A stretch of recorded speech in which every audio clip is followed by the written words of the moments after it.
Volume 5. Chapter 401, The King of Vampire. Chapter 401, The King of Vampire. Translator, Endless Fantasy Translation Editor, Endless Fantasy Translation. Look here, cried Han Shui as she displayed 3 bottles of potions for Zhang to see. Blood potion, usable. Use, restore 10% HP every second, for 10 seconds. Cooldown, 10 minutes. All potions will share same cooldown duration after consuming this potion. Level requirement, 80. The potion was a mirror image for the vampire bloodsucking skill. Rather than sinking one's teeth into someone else's neck, one could easily heal the same amount by just consuming a bottle of potion. However, there was a problem with the potion. The 10 minutes long cooldown time.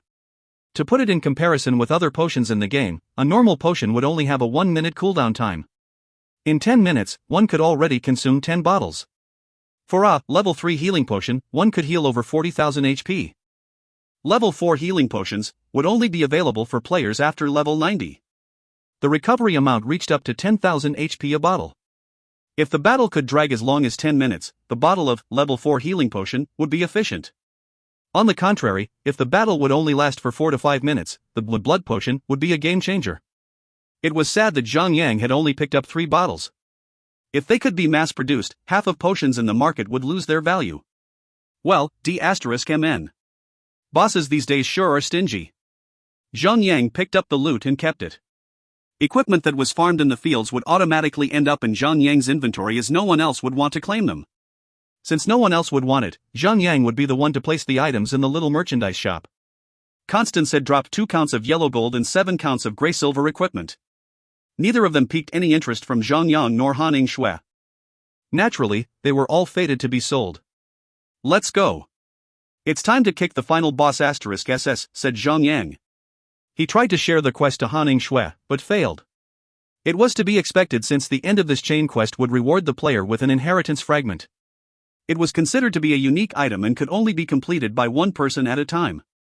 Han Shui shrugged it off and the both of them continued moving to the end of the hall. After a large door, a narrow little corridor revealed itself. Unlike the rest of the castle wall, the material that made the corridor wall was different, for it was as white as snow. It was after a long walk before Zhang and Han Shui were greeted with another color. At the end of the corridor was a red door. The door was so old and gave off some sort of magical vibe, since there were many strange symbols and runes carved into the surface of the door.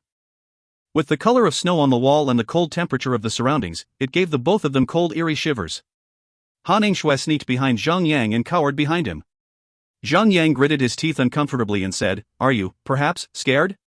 "And no. I'm so not afraid." "Woman, you do realize that you're holding my right arm. Loosen up and let me go." "If you don't, I might be able to react in time if something jumps out," said Zhang as she stuck out her tongue. Han Shui scoffed and gave Zhang a cold shoulder before releasing his arm. Zhang snickered a little and opened the red door. "You know? When you're younger, there is always a fear of monsters lurking in the closet or under the bed. I realized that the best way to tackle the problem is to open the closet or look under the bed yourself." "Oh hell no," cried Han Shui loudly as she shook her head. "What a pansy," said Zhang. He then gave a large push, and the door answered with a loud creaking noise. Behind it was another large room, that was decorated just like a church. The only missing piece to make it a real church was the image of Jesus at the end of the aisle. Although there were paintings of flying angel babies like the Sistine Chapel, and stained glass windows, with no real light source, this church seems to have been abandoned for a long time. Beneath their feet, there was a large magic circle etched into the ground. Without chairs and benches around, the place was instead filled with sacrificial items at each corner of the pentagram. In the center of the magic circle was an unconscious young woman, wearing a beautiful white wedding dress. Zhang narrowed his gaze and confirmed it was Cheryl. She still alive was Zhang could clearly observe her breast chest was moving with life. "Welcome, welcome." A deep husky voice came echoing from an unknown source. "Madros," said Zhang as he tried to trace the source of the voice. "It is I. Madros." From the corner of the room, a shadowy tall figure walked out. He was dressed in a deep crimson cloak. His entire outfit was adorned with many gold accessories which Zhang would refer to as blinks. The man had the appearance of a man in his 30s. He had a full head of thick hair which had been combed all the way back his head. Perhaps, the man was using Gatsby hair gel, since his hair was all shiny. With a monocle hanging on his right eye, the man gave off the vibe of a nobleman, and a proud one at that. Madros, King of Vampires, Platinum Gold, Spectre. Level, 89. HP, 8,900,000. Defense, 2,500. Madros carried an invincibility effect on him, even though he was not a green name tagged NPC. Hot D***, man, that boss is handsome, said Han Shui. She swallowed a mouthful of saliva. That's new. What is? That you're into mature old men. You must have an exquisite taste for men. Jealous? Is that even possible? Zhang Yang gave his comeback. Madros walked gracefully towards the both of them with both his hands crossed behind his back. He had a long saber which hung at his hip. It clinked slightly with his steps. Still crossing his hands behind his back, Madros gazed at Zhang Yang and rubbed his chin. For you to step in my presence, I assume that you have met my two brides. Could it be that you have already defeated them? I beg your pardon, sir. For I must hereby announce you a widower, said Zhang Yang as he shrugged. Well, sorry for your loss. Madros' eyebrows twitched a little. He laughed immediately. All is well. All is well. For I have here a third wife. Zhang Yang frowned. Why must you have her and not anyone else as your bride? What is so special about the girl? Madros raised an eyebrow and stopped walking. He turned to look at Cheryl and spoke without looking at Zhang Yang. What makes you think that I will tell you? You can keep it a secret for all I care. But know this. No one will know why you did it in the first place. And if you succeed, there would nothing for you to enjoy about it. So you can keep it a secret, kill both of us, and the world will not know what had you done. Zhang Yang tried a reverse psychology attack. Instead of threatening, he played the verbal game. Or could it be that you want to keep it a secret since you're afraid of two lowly humans? Aren't you the king of vampires? So much for your immortality, huh?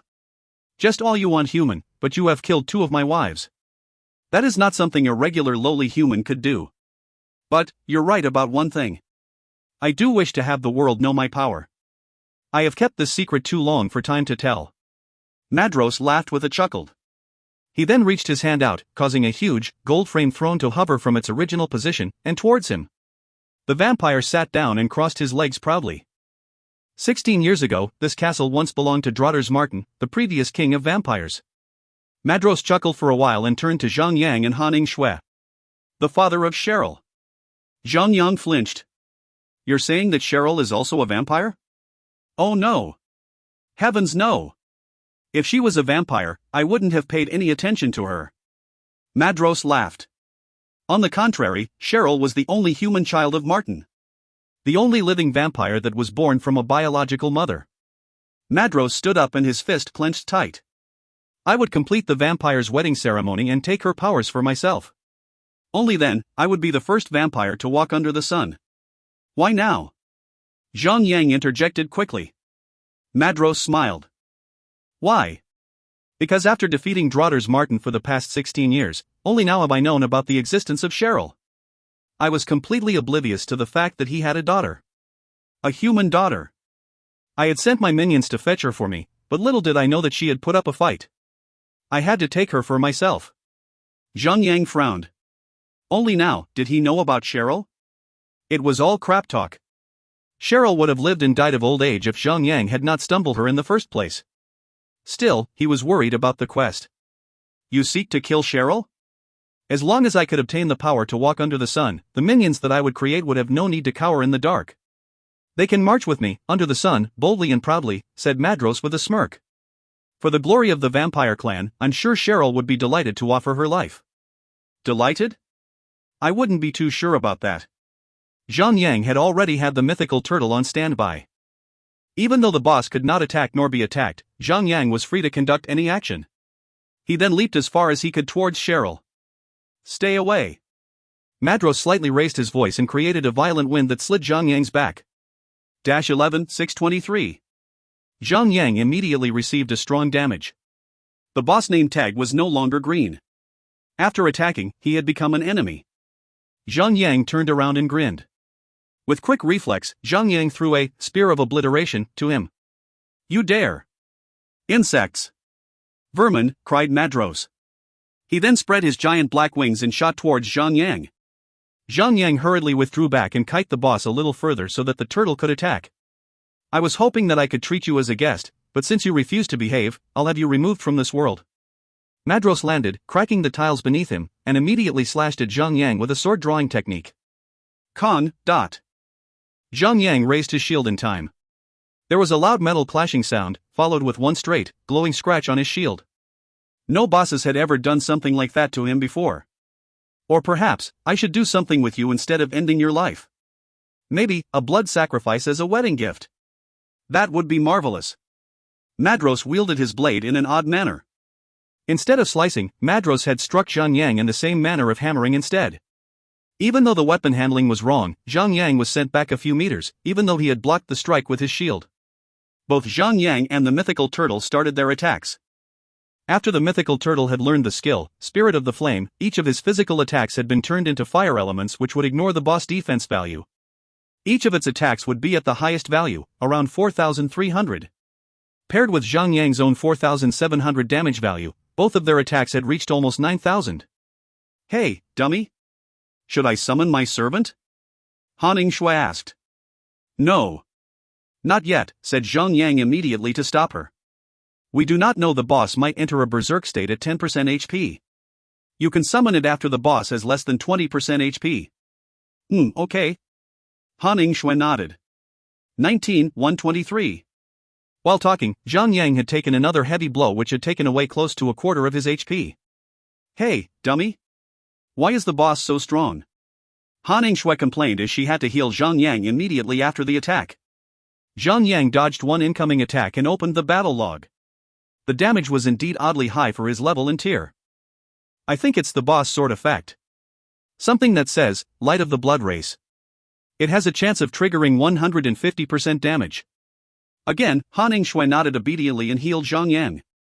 While they were fighting and healing busily, Han Shui suddenly popped up another question. Hey, dummy! If I were to be lost in the woods someday, what would you do? Why the F***ck would you go to the woods? You know that you're a directional idiot. Han Shui frowned and gritted her teeth. I did say if. What if? Stupid. Now answer the question. Say, first, I would call the police, and have a nice big meal after that. What?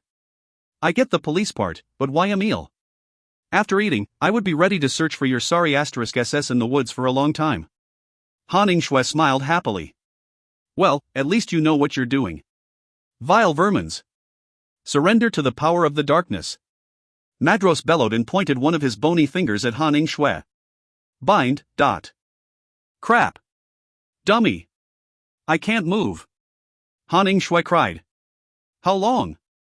30 seconds. Damn it. Zhang Yang shouted with much frustration. Without her, Zhang Yang would have to fight the boss on his own for 30 seconds. He. Let's play, vermin. This time, Madros used his saber as a saber should be used, and sliced Zhang Yang at such a high speed. Without Han Shui healing him, Zhang Yang had suffered great damage and was in danger. The main headache for Zhang Yang was the sword's special skill. It seemed to have a high proc rate. On average, every 10th strike would trigger the high damage attack. To make things worse, it was by chance. It would occasionally trigger the burst damage twice in a row. When that occurs, Zhang Yang would lose 50% of his HP. If Zhang Yang had not had such a large HP pool, in this case, any other tank would have been dead when the sword's skill, Light of the Blood Race, procced twice in a row. To survive the entire ordeal, Zhang Yang had used Berserker's Heal, a bottle of Blood Potion, and Shield Wall. Dummy, I think that you're the only person in the entire game that could endure the boss for 30 seconds without a healer. If some other tank were to switch places with you, I think they would have already died in the first half of the battle, said Han Shui. She sighed heavily. Well, of course. Please. Don't let it get over your head. Zhang Yang laughed and continued laying more devastating attacks on the boss. Even though the boss attacks were strong, Zhang Yang had not been slacking off. With the turtle attacking together, both of them had taken around 17 minutes to wound the boss until he was left with only 52% of his HP. 50%. Ah! A scream was heard. Zhang Yang turned and saw that Cheryl had woke up. What an inappropriate timing to suddenly interfere with the battle. Wonderful! You have awakened, my bride-to-be. With speed, Madros sheathed his saber and flew towards Cheryl. Stay away from me, demon! Cheryl, despite being bound in an elegant dress, did an acrobatic jump and dodged Madros. Do not be bashful, my bride. Be good, and complete the final ceremony. We shall recreate a bright future for the vampire clan. Madros reached out his arms to grab Cheryl, but was immediately stopped with an attack in the air. The boss puffed with anger and turned to glare at Zhang Yang, who had just thrown a spear of obliteration. If you find any errors, ads pop-up, ads redirect, broken links, non-standard content, etc., please let us know. Report chapter so we can fix it as soon as possible. Chapter 402, Lost Love. Chapter 402, Lost Love. Translator, Endless Fantasy Translation Editor, Endless Fantasy Translation. Zhang Yang laughed manically and bellowed. Old man vampire. If you want to marry my woman, you would have to go through me first.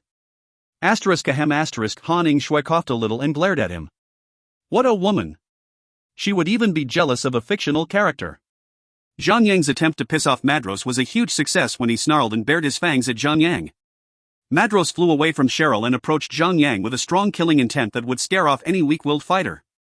You're nothing but a being that triumphs over the apes in the forests. Don't get cocky, boy.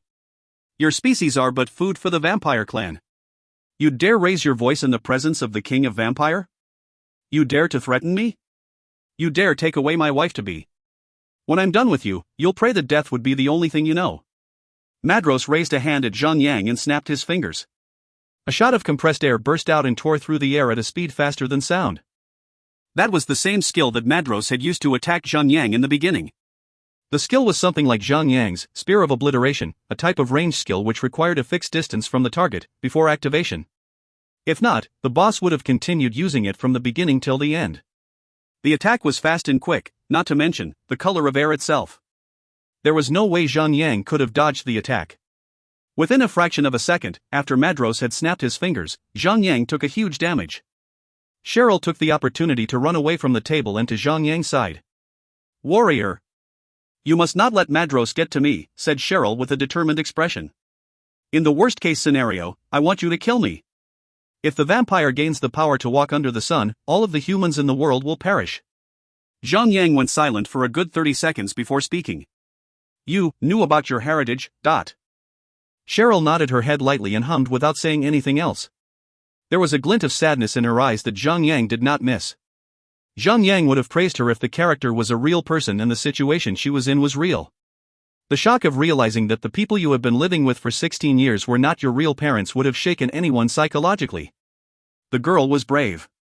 Zhang Yang sheathed his sword and grabbed Cheryl with his right hand. With the shield in his left arm raised up, Zhang Yang pushed Cheryl behind him and said, Relax, I've seen the future. You would live and have grandchildren singing your birthday song when you're 80. The only person who is going to die tonight is Madros. Insect. Madros brandished his saber. His eyes glowed with an intense crimson red of rage and bellowed. Return my rightful bride to me. Screw you. Old pervert. Zhang Yang jabbed. So be it. Death shall be of you. Madros walked, instead of dashing towards Zhang Yang, and he understood why. There was a visible aura emitted around him. Something about it spelled incredible trouble for Zhang Yang and Han Ing-shui. Ding. Madros has gained the effect, Lost Love.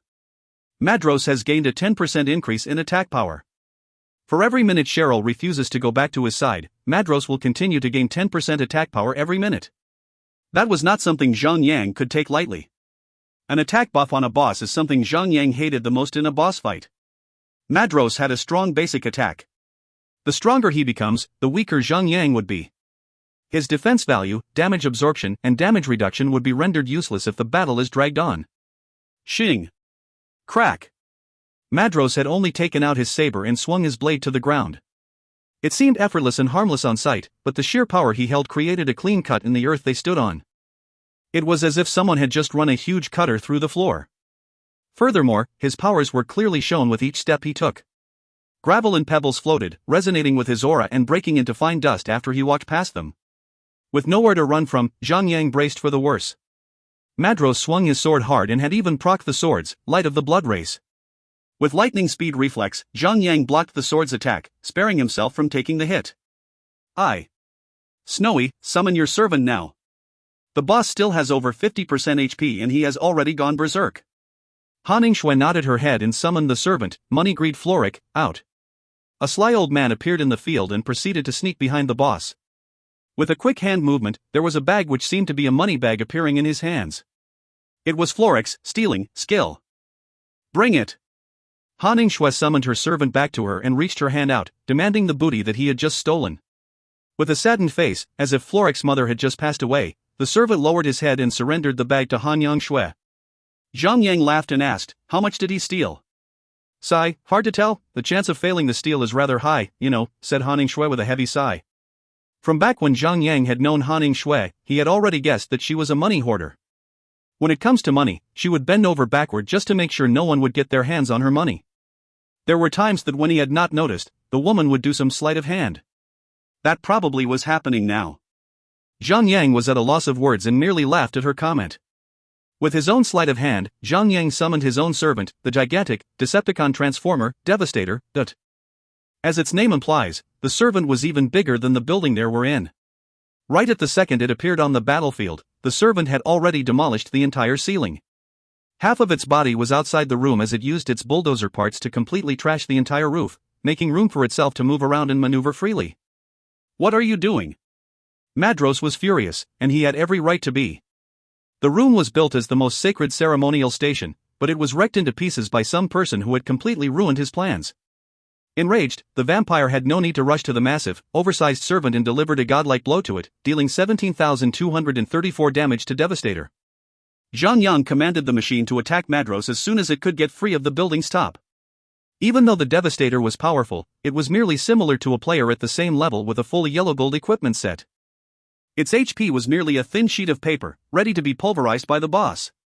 Once Devastator had made a hole big enough for it to move around freely, it then clenched its fists together and clobbered Madros. While taking the attack, Zhang Yang, the mythical turtle, and Florek had surrounded Madros and launched their attacks at the same time. Since the boss would gain 10% attack bonus every minute, Zhang Yang could not spare any second to waste.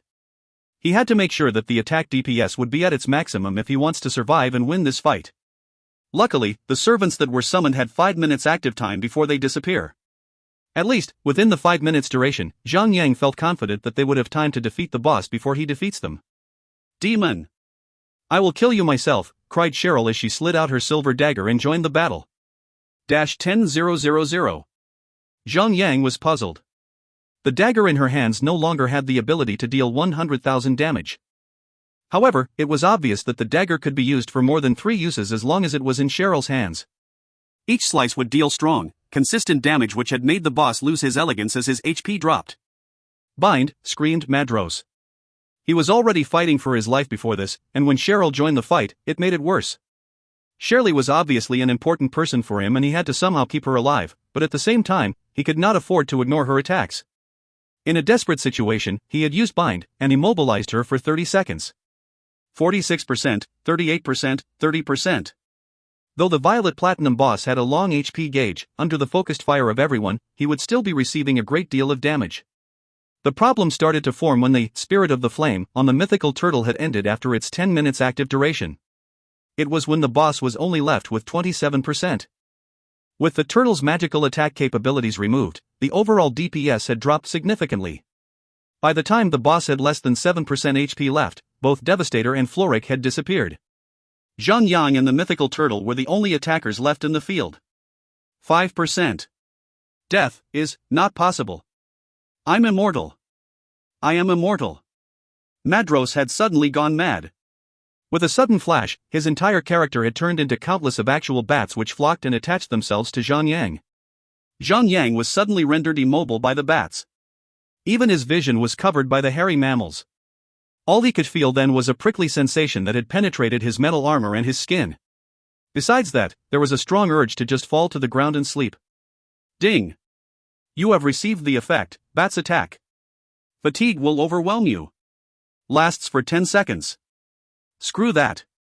Warrior's will. Zhang Yang immediately regained his senses and vigor. However, he was still being covered by bats. The skill was still ongoing. Obviously, the boss skill had 2 effects. One was to immobilize the target, and the other was to heal himself. Right then, Zhang Yang had just removed the immobility on him, but the boss was still recovering himself nonetheless. Dummy! That's actually quite gross. Are you actually enjoying that? I thought you have already used Warrior's Will to dispel the skill. You think I enjoy this? Zhang was too busy to think of a smarter jab than that. He quickly activated the skill, Heart of the Death Knight, and gained 10 seconds invincibility. If he had known earlier, he would have just used the accessory instead of his skill.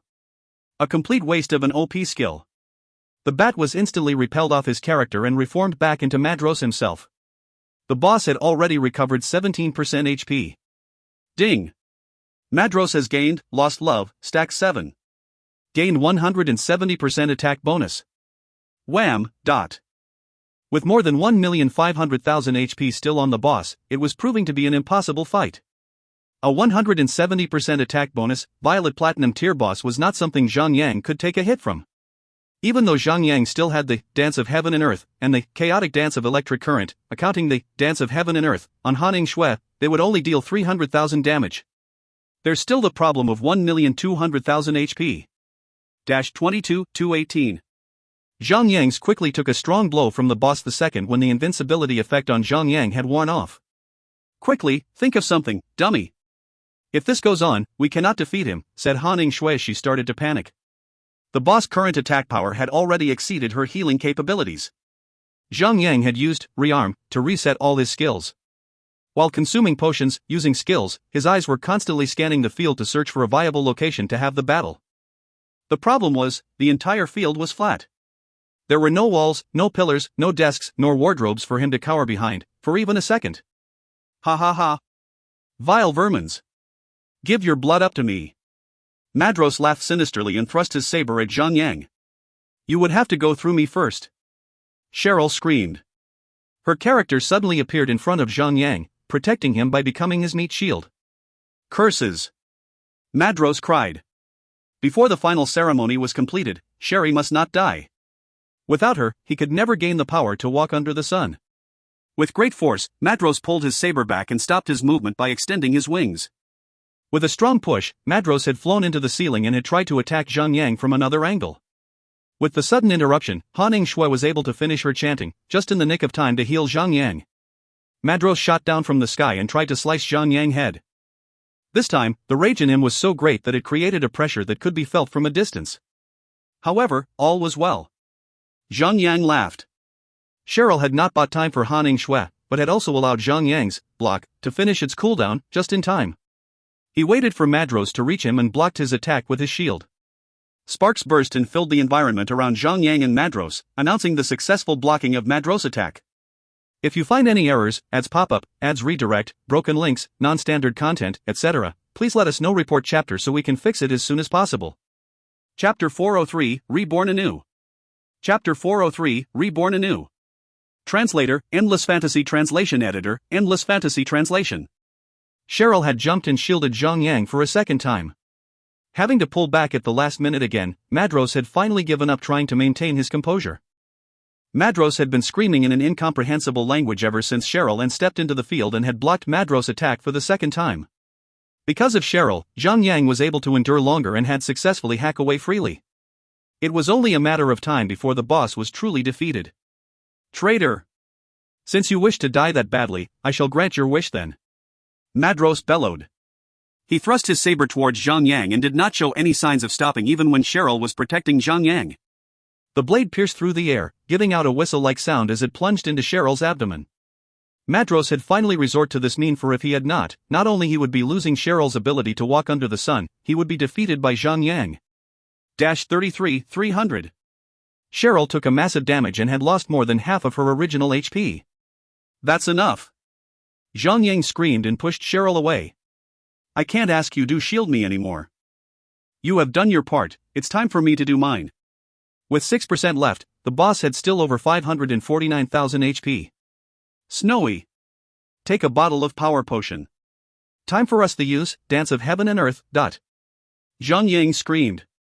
Got it. Both of them immediately consumed a bottle of Grade 10 Transmutation Beginner Power Potion and gained 40% increase in attack power. Here goes nothing. Dance of Heaven and Earth. Dance of Heaven and Earth. Chaotic Dance of Electric Current. 2 skills in 1, Ring of Beastman's Ancestor, was unleashed. A great display of power was unleashed and depleted the boss HP down like an open hydrant. After merely 10 seconds, the boss was left with over 30,000 HP.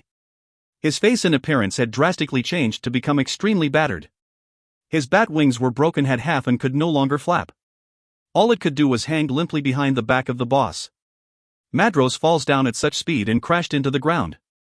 Madros got up to his feet, holding himself up with just a little bit of strength left. Before he knew it, Zhang witnessed the boss turn tails and ran away. You can't escape. Cheryl jumped to her feet and threw the dagger towards the boss. 10,000. Although the strike had done the same damage from before, it was proven to be lethal only now. With only 20,000 HP or less, Madros ran faster. Pride and honor had nothing to do for him then. He was running away like a beaten dog. Without wasting any second, Zhang gave chase and threw a spear of obliteration, dealing around 4,000 damage to the boss. The boss responded with a loud growl of pain but kept his distance away from Zhang. No matter how, the distance between them will always maintain at 20 meters. Curses! Madros growled again. Knowing that he was being beaten down like a wild dog, and was chased by none other than his lowly attacker, Madros' pride of being the king of vampire was at stakes. Luckily, being a vampire grants him a superhuman regeneration ability. With limited time, his wound would have already closed and the wings behind his back had already reattached properly. Warrior! You must not let him escape. Shirley was chasing with all her might, cried loudly behind Zhang. Trust me. 3982. Zhang tossed another spear of obliteration, dealing another clean attack on the wounds that had just closed up. The wings on his back were clearly ready to fly when Zhang attack had crippled him again. Arg! If I die, I'd be dragging you down with me. Madros turned around when he noticed that escape was not an option for him any longer. He unsheathed his sword and began to charge at Zhang on foot. Humph! I'm too early for hell. Zhang scoffed and activated, killing cleave. Wham! Minus 16,724. A critical strike. Ag! Arg! Ah! Madros falls to the floor with his chest up. A scorched mark appeared on his chest, which slowly expands and turned into burning amber. The glowing amber spread all over his character and killed the vampire, turning him into a pile of ash with a few bones remaining. Cheryl sighed in relief and pants. The wretched vampire king finally dies. Zhang nodded. Looks like eternal peace is finally at hand. Ding! You have completed the quest, Rescue Cheryl. Obtained 5 million experience points. Time taken, 2 hours 11 minutes. Quest score, perfect. Cheryl walked over to the boss ash remains and picked up a small, black shard. It was a sharp object which was probably one of the bones that had not disintegrated. She removed part of her wedding dress and revealed her entire left shoulders. She took a deep breath and stabbed the shard into her heart. Ove! She groaned as the fresh river of blood started to flow out of her chest. What are you doing? Zhang screamed. With a pale face, Cheryl called for Zhang to come closer. I have the blood of the vampire in my veins. This piece of bone that belonged to the vampire king should remove them from me. I can finally be human. A pure human. The blood flows out of her chest, which part of them had dyed her white wedding dress with the red color of blood. The black shard had absorbed the blood and started to glow in a red hue.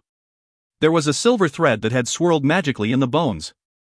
After some time, Cheryl had pulled the shard out of her chest and gave it to Zhang. Warrior, I shall entrust you with this vampire's king bone shard. Ding! You have obtained the first piece of inheritance fragment. At the moment Zhang had picked the bone out of Cheryl's bloodied hands, he received the system notification instantly. Warrior! I must return to town now and inform everyone of the good news. I trust that after you had finished with your business here, you'll come to town and pay me a visit. I'm sure that everyone in town would like to thank you for everything that you had done. Cheryl helped herself up to her feet. She bowed weakly and walked away. Vampire Inheritance Fragment 1, Inheritance Tier B. Description: gather all 6 pieces of Vampire Inheritance Fragment and complete the Vampire Inheritance Keepsake. Activate the Keepsake to initiate the final inheritance quest. Complete the quest to obtain the Vampire Inheritance. Apart from the class skill, you will also obtain the special Vampire Original skills. Be advised, all Vampire Inheritance Fragment will resonate with each other. If you were killed by other players that possess the Vampire Inheritance Fragment, the fragment in your inventory will drop. All fragments can only be carried in a player's inventory and cannot be stored. Finally, Haning Shui took her time to pick up all the money on the ground before heading over to Zhang to see the fragment. After reading it, Han Shui asked, "So, what are you going to do with it?" I think I'm going to give it to Yin Er. The vampire inheritance is a good way to heal oneself. It's really useful for the little brat which could solve her survivability. But it's just A B tier. So? B is good enough, said Zhang Yang with a stern expression. The best S tier inheritance for every class is limited to only one. That's 6 classes. Which means there are only 6 players in the entire region of China could have the S tier players. Beneath that would be the A tier inheritance. Now, a tier inheritance is not a unique type, it is a general type which means everyone could get their hands on it. However, keep in mind that an A tier inheritance is extremely tough. Just like the S tier inheritance, a tier is so difficult to farm that it is considered to be a super ultra hidden quest. It's close to impossible to even trigger the starting point. Zhang Yang was speaking the truth, the total players that had S tier and a tier inheritance were only 17 players. The scarce number of players that had inherited the S and a tier inheritance had proven that it was extremely difficult to complete. Luckily for Zhang Yang, the person who had obtained the inheritance God of War was too showbody about it, that he had posted the steps to the last details in the forums. As for the rest of the 16 players, they were completely silent about it. That being said, if someone had already triggered the quest to obtain the inheritance fragment, no one could repeat the same quest again. That means that no one could trigger the Cheryl route anymore. You know what? I'm too lazy to argue with you. That's stuff for when we reach level 100. Said Han Shui lazily as she returned the fragment back to Zhang Yang. In turn, however, she quickly paced towards the pile of battle loots and started to pick them up. Ha ha. She laughed abruptly. She turned to Zhang Yang and showed him a pair of violet platinum boots. Dummy, I guess you owe me another red packet. Guess what have I found? Is it the Titan boots? Zhang Yang was excited. That's right. Am I lucky or what? Lucky. The Queen of Luck. Han Shui grinned happily and passed the boots to Zhang Yang. Titan battle boots, violet platinum, heavy armor. Defense, plus 80. Vitality, plus 282. Strength, plus 81. Dexterity, plus 40.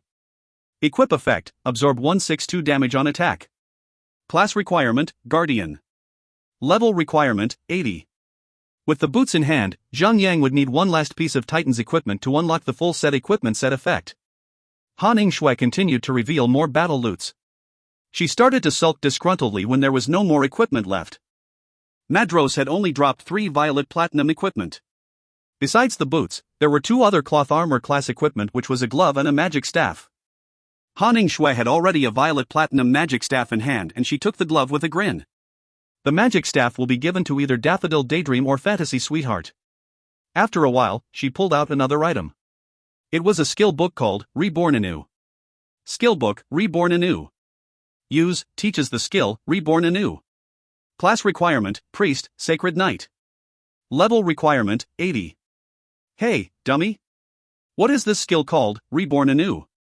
Is it the same as Redemption? Han Shui asked. Redemption was the skill that Han Shui used to revive players after the boss fight.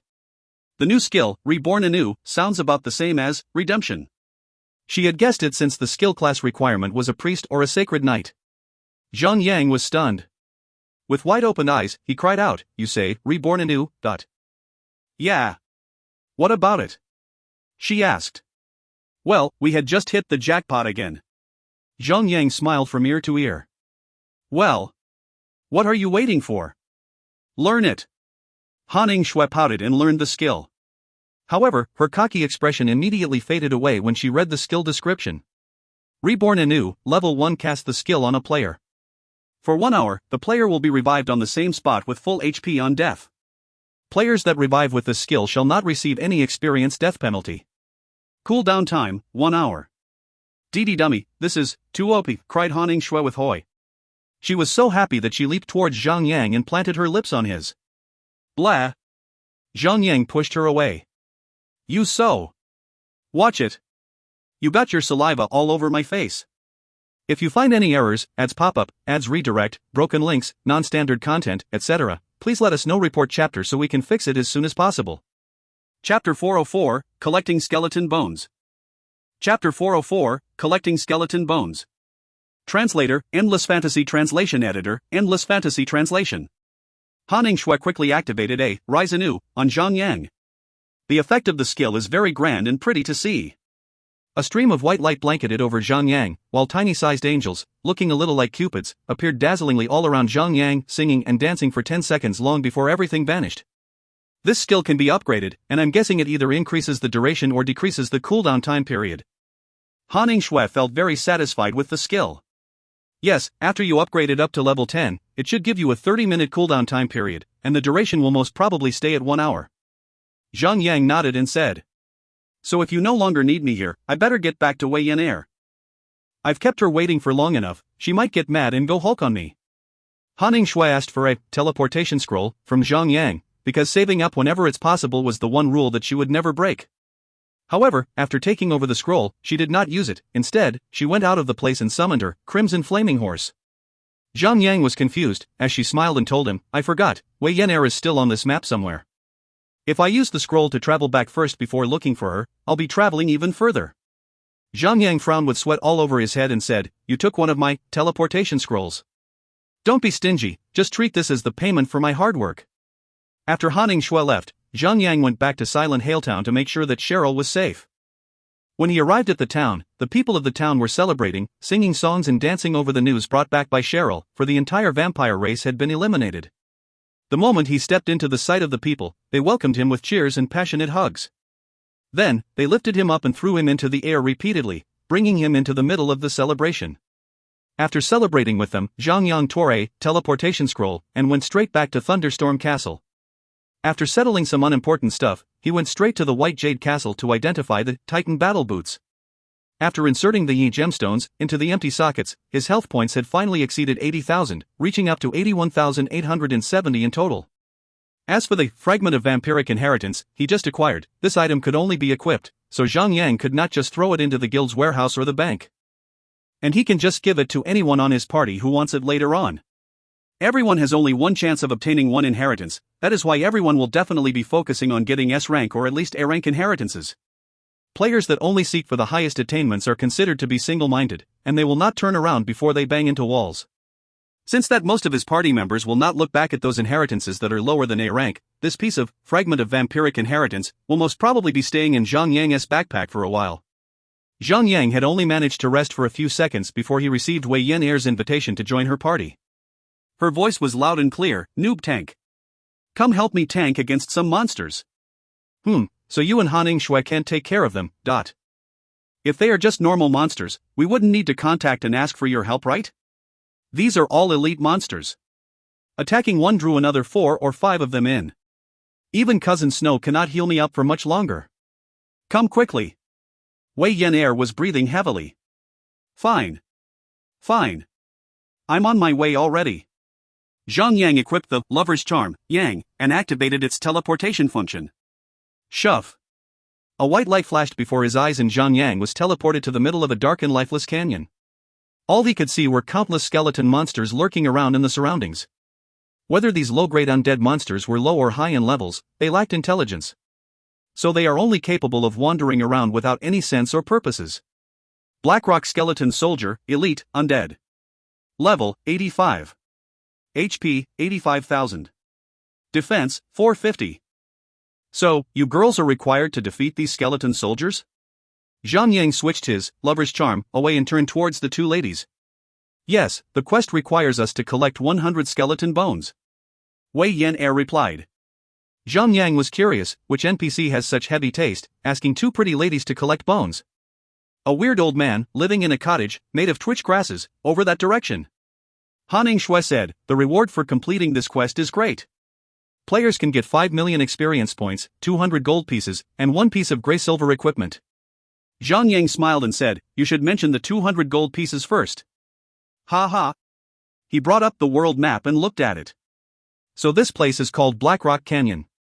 It was a desolate location among a bunch of high mountains.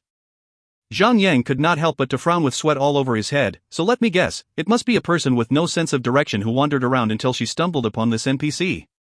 Ha ha ha ha. Wei Yan Air began to laugh, and she was laughing without any sense of remorse.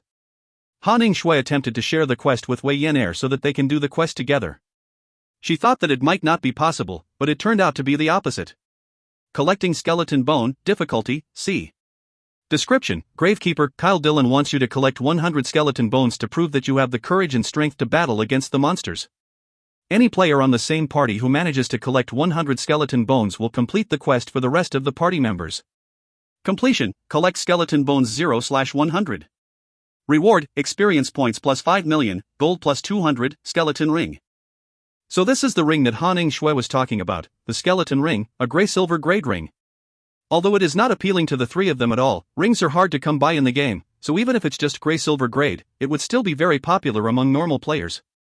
Zhang raised up his sword and shield and aimed a spear of obliteration at one of the Black Rock skeleton soldiers. He launched it flawlessly at the monster. Rock! The skeleton soldier let out a roar and charged towards Zhang and the two ladies. As it was charging at them, 4 other skeleton soldiers were attracted due to the chained aggro system in the game, and all of them followed and charged towards Zhang and the two ladies as well. When 5 elite monsters attack together, their combined damage output gets really high. No wonder little girl couldn't hold her ground against them all at the same time. Zhang activated Blood Rage and boosted his rage points up to 30 points. Standing his ground until the monsters entered his attack range of the charge, he swayed his body and ran forward. With one swing from the Sword of Purging Devourer on his hands, the monster right before him was inflicted with a damage value of -3980, and his rage gauge was increased by 37 points. Horizontal Sweep. That sweep had inflicted all 5 monsters with approximately 7,000 to 8,000 damage.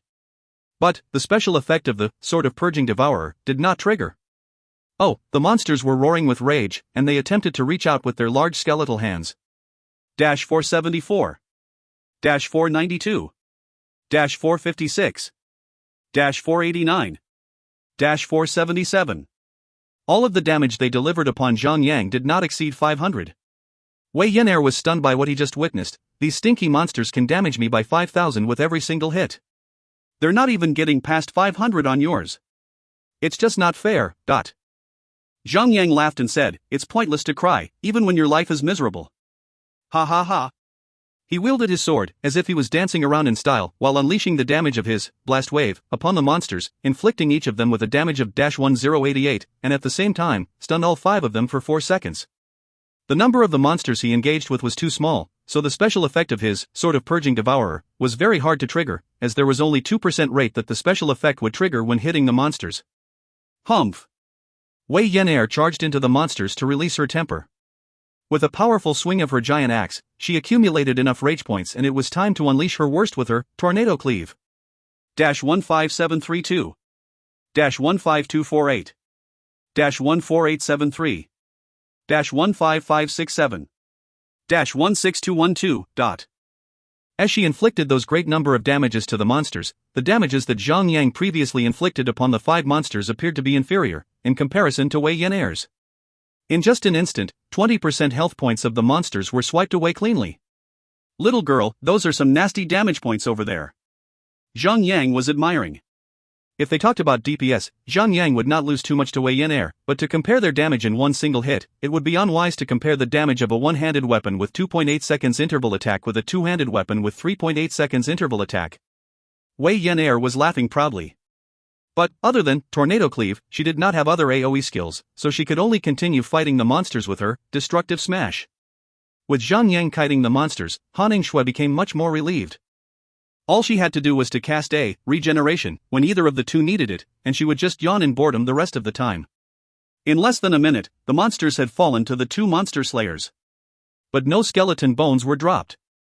Zhang could not help but ask, "What kind of quest is this?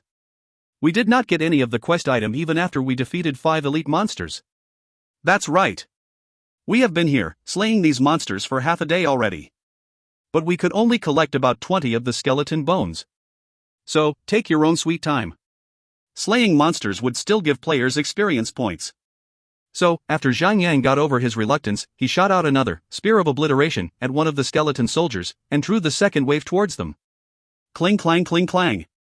After a moment of slashing and chopping, the 4 Blackrock skeleton soldiers were smashed into pieces of white bones, scattering all over the floor. Fortunate for them, this time, they had finally acquired 1 skeleton bone for their efforts.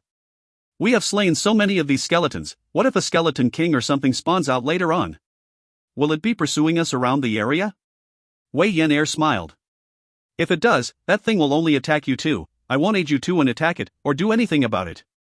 Han Shui drew a line between her and the two of them quickly. Humph. Han Shui. You're so unfaithful. Wei Yan'er looked at her cousin's sister with disdain. Oh, right. Didn't you both say that you would help me buy a new house? How's the progress now? I haven't heard any news from you yet. Zhang Yang was kiting the monsters, while turning his head towards the two ladies, asking about it. Han Shui sighed and said, Silly you, do you think it's really that easy to find a house in a place with good environment, good air, good neighbors, and good security, with...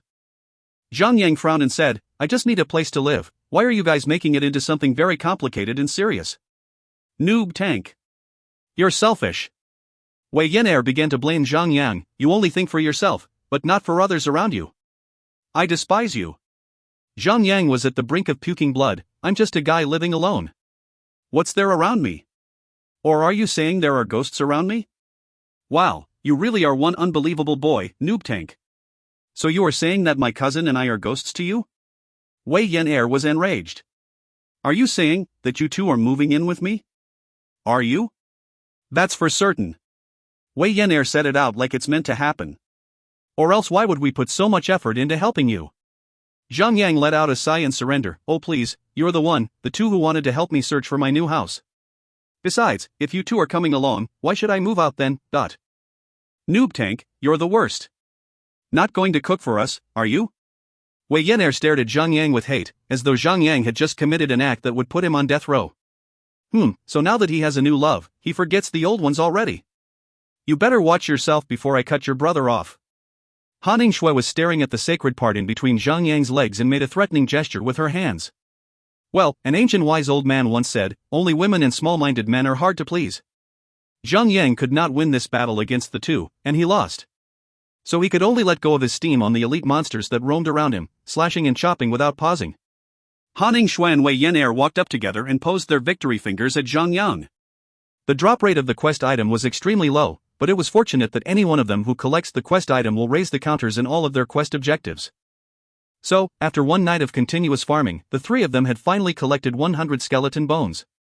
But before they could go and turn the quest in for the rewards, Zhang Yang had been forced by the two ladies to log out of the game and buy them some breakfast. What a miserable life. Zhang Yang changed into his sportswear and began his training in the morning. After a long jog around the neighborhood, he went on and bought the usual breakfast, fried dough, and soya bean. Then he went back to the house straight. By that time, the two ladies had left their beds, and were powdering their faces, making ready for their day with some makeup. What's all the makeup for? It's just a breakfast, in your own house. Don't you think it's a waste of time? A waste of your own life?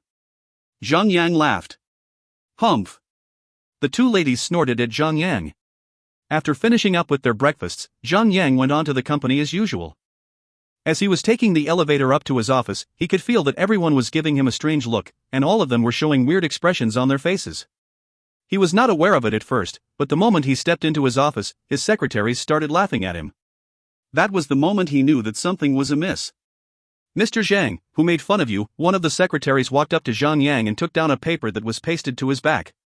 There was a Snoopy drawn on it, and a phrase "I'm an idiot" written clearly right below the Snoopy. That brat. Zhang Yang crunched his teeth tightly. No wonder she was so nice to him this morning, being so passionate and caring. All her gentle words that had warmed his heart in a cold morning like this. So, this was her plan all along this morning. He had actually felt touched by her. After shutting the door of his office, Zhang Yang put on his game helmet and logged back into the game. Right after he spawned in the game, he saw that Han Shui and Wei Yan'er were standing right beside him. Little brat! Zhang Yang roared in anger. Ha ha ha! Wei Yan'er could not hold it anymore and burst into laughter. Later, the three of them went back to the gravekeeper, Kyle Dillon, to turn in the quest for their rewards, after going through hell. Following down a path of a small road, they arrived at the cottage made of twitch grasses. A seemingly 60-year-old man was standing outside the cottage, with a cane in his hand. When he saw the three of them walking towards him, he revealed a hopeful expression on his face. Adventurers, have you completed the quest? Yes, my respected old man. Wei Yan'er was the one in charge of handing over the quest items. The skeleton bones were all in her backpack. The little girl quickly took out all of the quest items and placed them nicely in front of the NPC. Not bad. Not bad at all. You have completed the quest, outstanding. Kyle Dillon praised the three of them with his deepest sincerity. Ding! You have completed a quest, collecting skeleton bones, acquired 5 million experience points. Ding! You have acquired 200 gold. Ding! You have acquired an item, skeleton ring. This quest rewarded players with the most gold among all of the quests that anyone has ever come across. Zhang could not help but to wonder, how could this old man, living in the middle of nowhere, be so rich? Adventurers, you have proven your courage and strength, and a heart of justice to battle against the darkness. Kyle Dillon kept all the skeleton bones. Do you wish to continue to serve under the name of justice? Yes, my respected old man. Good, very good. Kyle Dillon nodded and looked at the three of them. This time, I need you to eliminate the brainless zombies in another area and bring back 50, tooth of a zombie, as proof that... Ding! Kyle Dillon has given you a quest, tooth of a zombie, accept or decline? Accept. After that, Zhang and the two ladies summoned their mounts and departed towards the direction of the quest area. The quest area was just nearby. It only took them a brief moment to reach the location of that area. What they saw before them was a mass grave, with damaged gravestones all around the area. And there were countless zombies, rotten to the core, wandering around the area, without any sense of aim. And they would randomly moan, "Oh oh oh."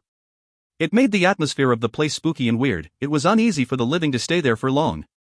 If you find any errors, ads pop up, ads redirect, broken links, non-standard content, etc., please let us know. Report chapter so we can fix it as soon as possible. Chapter 405, Zombie Dental Extraction.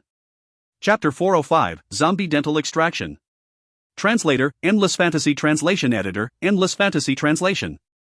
Brainless Zombie, Elite, Undead. Level, 86. HP, 86,000. Defense, 450. Although these brainless zombies were named brainless, their brains were still very much intact. Only their flesh and bones were rotten to the core, with visible maggots creeping all around their flesh. It was disgusting as hell. Hanning Shui and Wei Yen Air had twitches on their faces, looking as if they had been hit in the balls the moment they saw the zombies. Why do I have a feeling that we're watching some zombie flicks? Wei Yen Air complained. Zhang took up his shield and sword, and then he flung a spear of obliteration at one of the brainless zombies, as per his regular routine, to throw a spear of obliteration to attract monsters from afar to get everything under control so that monsters wouldn't swarm up on him. Oh!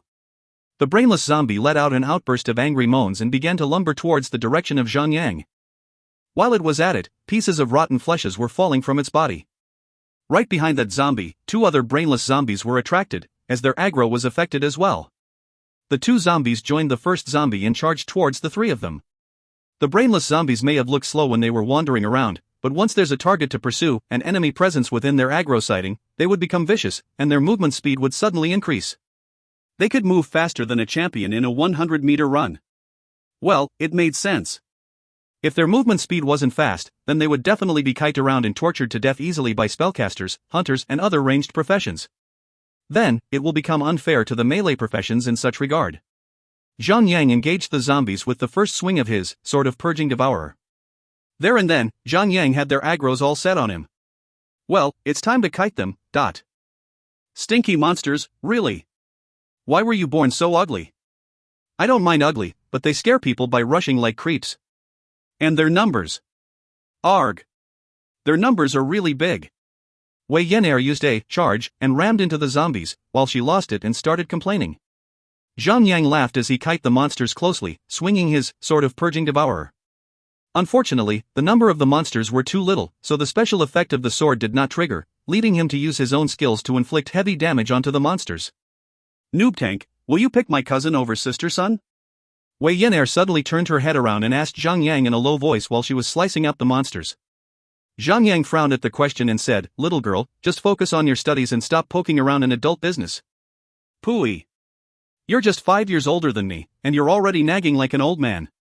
Wei Yen Air let out a heavy sigh from her nose. Hey, what are you two babbling about? Hanning Shui grew curious, as she was a distance away from them, and could not hear what they were saying. Cousin is such a jealous girl. You don't even let your cousin talk to her future sister's husband-in-law. Sigh. Wei Yen Air was shrugging on purpose, acting like she was helpless. As Zhang was fighting the monsters, he could not help but wonder, deep into his thoughts, like peeling his own layers of onions in. Ever since Hanning Shui revealed her love to him, he had not given her his true answer yet. He would only get through by joking or changing subjects. Because he wasn't sure yet if he's just into her sexy hot body, or if he is really falling for this witchy Snow. Not to mention that he still had Sun Xinu and Yu Li. Clearly, he still had some attachment to them. No matter how hard he tried, he could not just forget about those two beautiful women. It was fortunate enough that up until now, Han Shui had not been forcing him to give her a clear answer yet. She was only teasing him out of habit. Recently, the weather was changing and the temperature began to rise back according to the season. This witchy Snow had begun to show her super sexy hot body, only wearing a thin layer shirt in front of Zhang Yang. She was not worried at all that Zhang Yang might just lose it and push her onto a surface and finish her. Zhang Yang had confronted her about it before in frustration, but this woman was really something. She actually said that things would eventually happen when one man stays with two pretty ladies, and so to prevent Zhang Yang from doing some animalistic stuff on the little girl, she better sacrifice herself by luring him with her sexy body, to save that little girl from being eaten by him. By then, she can also help Zhang Yan unleash his evil thoughts. For that, Zhang Yang would be left speechless and frowning. Witchy Snow was being so ambiguous. So, does she like it or does she not? Zhang Yang had this thought to himself as doing his job with slaying the monsters while maintaining his rhythm in battle. By only swinging his sword around and activating some of his skills, he slew the zombies one after another. Strange, these monsters are already rotten to the core, but they can drop items such as clothing? It's actually better for them to wrap themselves with the clothing, you know? So that they won't terrify other people to death. Wei Yan'er spoke as she was picking up the loot dropped from the zombies. Why are you so talkative today, little girl? Ha ha. Well, this is just a game. If they made it too realistic, and you don't get a thing after you kill the monsters, and you would still be complaining as well, wouldn't you? Zhang Yang teased her. Wei Yan'er wrinkled her small little nose. Sigh, I was just saying it for fun, why would you take it so seriously? What a stiff asterisk SS. Speaking to this little girl required a certain level of a psychological constitution, or else, one might burst a vein in the brain by just speaking to her. Zhang Yang laughed and ignored her for the moment, and then he turned his attention to luring the next wave of the zombies with his Spear of Obliteration. The drop rate of Tooth of a Zombie was extremely low as well, maybe even lower than the drop rate of those skeleton bones. The three of them had already cleared through half of the area and they had only managed to collect approximately 30 of the quest items. It looks like they will need to clear the entire area to collect all 50, Tooth of a Zombie. Boom! Suddenly, the ground got broke through from beneath, and a gigantic rotten hand emerged from the ground, and slowly, the hand clenched into a gigantic fist. Another gigantic hand followed, emerging from the beneath the ground just like the first one, then the third, and the fourth. Until there were a total of 8 gigantic hands emerging from beneath the ground. Then, one ugly SS Mother King monster emerged from the ground and stood right before Zhang Yang and the two ladies. It was a supersized zombie monster that was at least 10 meters tall. Well, this was something new. The wounds all around the giant monster were leaking out some sort of putrid pus. It was really disgusting. It had 2 wide and thick legs, thicker and larger than a leg of an elephant. If the lower body was deemed to be just like an ordinary individual human, only a little bigger, then the upper body was completely out of the conventions of a normal human. 8 arms. Anyone would get the idea. Other than the 2 arms that were attached to its shoulders like a normal human, there was a second pair of arms attached to the ribs, and a third pair of arms attached to the abdomen, and last but not least, the fourth and final pair of arms attached right on the back of the gigantic zombie, like a pair of wings. Blackrock Zombie Lord, Yellow Gold, Undead. Level, 87. HP, 1,740,000. Defense, 1,500. The face of the boss was almost completely rotten already, only one half of its face were the remnants of something that remotely resembled a human. There were also maggots wiggling around the holes on the face, the eye sockets, and the nostrils. It was too disgusting to even look at. Wei Yan'er and Han Shui did not even dare to look straight at it. No matter how ugly the boss is, it still is a yellow gold boss. So the items and equipment the boss would drop can be sold for gold. Zhang Yang smiled. The moment the zombie lord was activated, it looked around with its empty, hollow eye sockets to scan for targets. As soon as it detected the 3 of them, it locked its target onto the 3 of them immediately, and began to charge towards them with large steps. Zhang Yang shot out a Spear of Obliteration to get the boss's attention and drew its aggro over to him. Rock, the boss gave an outburst of raging roars, and it reached Zhang Yang with only 2 to 3 steps. The boss slammed Zhang Yang with its gigantic palm. Zhang Yang raised up his shield and activated Block. Boom! The gigantic hand of the boss was reflected back, while Zhang Yang did not even move an inch from where he stood. He was currently equipped with almost a full set of violet platinum armor set, so his strength was already as powerful as a yellow gold boss. He. Wei Yan'er recovered from the horror of that hideous visage and raised her axe. With her giant axe, she began to slash and hack. This boss is even more capable than Prince Neza one. Even Shotaro only has 6 arms, while this boss has 8 arms. Zhang Yang laughed out loud and said, "Then why didn't you mention that Neza also has 3 brains? It's pointless to have so many brains. One on the left and one on the right, and one in the middle, it would only mean war for the 3 brains." Wei Yan'er curled up her lips. Well, this girl's thoughts were really intriguing, so different from regular people. Zhang Yang purposely teased her, "Then, the centipede must be the greatest being in the entire world. You can't count how many hands it has, right? Ha ha. Stop making a fool of me." Wei Yan'er rolled her eyeballs at Zhang Yang and said, "Those are legs, not hands. You're dumb. Zhang Yang. Rock. Rock. Rock." The boss began to roar continuously. Although it had 8 arms, all 8 arms could not attack at the same time. There was a cooldown period for each attack. After one slam, the boss had to wait for 2 full seconds before it could slam again. So basically, this boss is basically just like the Cyclop boss that they encountered before. Shove. A stream of red light suddenly surged throughout the body of the zombie lord. Arg. Why can't I move? Wei Yan'er suddenly panicked and cried. As Zhang Yang was smashing his sword onto the boss, he felt numbness across his entire body, and he too became frozen in motion. They were paralyzed. Paralytic poison, paralyze for 5 seconds. Players will not be able to move at all during this period of time. Zhang Yang quickly activated his warrior's will and deactivated the paralytic poison. Then, he looked at the boss and realized that there was an additional beneficial effect on the boss. 30% chance of causing paralysis to the attacker when being hit, lasts for 2 minutes. God damn it. Although this did not pose much of a threat to Zhang Yang and the 2 ladies, it would greatly reduce the efficiency of their damage output, slowing down the process of the entire battle. They could have taken the boss down in 1 or 2 minutes, but now, it would require about 3 to 4 minutes to do so. As Zhang Yang and Wei Yan'er were mounted on their mount, so the moment they were poisoned, they could feel that their asses were numb even when they were trying to unmount. They were just like wooden sculptures, frozen the moment they were poisoned, and they remained in the same pose for the next 5 seconds. Wei Yan'er had a low threshold when it comes to humor. The slightest feather would set her off. So, when she saw Zhang Yang trying to slash the boss, but got poisoned because Whitey went on to bite the boss and triggered the effect, their movement stopped and Zhang Yang was stuck with a silly pose in mid-slash, with a facial expression that looked like he had been hit in the balls. The little girl laughed very hard. Right after he was freed from the poison effect, Zhang Yang quickly dismounted from Whitey. He knew, because when he was mounted on Whitey, he was at the disadvantage, as the 2 of them hitting the boss would mean more attacks, which was likely to increase the chance of triggering the boss's skill. The rate of this passive skill triggering was just too high. Wei Yan'er followed Zhang Yang's lead and dismounted from her Chaka Bopet as well. Because she was wielding a 2-handed giant axe, she struck more sporadically than Zhang Yang, but her damage was sky high, so the rate of her triggering the poison skill would be much lower, compared to Zhang Yang. Of course, one yellow gold boss was like a free gift to Zhang Yang and the 2 ladies.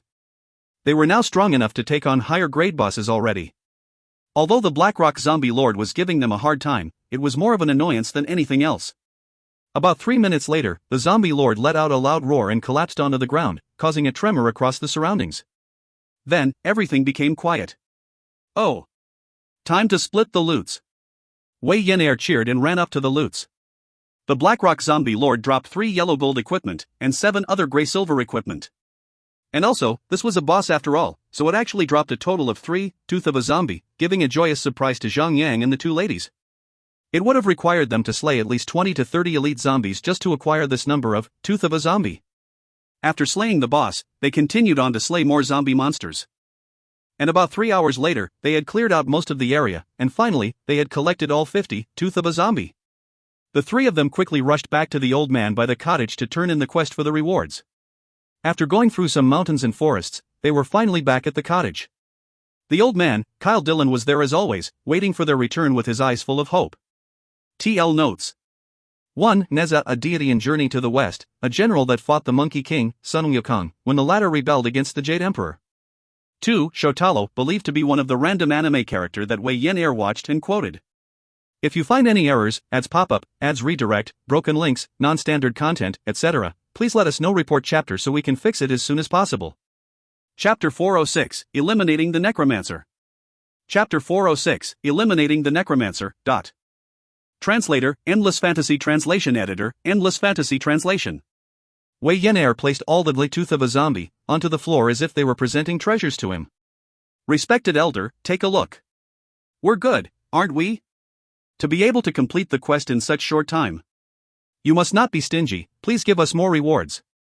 Oh my god, this little girl has been thinking all about the money and gold, she even tries to negotiate with an NPC. Kyle Dillon smiled awkwardly. Little girl, you are fighting in the name of justice, so it would be rude to judge your courage with gold pieces. Don't you worry about it. Both of her eyes began to glitter as she spoke. You can just throw tens of thousands of gold on me.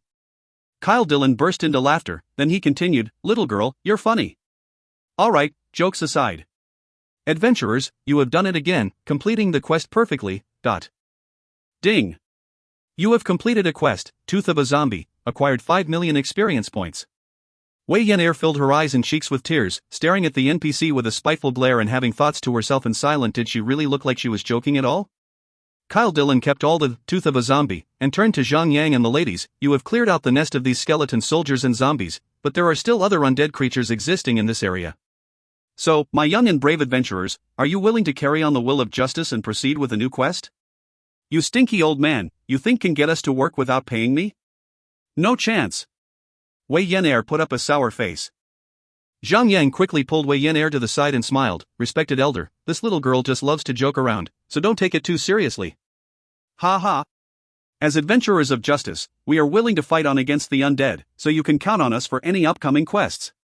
Although the second quest did not reward them with any gold and equipment, the experience points given from this single quest were substantial, like the amount of experience points earned from main quests and hidden quests. And for that amount of experience points from each single quest completed, Zhang Yang would complete the remaining chained quests. Furthermore, this was a series of story-linking quests. The final quest would more often than not give good rewards. There might even be some sort of armor set being part of the rewards.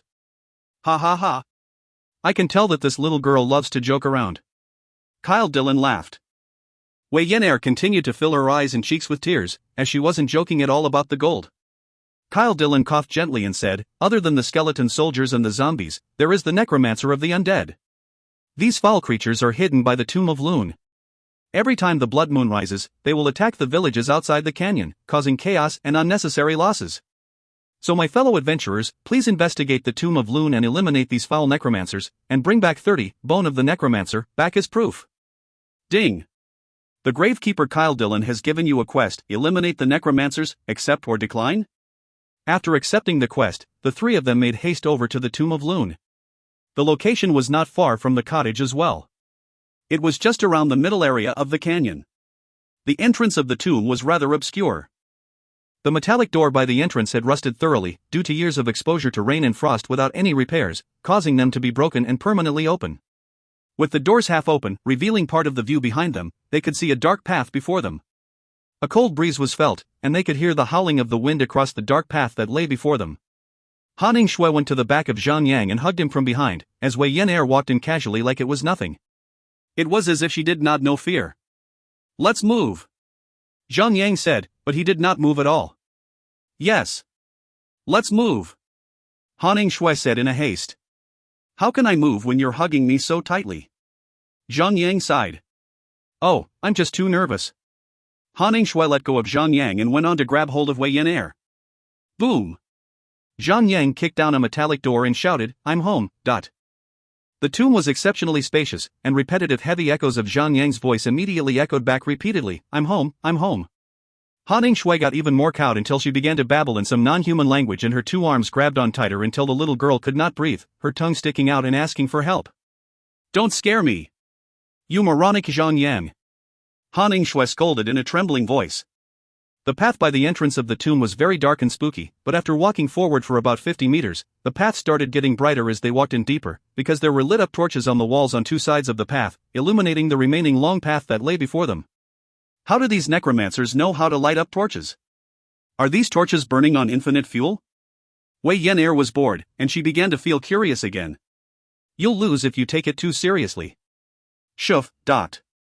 They walked in deeper and realized that the surroundings were beginning to change. There were rooms on both sides, coffin chambers. Zhang Yang led the ladies in slowly approaching the first door of the coffin chambers. As they were approaching it somewhat comfortably, a skull that was surging with a dark light shot right in the face of Zhang Yang. -2010. Zhang Yang was inflicted with damage. He was caught off guard and let out a surprising yell. Then, he activated Charge and rammed into a necromancer in a black robe, interrupting the second enchantment of the Shadow Bomb. Blackrock Necromancer, Elite, Undead. Level, 87. HP, 87,000. Defense, 450. These undead necromancers were just skeletons wrapped in skin, and they were extremely skinny and dry. Their two eye sockets had evil flames dancing within them, just like a ghastly flame. Spellcasters are truly different. Zhang Yang sighed lightly. Regular elites that were level 80 and above, such as skeleton soldiers and zombies, could only inflict damage ranging from 500 to 600, but this necromancer can damage him by more than 2,000 damage points. Fortunately, although their damage on Zhang Yang was rather high, but these necromancers did not gather around in a group. They were all scattered around the place. Therefore, they could only be eliminated one by one. As this area was an indoor environment, only Zhang Yang could bring along Whitey, while Han Yingxue and Wei Yin had to dismount from their pets and carry on by foot. For the three of them, it would be more efficient to lure the monsters into one place and kill them all at once. Zhang Yang took advantage of the special terrain of the passage that lay before them. He lured in tens of necromancers and got a solid hold on their aggro, and then he used the wall to run out of their view, gathering the monsters at the entrance of a coffin chamber. There, he began his killing streak with his AoE skills. Kiting so many monsters at a time, especially when his defense was useless against these spellcaster-type monsters, gave a lot of pressure to Han Yingxue. The good thing was that Zhang Yang had many life-saving skills like Berserker's Heal, Shield Wall, Blood of Life. He could just activate the skills in turns to stay alive while killing the monsters because these skills had short cooldown duration. So it would be a waste to not use them. As they passed by, the coffin chambers were cleansed of the foul monsters, and Zhang Yang had picked up 2 pieces of zombie moss along the way. Unfortunately, there was no sign of the recipe for zombie potions. Zhang Yang could only let out a breath of sigh and wait for another chance. There was no telling how many floors there were in the Tomb of Lune. Since they had only managed to collect 10 pieces of Bone of the Necromancer, which was only 1/3 of the amount they were supposed to collect. So, they ventured deeper on into the area. After just a while, the three of them had arrived at the deepest floor of the bottom area. A set of stairs that was made of stone led them down deeper, but they could only see as far as 20 steps before the passage turned down a corner, out of their sight. Only God knows what was waiting at the other side of that corner. Zhang Yang and the ladies followed the stairs down to the corner. After just a while, they had arrived at a new floor of the tomb cave, the second floor. The view remained the same, being the same one long passage, with many coffin chambers at the 2 sides. Let's begin clearing out the monsters and wrap this up. An hour later, the second floor of the monsters had been cleaned out thoroughly. But they were treated far worse this time. They managed to get only 9 pieces of the item quest. Going deeper down the tomb cave, the 3 of them arrived at the 3rd floor of the area and began their wiping operation. Slowly, the number of Bone of the Necromancer had finally increased from 19 pieces up to 20, then 25, and finally, 29. So, now what? This is the last coffin chamber. If we can't get the final piece of the quest item, then we will have to wait until the monsters respawn. Wei Yin stared into the endless darkness of the passage and sighed. As they had already hit the end of the passage, there was only one last coffin chamber that had yet to be cleaned, so if they fail to get the last piece of the quest item, they will have to go back all the way up to the 1st floor of the tomb cave and wait for the monsters to respawn. Hey! Humans! Fantastic! It's just marvelous to see a few humans down here. Right down the corner of the coffin chamber, there was a red-bearded dwarf battling 7 necromancers at once. His health points were low. He was so delighted to see Zhang Yang and the ladies, that he immediately cried out for help and joy. It's that Rhine Wildhammer. Rhine Wildhammer, the same Tomb Raider, who was always getting himself in trouble. He was the one dwarf who will give players a necklace that would grant them immunity to skill effects.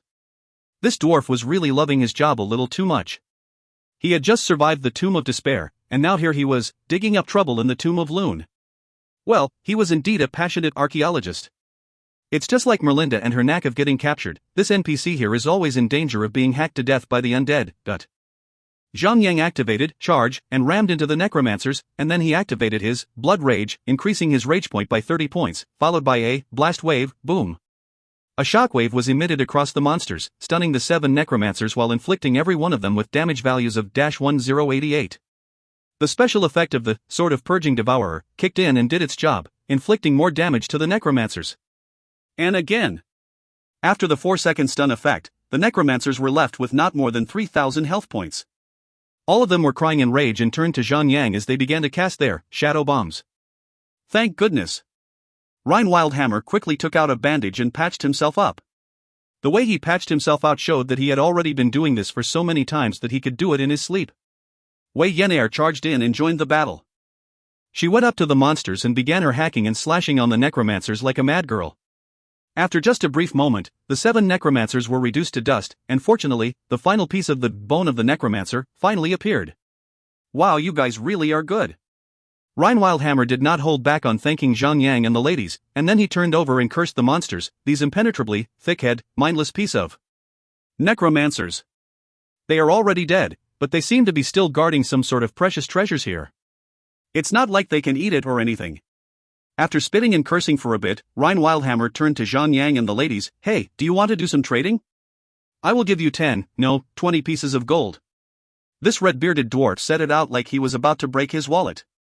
No can do. 20 pieces of gold are too little. You must give us at least 15 pieces of gold. Wei Yenair was shaking her head around and said, Deal. Rhine Wildhammer quickly replied. Zhang Yang. Haning Shui. Ding. Rhine Wildhammer has given you a quest, hey. You're hired. Accept or decline? The 3 of them accepted the quest at the same time. Hey. You're hired. Difficulty, C. Description, escort Rhine Wildhammer out of the tomb. If Rhine Wildhammer dies, the quest will be deemed as failed. Completion, escort Rhine Wildhammer out of the tomb 0/1. Wait just a second. Rhine Wildhammer ran to the back of a coffin and took out a backpack that was larger than himself. He then put the backpack on his back slowly with care and said, alright, let's move. If you find any errors, ads pop up, ads redirect, broken links, non-standard content, etc., please let us know. Report chapter so we can fix it as soon as possible. Chapter 407, The Spartan Warriors. Chapter 407, The Spartan Warriors. Translator, Endless Fantasy Translation Editor, Endless Fantasy Translation. Rhine Wildhammer was following closely behind the group with his large backpack on his back. Every time when they passed by a coffin chamber, he would look around intensely as if he was worried that monsters might suddenly leap out from the room and take away his precious backpack.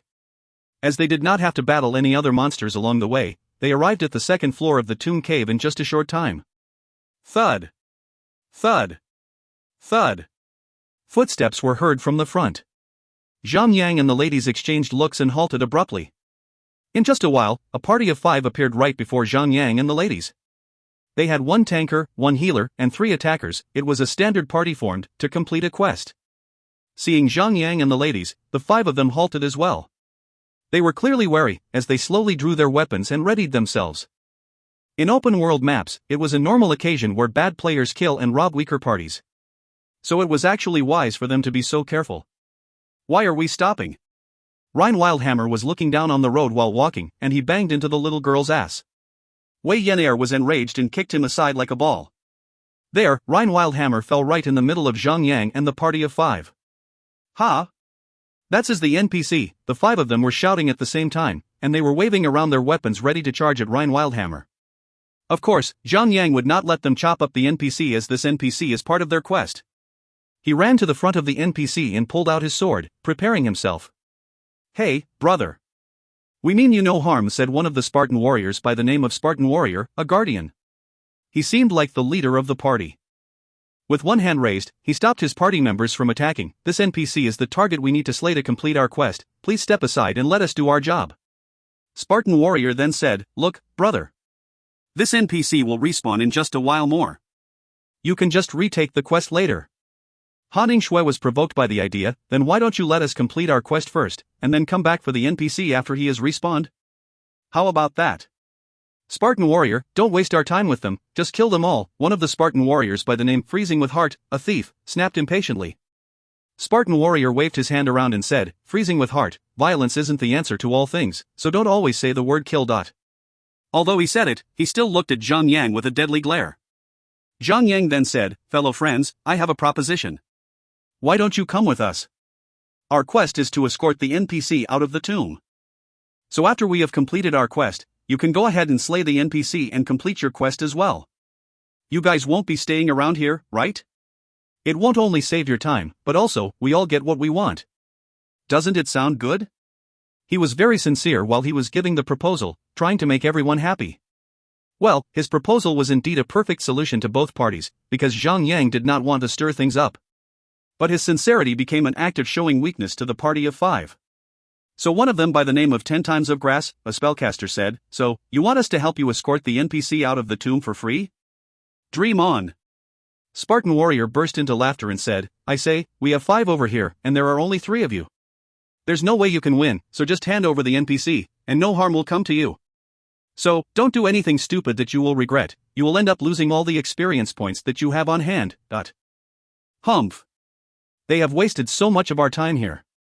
It won't be so easy for them to back off now. Another one by the name Invincible Mouth Sacrificer, a holy knight, turned his attention over to Haning Shui and Wei Yenair, and he began to scan their bodies. At the least, these 2 pretty ladies must show us some skills of theirs to entertain us by performing a striptease. Zhang Yang was enraged by the words, but he tried to calm himself down and keep his expression neutral. Although he unintentionally had become a king who currently ruled the game, he would never let anyone humiliate or curse his party members, especially the girls and women. He pulled out his sword and warned, "Beware, words are the cause of a tragedy."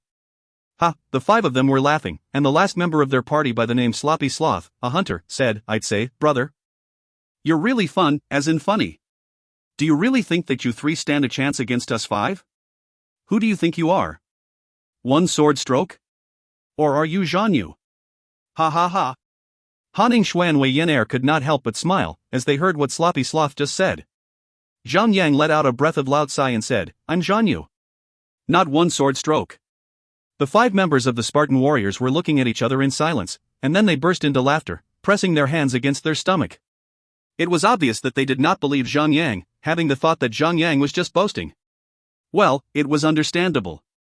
Because the number of players in China's server is increasing lately, and it had already reached up to 10 million players for now. So to be able to run into a famous player, especially the number 1 player in the entire China server, it's like winning a lottery worth $5 million, but... Wei Yenair took up her giant axe and said, "Why are we still wasting our precious saliva with them? Just F***CK them up. Little lady is fired up. But I like it." 10 times of grass was looking at the little girl with his perverted eyes. Bastard. Wei Yenair let out a roar in anger and activated her charge and rammed into 10 times of grass. With a full power swing of her giant axe, she slashed at that pervert without showing any remorse. 9-471. One moment later, as the axe swung by, blood oozed out like a pretty little fountain from 10 times of grass's body. His total health points were only about 20,000, so after this slash of attack, he was only left with 2/3 of his health bar. Oh mama. This girl is crazily strong. The 5 of them began to panic as they saw the damage value that appeared right on top of their party member. The damage value was just terrifying. Zhang Yang rammed into them with a charge as well. He then activated Blood Rage and sliced them up with his Sword of Purging Devourer, boosting up his rage points with his assault. The next thing the 5 of them noticed was Zhang Yang activating his Horizontal Sweep over them. In that instant, all 5 of them were inflicted with damage values ranging from 7,000 to 8,000. Unfortunately, there were only 5 targets, so the special effect of Zhang Yang's sword did not trigger. Wei Yenair laughed like a mad girl and activated her Blood Rage as well, followed by a powerful Tornado Cleave. The Spartan warriors were all inflicted with damage values of 17,000 in that instant, right after they were assaulted by Zhang Yang. After suffering the damage from the combination of Horizontal Sweep and Tornado Cleave, other than Spartan warrior the Guardian Tanker, the remaining 4 of his party members were wiped out in an instant. Just like that. It couldn't be helped. The passage was too narrow for the Spartan warriors to carry out any formations or tactics.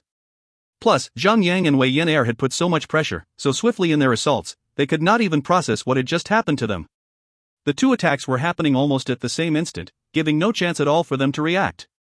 Spartan warrior looked around and realized that he was the only one in his entire party who was still breathing, and his facial expression became very interesting to look at. Very entertaining to look, at the very best. What a painful poke in the ass. This was just ironic and outrageous. They were still swaggering and making jokes before Zhang Yang and the ladies, and now, things suddenly changed in just one split second. In short, weathers can change fast.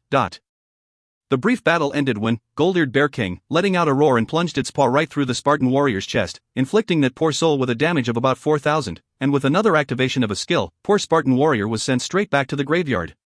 Later on, Spartan warrior and his other 4 party members stared blankly at each other with their helpless expression on their faces. Oh, right. Now I remember. That guardian has a familiar face, he really does looks like Zhang Yu. Suddenly, Sloppy Sloth slapped his own lap and said, "What a bad luck, man. We actually ran into the #1 tanker in the entire China server while trying to complete one quest. So are we going to complete the quest or not? Complete US. Didn't you see the videos of the competition or whatsoever? Zhang Yu has an overpowering forbidden skill that can bombard anyone within the radius of 2 miles from where he stands. This skill can damage all the targets within range by 20,000 damage points. How powerful is that? And what can we do against him? Take your little brother? Holy cow, even my little brother is not that strong. Let's use yours. Hey, just forget about it for the moment, we should just wait for a little while. After they have completed their quest, they should leave. We shall go back to slay that stupid NPC. Well, the strength of the paired skills, Blizzard Sky, and Luna's Dew, were exaggerated how many times by only God knows how many players who do not know the truth behind them. But there are still advantages over this. At least normal people won't dare to attempt to blunt the edge of Zhang Yang's advance and saves him from a lot of trouble. Zhang Yang kept his sword and shield and turned to Rhine Wildhammer, "Stop pretending to be dead, and get up now." Only then, the red-bearded dwarf crawled and stood back up on his feet. Then he smiled guiltily and said, "I was just too nervous just now. You should know, we dwarf are natural warriors, fearless warriors across all the lands. We won't blink even danger comes to us. Be it a tidal wave of swords or a sea of volcanoes, or whatever tsunami they claim to be." He kept on babbling on as he followed Zhang Yang from behind. After just a while, the four of them had arrived at the entrance of the tomb, and they walked right out. Finally, sunlight although the day was a gloomy day. "Hey, great work." Rhine Wildhammer tightened the opening of his backpack and said, "May the gods of Titans bless you." Ding. You have completed a quest, hey. You're hired. Acquired 4 million experience points. Ding. You have acquired 15 gold coins, Right after the red-bearded dwarf finished his words, he began to run in a hurry, and only God knows how he can run so fast with that huge backpack on his back.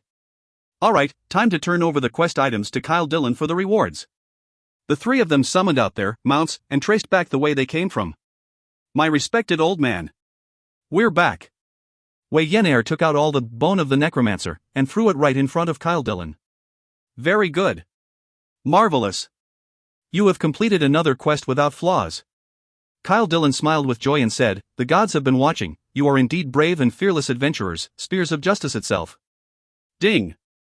You have completed a quest, eliminating the necromancers, acquired 4 million experience points. After completing 2 quests in a row, they had already acquired a total of 8 million experience points. Immediately, the three of them filled up one big chunk of their experience point bar, Kyle Dillon kept all the bone of the necromancer and said, "Adventurers, you have eliminated most of the undead in this area. However, as long as Shaman Mordoro lives, his endless creation of the undead will doom this land once again. 3 months, 3 more months in this land that you worked so hard to cleanse will be swarmed by these undead creatures once more, and break the peace that you have built upon this land for now. Adventurers, you must rid the source of it all, slay Shaman Mordoro to ensure the peace of this land." Ding. Gravekeeper Kyle Dillon has given you a quest, eliminate Shaman Mordoro, accept or decline? Accept. Zhang Yang nodded and said, "Mr. Kyle Dillon, rest assured that we will eliminate this Shaman Mordoro and bring true peace to this land. Then, I am counting on you, my brave adventurers." Kyle Dillon bowed to Zhang Yang and the ladies as tears began to fall from his eyes. Eliminate Shaman Mordoro, difficulty, A. Description: Gravekeeper Kyle Dillon requested that you slay the evil Shaman Mordoro and bring the wicked heart back to him as proof that you have slain the evil shaman. Warriors, Mordoro is very powerful, please bring along more friends. Hint: Shaman Mordoro can be located at the Undead Palace in the deepest site of the Black Rock Canyon. Completion: return to Kyle Dillon with Mordoro's heart 0 to 1. Reward: Gauntlet of Glory. Gauntlet of Glory, yellow gold, heavy armor. Defense, plus 40. Vitality, plus 134. Strength, plus 54. Agility, plus 27. Equip, absorbs 104 damage when hit. Unidentified. Required level, 80. This pair of gauntlets had a set of attributes similar to the Earth Spirit Gauntlet that Zhang Yang had on him now. This should be the best set of gauntlets there was, before Zhang Yang can get his hands on the Titan Gauntlets. Although these Gauntlets of Glory had no use for Zhang Yang, but he can sell it out and definitely get a good price for it, Although equipment can be sold for gold coins, Han Yingshui and Wei Yan'er were not interested in such kind of way of earning gold coins. They preferred to take gold coins hands-on and count them one by one in their bare hands. They savored that kind of sensation. The three of them got onto their own mounts and departed to the deepest area of the Black Rock Canyon. And coincidentally, they actually met the Spartan warriors once again. The sight of seeing Zhang Yang and the ladies had them running in the opposite direction without even looking at them, not even once, and they disappeared in just a short moment. Their faces showed it all. They were scared, and they did not want to die again. Zhang Yang laughed and said, "Little girl, look at what you've done to them with your ugly face. They did not even dare to look at you before they ran away, not even once. Ha ha ha. Pooey. They were afraid of you. Not me. Alright?" Wei Yan'er was not willing to be teased by Zhang Yang and made a funny face at Zhang Yang, "You ugly horse." Black Rock Canyon was a vast area. As the three of them rushed forward for nearly 1 hour without stopping, they finally arrived at the bottom of the canyon. What they saw before their eyes was a large palace made of metallic materials. The palace towered tall, with a magnificent view of it, giving off such a holy impression that they felt sacrilegious. Zhang Yang, Han Yingshui and Wei Yan'er were curious. Such a sacred palace is actually the lair for the undead? Is this what they call a sparrow's nest occupied by pigeons one? The answer was very obvious, right in front of their eyes. There were many undead creatures wandering around the entrance of the palace. There were bleached bone skeletons, rotten zombies, and some necromancers in black robes. And they would moan with spooky low voices randomly as they wandered. The number of the bleached bone skeletons were the highest among all, while the number of the necromancers in black robes were the least, looking lesser than 1% of the monsters that were wandering around. Zhang Yang patted Whitey and charged towards the monsters near the entrance of the palace. Time to work. By throwing a spear of obliteration over at one zombie near to him, he attracted the zombie over to him. Rock! The zombie let out a raging roar the moment it was hit, and then it raised up its arms and charged towards Zhang Yang madly. And, due to the effect of the chaining aggro of the system, 2 skeleton soldiers nearest to that zombie were pulled into the battle as well, and together, they pattered towards Zhang Yang with their skeletal feet. Zhang Yang laughed and said, "Little girl, lure a few more monsters over to me." "Alright." Wei Yan'er replied, and she also threw a spear of obliteration at one of the skeleton soldiers. Rock! The skeleton soldiers let out a roar and began to charge towards Wei Yan'er from afar. But it was really unfortunate for the little girl, as one of the monsters the skeleton soldier had invited along was a necromancer. Right after that, the necromancer targeted the little girl and began to chant the spell of Shadow Bomb. Zhang Yang unleashed his Thunderstrike on the 3 monsters that were after Wei Yan'er and pulled them over to him. But he couldn't do anything against the necromancer, which was very far away from him. Shove! The necromancer shot a Shadow Bomb at Wei Yan'er, inflicting her with a damage of -127. Oi! Noob tank! Quickly, kite the monster properly. Although the little girl was mounted on her pet, boosting her maximum health points up to almost 50,000 points, she was not used to having a monster target at her in his presence. She began to cry out loud, "You noob tank! You're letting the monster hurt me! Noob tank, dot!" Zhang Yang burst into laughter and said, "The monster you picked to lure is a bad choice." Ha ha ha. He kited the monsters and began to take a few steps backward. As long as he can step out of the attack range of the necromancer, the monster will automatically pursue. And, as long as he separates the monsters that he is kiting away from the monsters that were wandering in the area, he did not have to worry about attracting any unwanted baggage. TL notes. 1. Sparrow's nest is occupied by a pigeon to occupy what that belongs to others. Here, it means that the evil undead army has occupied the palace and made it into their own lair. If you find any errors, ads pop up, ads redirect, broken links, non-standard content, etc., please let us know. Report chapter so we can fix it as soon as possible. Chapter 408, Book of Experiences. Chapter 408, Book of Experiences. Translator, Endless Fantasy Translation Editor, Endless Fantasy Translation. It was really an unfortunate thing that the paired skills, Blizzard Sky, and Luna's Dew, were still under a cooldown period. Or else, they could have kite the monsters in the entire area and unleash hell upon them with the paired skills. The amount of experience points that they could have acquired by doing so would have definitely been substantial, and it would have been a very satisfying experience. However, Zhang Yang could only frown whenever he thought about that. That one Sword Stroke and Lu Wei are really 2 lucky sons of beaches. They actually managed to get their hands on 2 sets of paired skills. Although one set of paired skills had a very long cooldown period, if used wisely, every set of paired skill can unleash hell onto the monsters in an area, and vacuum in a sea of experience points for the players. So, Zhang Yang could foresee that one sword stroke will definitely be leveling up like mad and catch up with Zhang Yang, but... However, Zhang Yang still had a heavenly weapon, that is the Sword of Purging Devourer. The special effect of this Sword of Purging Devourer, after absorbing the special effect of the Dark Enigma sword, had turned the sword itself into a new generation of legendary AoE weapon. The high defense of Zhang Yang aided in triggering the special effect of the Sword of Purging Devourer, as it will keep him alive long enough to do so. If other players tried to rope an entire crowds of monsters like he did, they would have never been able to survive long enough before the special effect of the sword could take off. To be rounded up by so many monsters at the same time, let's not talk about grinding up first. These normal players would not survive longer than a few seconds, and they will be torn into pieces in split seconds. Pack. Pack. Pack. Dot. In just a few seconds, the monsters were falling to the ground one after another, right before Zhang Yang and Wei Yan'er, and they dropped countless copper coins and some silk. The three of them did not clear up the area, instead, they simply tried to open up a path for them to get into the palace. So they only clear those monsters that were in their way into the palace.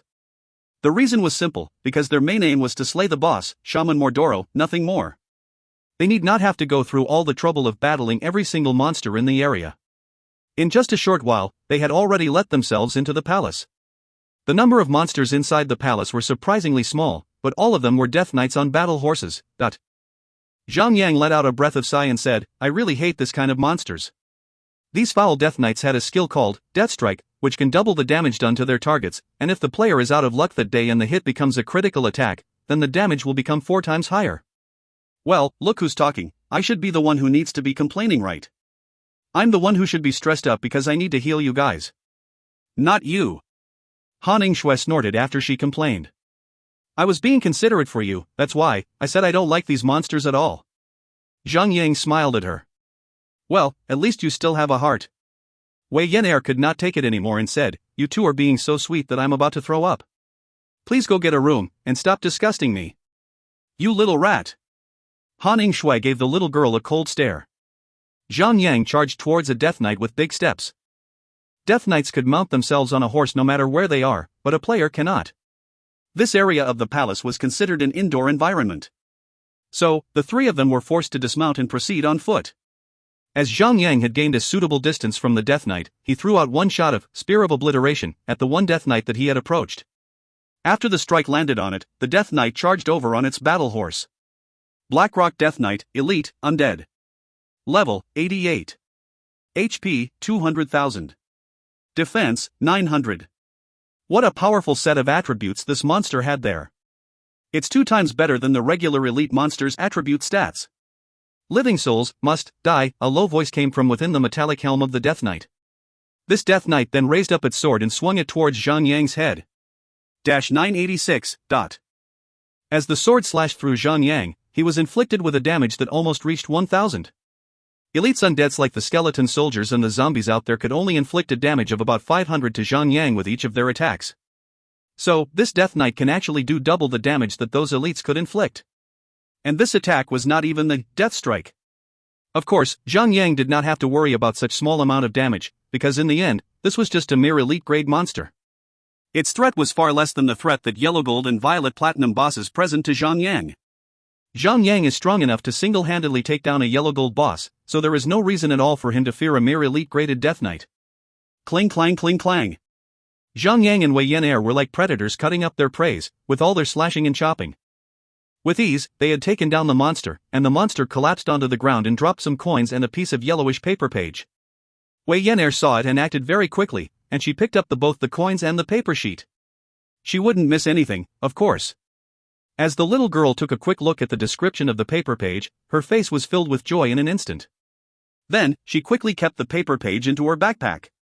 Zhang Yang could not resist his curiosity on what on earth did the little girl got into her backpack, so he asked, "Little girl, what previous stuff did you just stuff into your backpack? Why are you being so mysterious?" "Humph. Not going to tell you." Wei Yan'er stuck her tongue out at Zhang Yang, followed by a funny weird teasing sound. Zhang Yang did not mind much about it, and he continued to kite and slay the monsters. In the process of slaying 7 Death Knights, a total of 3 of these paper sheets dropped from the slain monsters, and they were being snatched and kept into the little girl's backpack. Zhang Yang was getting more and more curious, and he got interested to find out what it was all that about. So right after they slain another 3 Death Knights and the 5th sheet of paper dropped, Zhang Yang was one step ahead of the little girl and snatched the paper from the ground before the little girl could reach it. "Oi, noob tank. That's mine. Give it back." Wei Yan'er felt offended and began to make noise about it. Zhang Yang took a good look at the description of the paper and understood why the little girl was being so persistent to get all the paper sheets. Beginner's Residual Page of Experience Book. Use, combine 10 pages of Beginner's Residual Page of Experience Book to from a Beginner's Experience Book.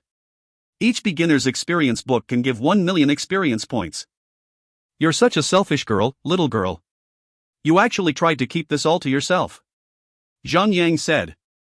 Hee hee. Wei Yan'er stuck out her tongue at Zhang Yang again as usual. Han Ningxue then realized and said, "Oh, then if a player is rich enough to spend money in the game, and with this experience book, that player can level up from level 0 to level 300 in an instant, right?" Zhang Yang shook his head and said, "You'll find out that it's impossible to do that soon enough." He passed the residual page over to the little girl and aided her in collecting the remaining 5 pages of the residual pages so that she could later combine the pages into a complete, beginner's experience book. The drop rate of this, beginner's residual page of experience book, was not low at all. They had picked up the remaining 5 of the pages required after killing another 10 Death Knights. After getting all the 10 pages all together, Wei Yan'er combined them together, and in that instant, a stream of blinding light flashed by and the 10 pages of the residual pages in her hands had turned into a complete yellowish book, which seems kind of an old book, more like ancient. Beginner's Experience Book, Consumable. Use, immediate gives you 1 million experience points. Cooldown, 72 hours. Any use of an experience book will make all other different levels of experience books enter the same cooldown period. Level required, level 80. Hey, what a letdown. This book can be used only once a day? Wei Yan'er sighed. Yes, the in-game time 72 hours was equivalent to 24 hours in real time. Zhang Yang smiled and explained, of course, it's natural to set it up like this.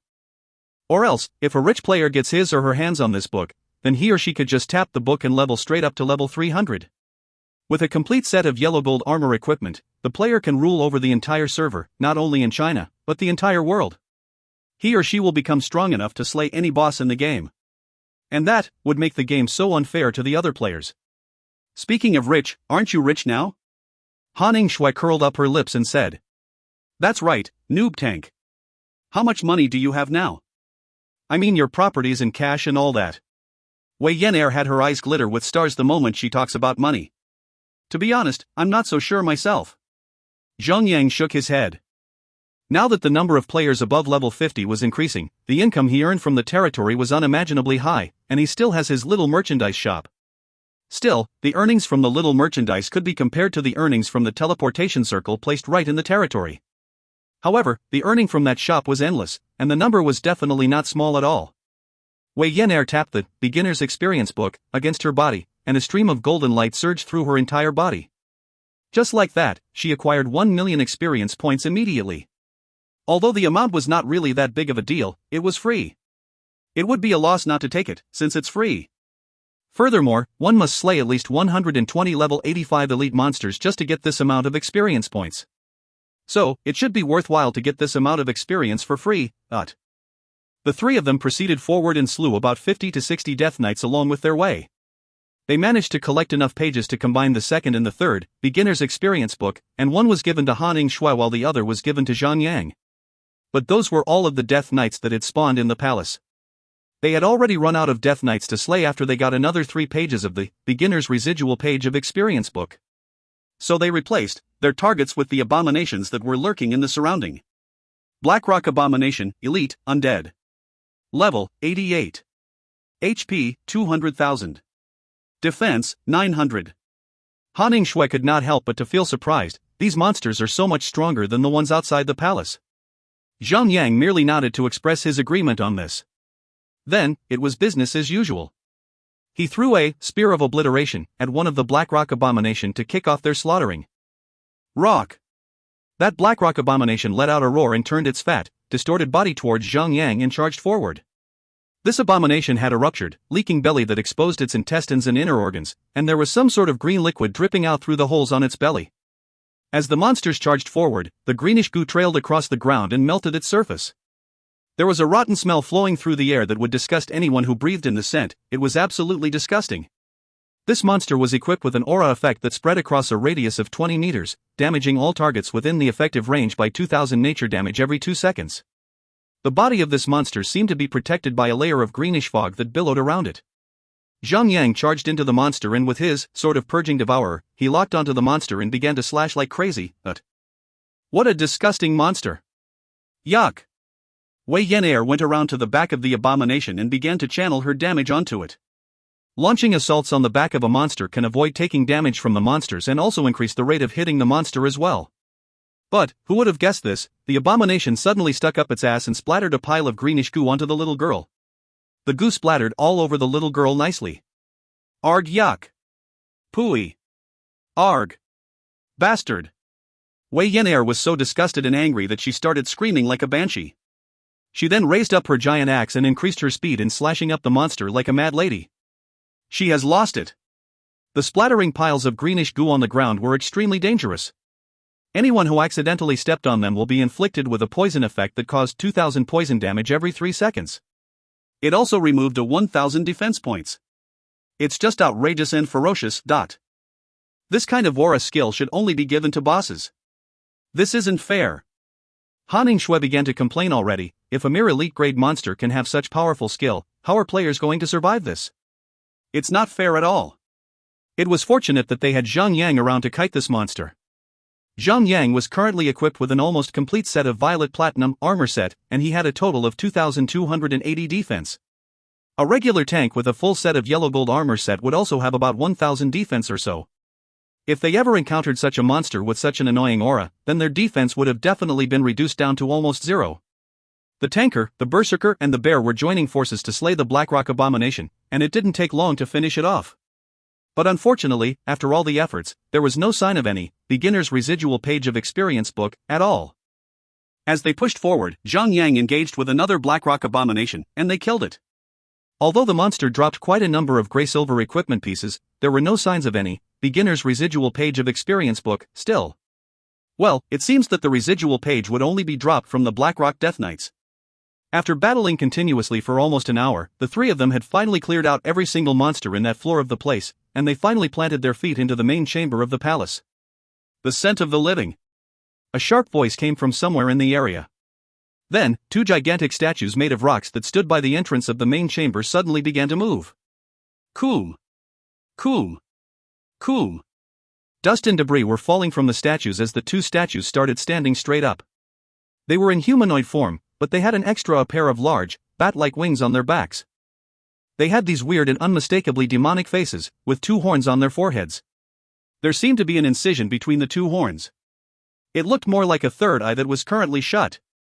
Obsidian Gargoyle Gillick, Yellow Gold, Undead. Level, 88. HP, 1,760,000. Defense, 1,500. Obsidian Gargoyle Margita, Yellow Gold, Undead. Level, 88. HP, 1,760,000. Defense, 1,500. Outstanding. 2 yellow gold bosses appeared at the same time. If you find any errors, ads pop-up, ads redirect, broken links, non-standard content, etc., please let us know. Report chapter so we can fix it as soon as possible. Chapter 409, The Obsidian Gargoyles. Chapter 409, The Obsidian Gargoyles. Translator, Endless Fantasy Translation Editor, Endless Fantasy Translation. Right before the battle began, Zhang Yang quickly unsummoned Whitey and summoned the mythical turtle out. Things might get difficult, and he needed another powerful tanker by his side. Actual, living, breathing souls, stepping into this place. Can you recall how long ago was it since the last living soul set foot into our lair, Gillick? Marginti was speaking in a sharp, weird voice, and he would make some weird noises as he spoke. Gillick paused and gave some thought before replying. Should be, about 15 to 16 years ago. So it's been that long already? Hiss he. Marginti suddenly unfurled his wings and flew up into the air, and the next thing was him flying at Zhang Yang and the ladies. This is going to be a hell lot of fun. Wee hee. Ha. Marginti, please restrain yourself a little bit here. You're scaring our guests. At least leave one alive for me. Gillick was also flapping his wings and began to fly into the air, and followed suit. Zhang Yang quickly raised his shield up high and blocked the first attack of Marginti, and slashes at its belly as it flew past, but Arg Marginti was deflected away by the shield Zhang Yang wielded and took some damage. Although he was only inflicted with a damage of approximately 3,000, it provoked him well enough. The boss raged and let out a deafening growl, trying to gauge at Zhang Yang's face with its claws. So, which one do we hit first? Wei Yan'er asked. Under normal circumstances, it would be wiser to focus on bringing down one of them first. After being done with one of them, players will have plenty of time to take down the other boss. However, in the case of two bosses appearing at the same time in the same stage, there might be a possibility that when one dies, the other one will revive the dead one back to life, at full health, or something equally unfavorable. Who knows? Better to act than have too much thought about it.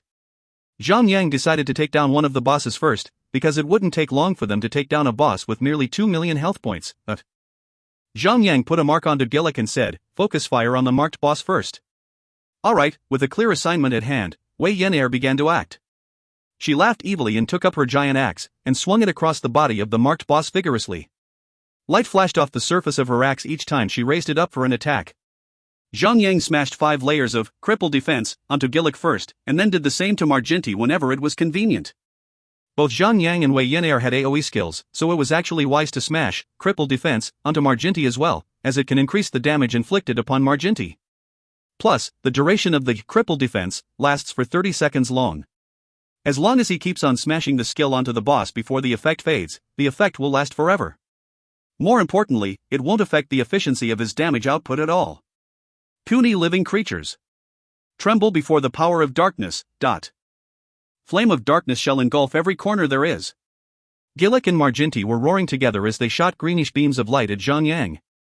Ding! You are inflicted with the Devouring Void, black, effect. If Gillick hits you, the damage inflicted will be increased by 50%. Ding! You are inflicted with the Devouring Void, white, effect. If Marginti hits you, the damage inflicted will be increased by 50%. In just an instant, Zhang Yang received 2 negative effects. 10,586. 10,723. The 2 bosses slashed at Zhang Yang and inflicted him with 2 large damage values. The damage output of these 2 attacks can be compared to the attack of a Violet Platinum boss. It was like Zhang Yang was being attacked by 2 Violet Platinum bosses at the same time. He realized that the goddamn black and white effects were terrifying, so he quickly commanded Mythical Turtle to focus its assault on Marginti. Mythical Turtle activated its Spirit of the Flame and Madness, which obviously boosted up its attack power like mad flames. After attacking for some time, Mythical Turtle managed to attract the aggro of Marginti, lifting half of the pressure from Zhang Yang. Although the giant turtle does not have any passive skills that granted it immunity from damage, but as a powerful Violet Platinum grade mount, it had a defense of over 2,500. Without having the black and white effects on it, the boss could only inflict a damage of approximately 9,000 on the Mythical Turtle. Meanwhile, a priest is naturally good in AoE healing. Haning Shui is a powerful healer with a high capability of healing, so they did not have to worry about her not being able to heal them up. 10 seconds had passed, and the 2 bosses had once again activated their Devouring Void effects onto Zhang Yang and Mythical Turtle. Since there were 2 of them, Gillick activated his Devouring Void, black effect, onto Zhang Yang, while Marginti activated his Devouring Void, white effect, onto the turtle. However, the effects would only kick in when the black and the white effects were activated together. As there were 2 tankers, the black and white effect could not be activated. 5,821. Gillick had landed his claw on Zhang Yang, but the damage Zhang Yang received was halved. Without the Devouring Void effect running its course, the assaults of this yellow gold boss had been reduced back to its original state. With one hand raised, Zhang Yang summoned his servant, Devastator, to boost his damage output. It was time to end the fight. Since the cooldown period of a silver-tiered servant was 30 minutes long, by the time they are done with the bosses, the cooldown period should have ended already. Haning Shui also summoned her own servant out after she saw Zhang Yang's Devastator. Wei Yan'er only had a servant who was a green copper grade level 40+, and she was ashamed of it. Therefore, she did not even summon it out. Under the bombardment of 2 powerful attackers, with the aid of 2 powerful servants as well, the health bar of Gillick decreased steeply.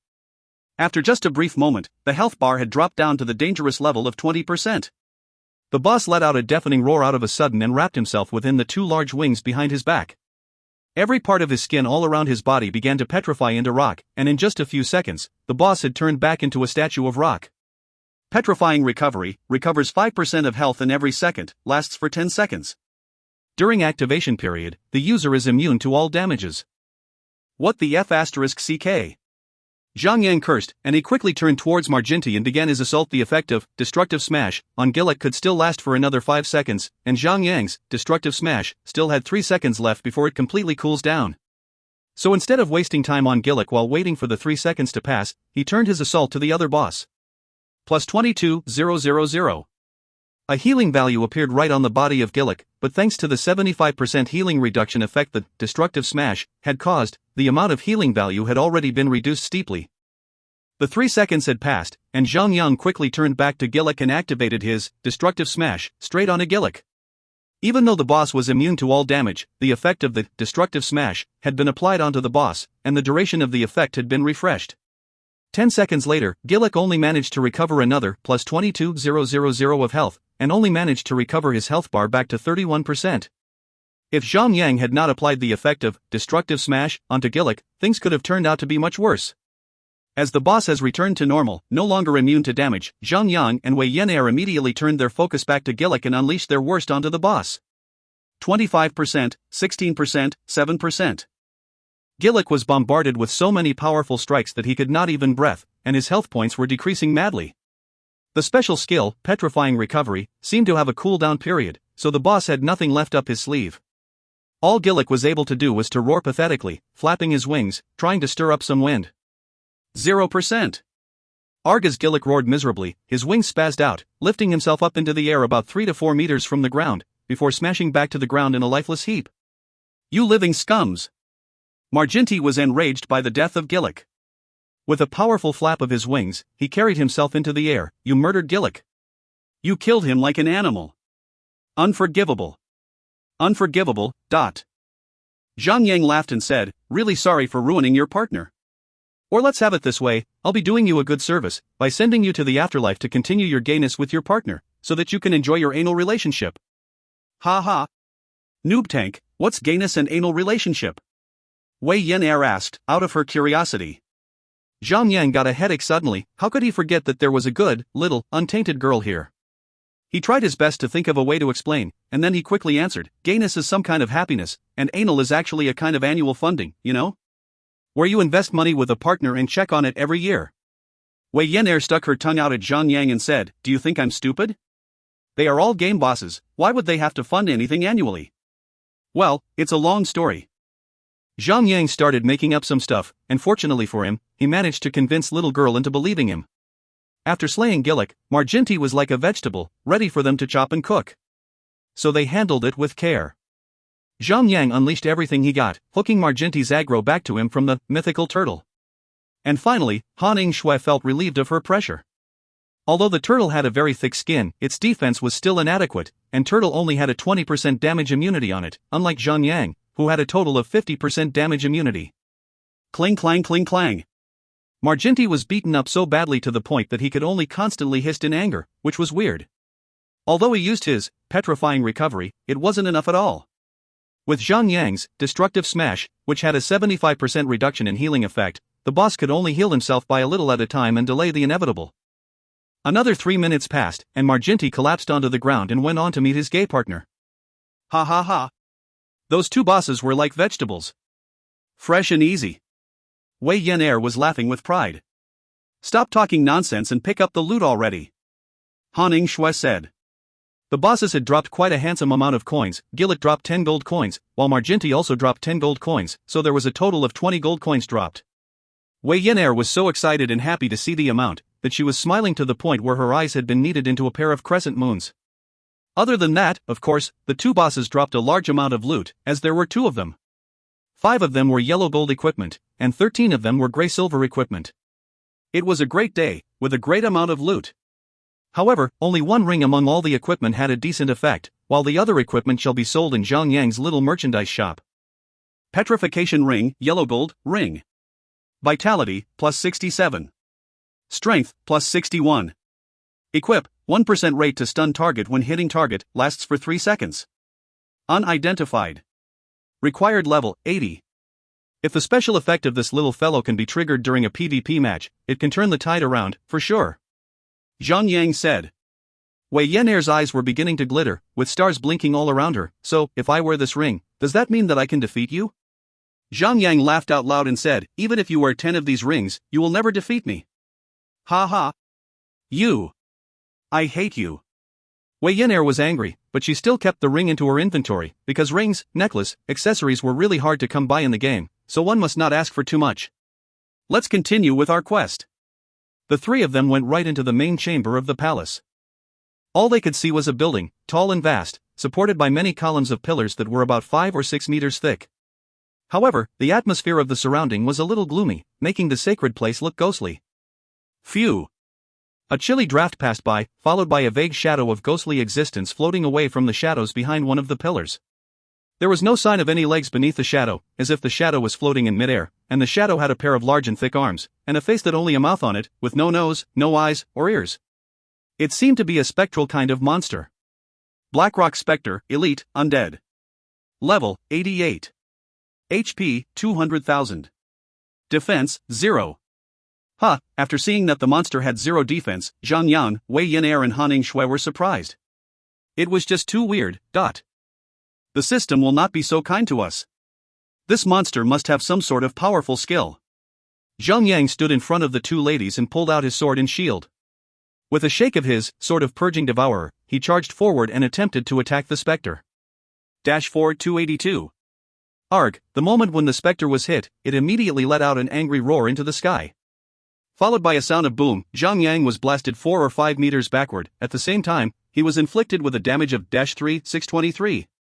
If you find any errors, ads pop-up, ads redirect, broken links, non-standard content, etc., please let us know. Report chapter so we can fix it as soon as possible.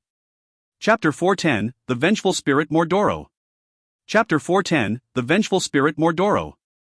Translator, Endless Fantasy Translation Editor, Endless Fantasy Translation. Charge. Zhang Yang re-engaged into battle with the Blackrock Spectre. Raising up his sword of Purging Devourer, he swung it straight towards the spectre. Arg, the spectre once again let out a roar of rage, and the sound had this powerful force that blasted Zhang Yang a few meters back. The damage inflicted on Zhang Yang was almost similar, about 4,000 damage points. What the F***ck? Zhang Yang could not take it anymore and cursed. As he had already used his charge, he could only run towards the spectre again, on his feet. Meanwhile, the spectre was floating slowly towards Zhang Yang as well. As they once again clashed into each other, Zhang Yang was once again thrown a few meters back, right after slicing the monster with his sword, just once. How long will it take for him to kill this god***MN spectre, if this goes on? As she was looking at Zhang Yang from the sidelines, seeing Zhang Yang being bounced back every time he tried to get near the boss, like a leather ball being tossed around, instead of helping him, she actually laughed at him heartlessly. This monster is really annoying. It could only activate a single skill called the Repelling Screech. With just one annoying skill, it gave a hell of a time to Zhang Yang to even approach it. Zhang Yang was not able to channel his damage output onto the monster peacefully. After laughing for quite a while, Wei Yan'er finally engaged into battle to aid Zhang Yang. And so it began, two leather balls being bounced around like mad people, trying to play a game of Pong with the spectre. Ha. Jejij. Wei Yan'er really enjoyed this new style of battle, being bounced around. She was laughing and giggling all the way throughout the entire battle. Although the spectre had 0 defense and players should be able to unleash high-value damages onto it, because of the waves of Repelling Screech, Zhang Yang and Wei Yan'er could only run around and try to approach the spectre by picking and rolling around, having no way at all to focus their assaults on the monster. Any melee profession players would face the same problem, as the players would have trouble staying by the side of the monster and attacking. After battling and repeatedly being bounced around for 2 minutes long, the god***Ned spectre was finally slain. Ha. Interesting fight. Wei Yan'er was still laughing. The three of them continued to push forward, as there were more specters coming out from their hiding spots behind the pillars, causing great trouble to the three of them. It took them about 1.5 hours just to get rid of those annoying spectre. Finally, Zhang Yang and the ladies arrived at the bottommost section of the palace chamber. There was a throne chair placed on the higher ground. By the far end of the chamber, there were at least tens of steps of stairs that allowed people to walk up to the throne chair. The throne chair was huge and was completely made out of gold. Many diamonds and gemstones were crafted onto the surface of the throne, making the chair look magnificent. Right above the throne chair, there was a man in a black robe, sitting on it. Even the head of the man was covered in a black scarf, protecting his face from being seen by others. However, his gender can be identified by just looking at his body figure. Right beside the black-robed man's right hand, there lay a sharp-edged long spear that surged with a gloomy aura. The Vengeful Spirit Mordoro, Violet Platinum, Undead. Level, 89. HP, 8,900,000. Defense, 2,500. Should we call Uncle 100 Shots and the others over here? Wei Yan Air asked. Zhang Yang took a look at the boss and said, I don't think it's a good idea. Look at the beneficial effect of the boss. Han Shui and Wei Yan Air looked at the boss again. Undead Regenerative Aura, recovers health points once every 2 seconds. Recovers 2,000 health points as a basic amount of recovery. Healing amount of the boss will increase, based on the number of living souls within the effective range of the aura. One extra living soul within the effective range will provide the caster an additional 100% healing effect. Range of the aura, 100 meters radius out, with the caster as the center point. The more people present, the more amount of health the boss can heal. Zhang Yang frowned. So now, it's just up to the 3 of them and 1 pet. The boss could basically heal over an amount of 16,000 health points every second. The math was simple. The basic healing amount was set at 2,000 health points every second. So, each living soul within the effective area will boost the healing amount of the boss by up to 4,000 health points per second. When a second living soul is present, the healing amount will be increased to 8,000 health points per second. And, the third living soul will be boosting the healing amount of the boss up to 12,000 health points per second. Turtle is also a living soul, so that makes the fourth living soul that boosts the healing amount of the boss up to a total of 16,000 health points. And after applying the effective, destructive smash, the boss would still be able to heal 4,000 in every second, lowering their DPS altogether by 4,000 points, but if more players are coming, although their total amount of DPS will increase substantially, but the healing amount of the boss will multiply on as more living souls are present. With another 1 additional living soul presence other than the 3 of them, it would increase the healing amount of 16,000 by another 100%, making it into an amount of 32,000. So now, it is wiser to just keep the number small, like now, just the 3 of them and 1 turtle, narrowing the healing amount of the boss down by at least 16,000 health points.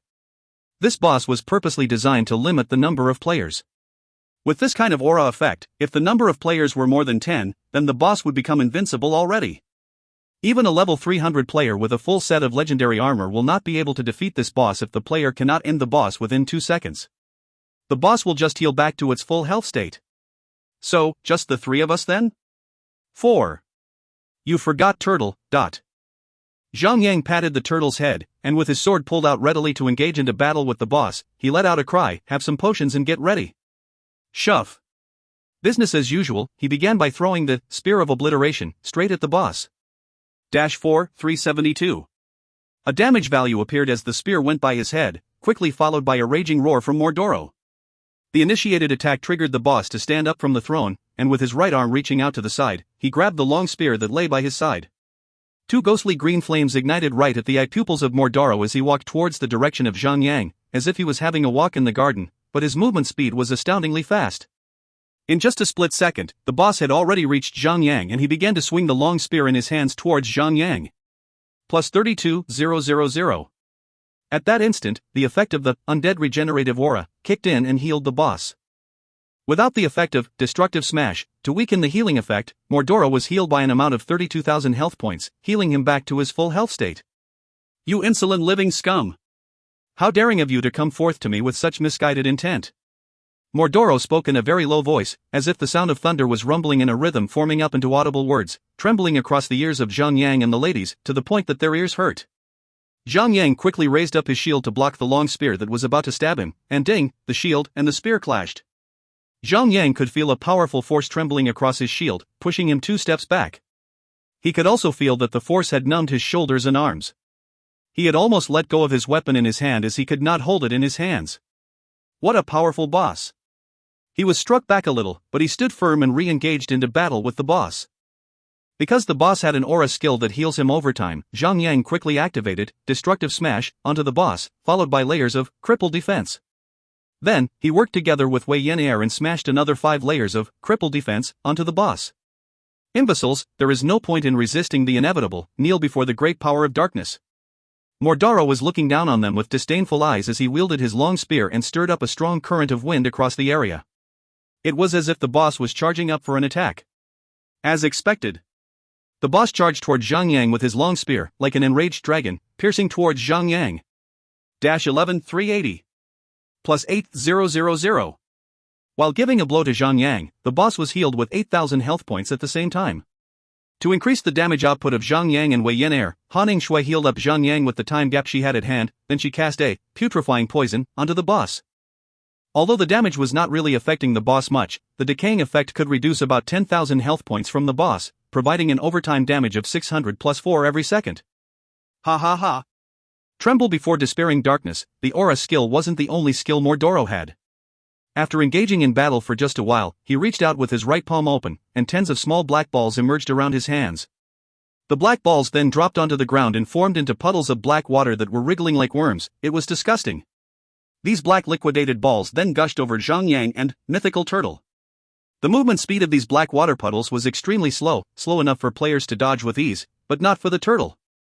The movement speed of turtle was much slower than the movement speed of the puddles of black water. After just a short while, the black water had caught up on turtle. Splash, dot. The black water puddles exploded violently, doing an area splash on Zhang Yang and the ladies, inflicting each of them with a damage value of 10,000 shadow damage. Stupid turtle. Wei Yan yelled. Turtles are just born slower, it's not his fault alright.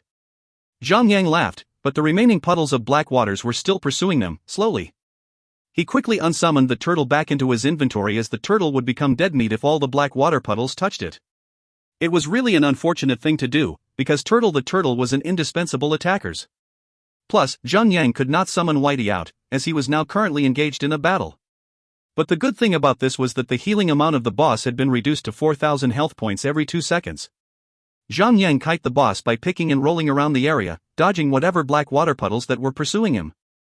It was a fortunate thing that they had already cleared most of the monsters in the palace. Now that the palace had been cleaned of the monsters, they could roll around with the boss without having to worry about being ambushed by monsters. Ha ha ha. Tremble before the despairing darkness. Mordoro would cast the black water puddles all over the ground once every 20 seconds, giving no time for Zhang Yang to slack at all. All he could do was to move around, dodging those things while kiting the boss at the same time. It was really a fortunate thing that the area was vast enough, and that the movement speed of the black water puddles were really slow. As long as they were more aware of their surroundings, they did not need to fear being touched by the black water puddles that would explode upon touch. 90%, 80%. Even though the health bar of the boss was reducing very slowly due to the undead regenerative aura, after bombarding the boss with all that they had for 10 minutes straight, Mordoro was soon left with 50% of his health. So, it seems that I have underestimated you. The greenish flames on the eye pupils of Mordoro flashed all of a sudden, as his right arm began to ignite in flames, and the greenish flames began to blaze on all the way down to long spear in his grip. Zhang Yang tightened up his asterisk SS, as he could not afford to make any mistake at this point. Boom! Mordoro raised up his long spear and plunged the tip of the spear straight into the ground of the place. The moment the spear plunged into the ground, the earth shook as if there was a 10-magnitude earthquake striking the area. The ground began to shatter into pieces, as the pieces of the ground were stretching unevenly across the entire area. Boom room room. The pieces of ground were being crushed into dust, which surged across the air. 12-186. 19-580. 19-910. Zhang Yang and the ladies were inflicted with a high value of damage as the air surged all around them. That wasn't the end of the attack, it was just the beginning of it. 18 streams of green flames beginning to ignite and grow right from the ground surrounding the boss, with the tip of his spear as the center point. These flames then expanded out towards 8 different directions into the surroundings, and across the ground in an instant, expanding out into the shape of a spider web. As the green flames spread across for quite a distance, they started to come to life from the ground at a high speed, forming blades at the tip of each flame. These blades were all about 3 meters long. Right after they formed, they reached out into the surroundings at high speed. Like thick whips of flames, with bladed tips, each of them reached out for their targets. Rock, as he heard some weird noises, Zhang Yang could see that there were many terrifying human faces with horrifying expressions drilling their way out from within the green flames, moaning with weird noises, and grimacing at Zhang Yang and the ladies. While they were at it, Zhang Yang could also see their white teeth gnashing, as if they wanted to chew him alive. Are you kidding me? Green flames with bladed tips that can flexibly pursue targets, while having scary faces drilling out from the flames? Fortunately, the tenacity of these flames was really good. Even though these faces were trying to drill themselves out from them, but after reaching out for about 1 or 2 feet, they would be held back by the elasticity of the flames. Dodge! Zhang Yang quickly shouted, aware of the damage they were about to receive if they just stood there and did nothing. Actually, Zhang Yang did not have to shout to inform Wei Yan and Han Shui, because the moment they saw the faces drilling out from the flames, they had already begun to run from them. So, it would be impossible for the faces to get near, or to touch them. Ha ha ha. Listen to the song of misery straight from hell. Mordoro pulled his spear from the ground and pursued Zhang Yang. Waving up his left hand, it was another wave of black water puddles splashing onto the ground, making the place even merrier. To hell with this man. They expect us to survive all this? Zhang Yang began to lose his composure and he cursed as he kited the boss, running all around the area like a madman. However, the 18 streams of green flames were like living beings, they actually tailed Zhang Yang and the two ladies. As the green flames spread, the human faces continued pushing out from the flames, crying out in sharp voices that stacked together. It was really disturbing to hear all that. What that was even worse was that the area where the green flames spread across would stay burning.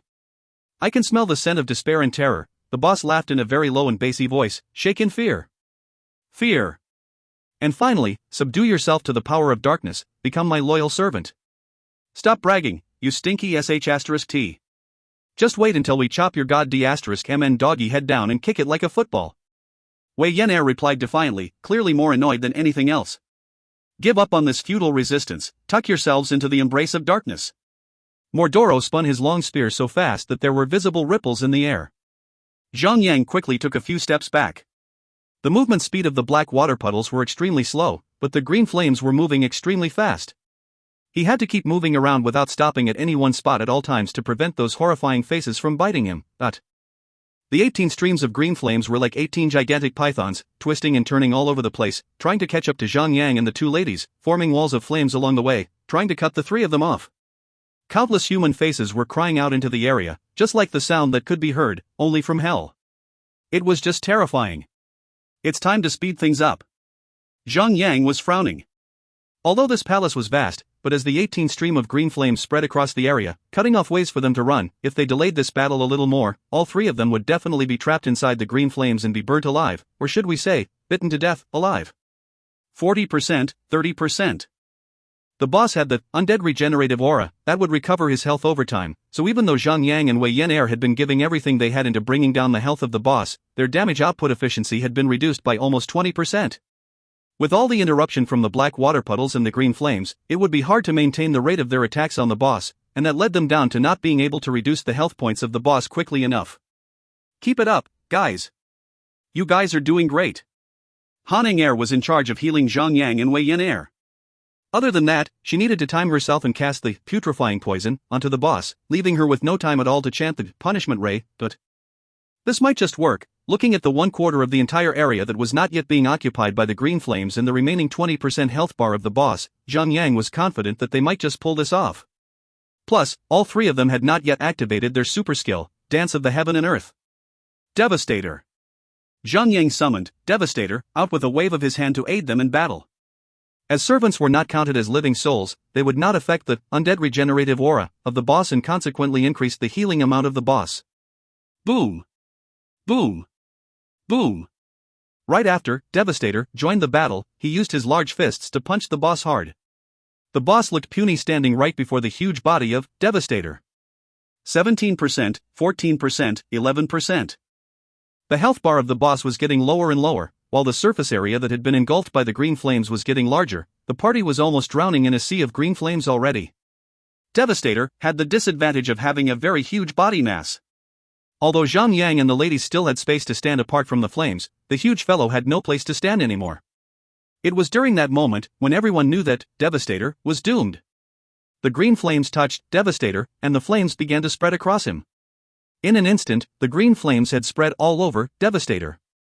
Countless human faces were drilling through the body of Devastator. The scene was really horrifying. Boom! The huge body of Devastator was reduced to bits in one short instant, and the 20,000 health points were reduced to 0 in just a blink of an eye. Holy cow! What a mess! Zhang Yang was shouting in shock. If players were to be touched by these green flames, they would be instantly killed. 8%. Take some power potions, and let's activate our Dance of the Heaven and Earth. Together. Zhang Yang took a bottle of Beginner's Power Potion, Grade 10 Transmutation, first, and then activated his Dance of the Heaven and Earth, followed by the special effect of Chaotic Dance of Electric Current. Meanwhile, Han Shui and Wei Yan'er had also taken their own power potions and had activated their Dance of the Heaven and Earth as well. Shove. Shove. Shove. 3 shadows wielded their swords, cutting through body of the boss, slashing like crazy. The body of the boss was suddenly surging with streams of white electrical radiance, as the old beastman started hammering strikes of lightning strike onto the head of the boss. 14000. 14000. 14000.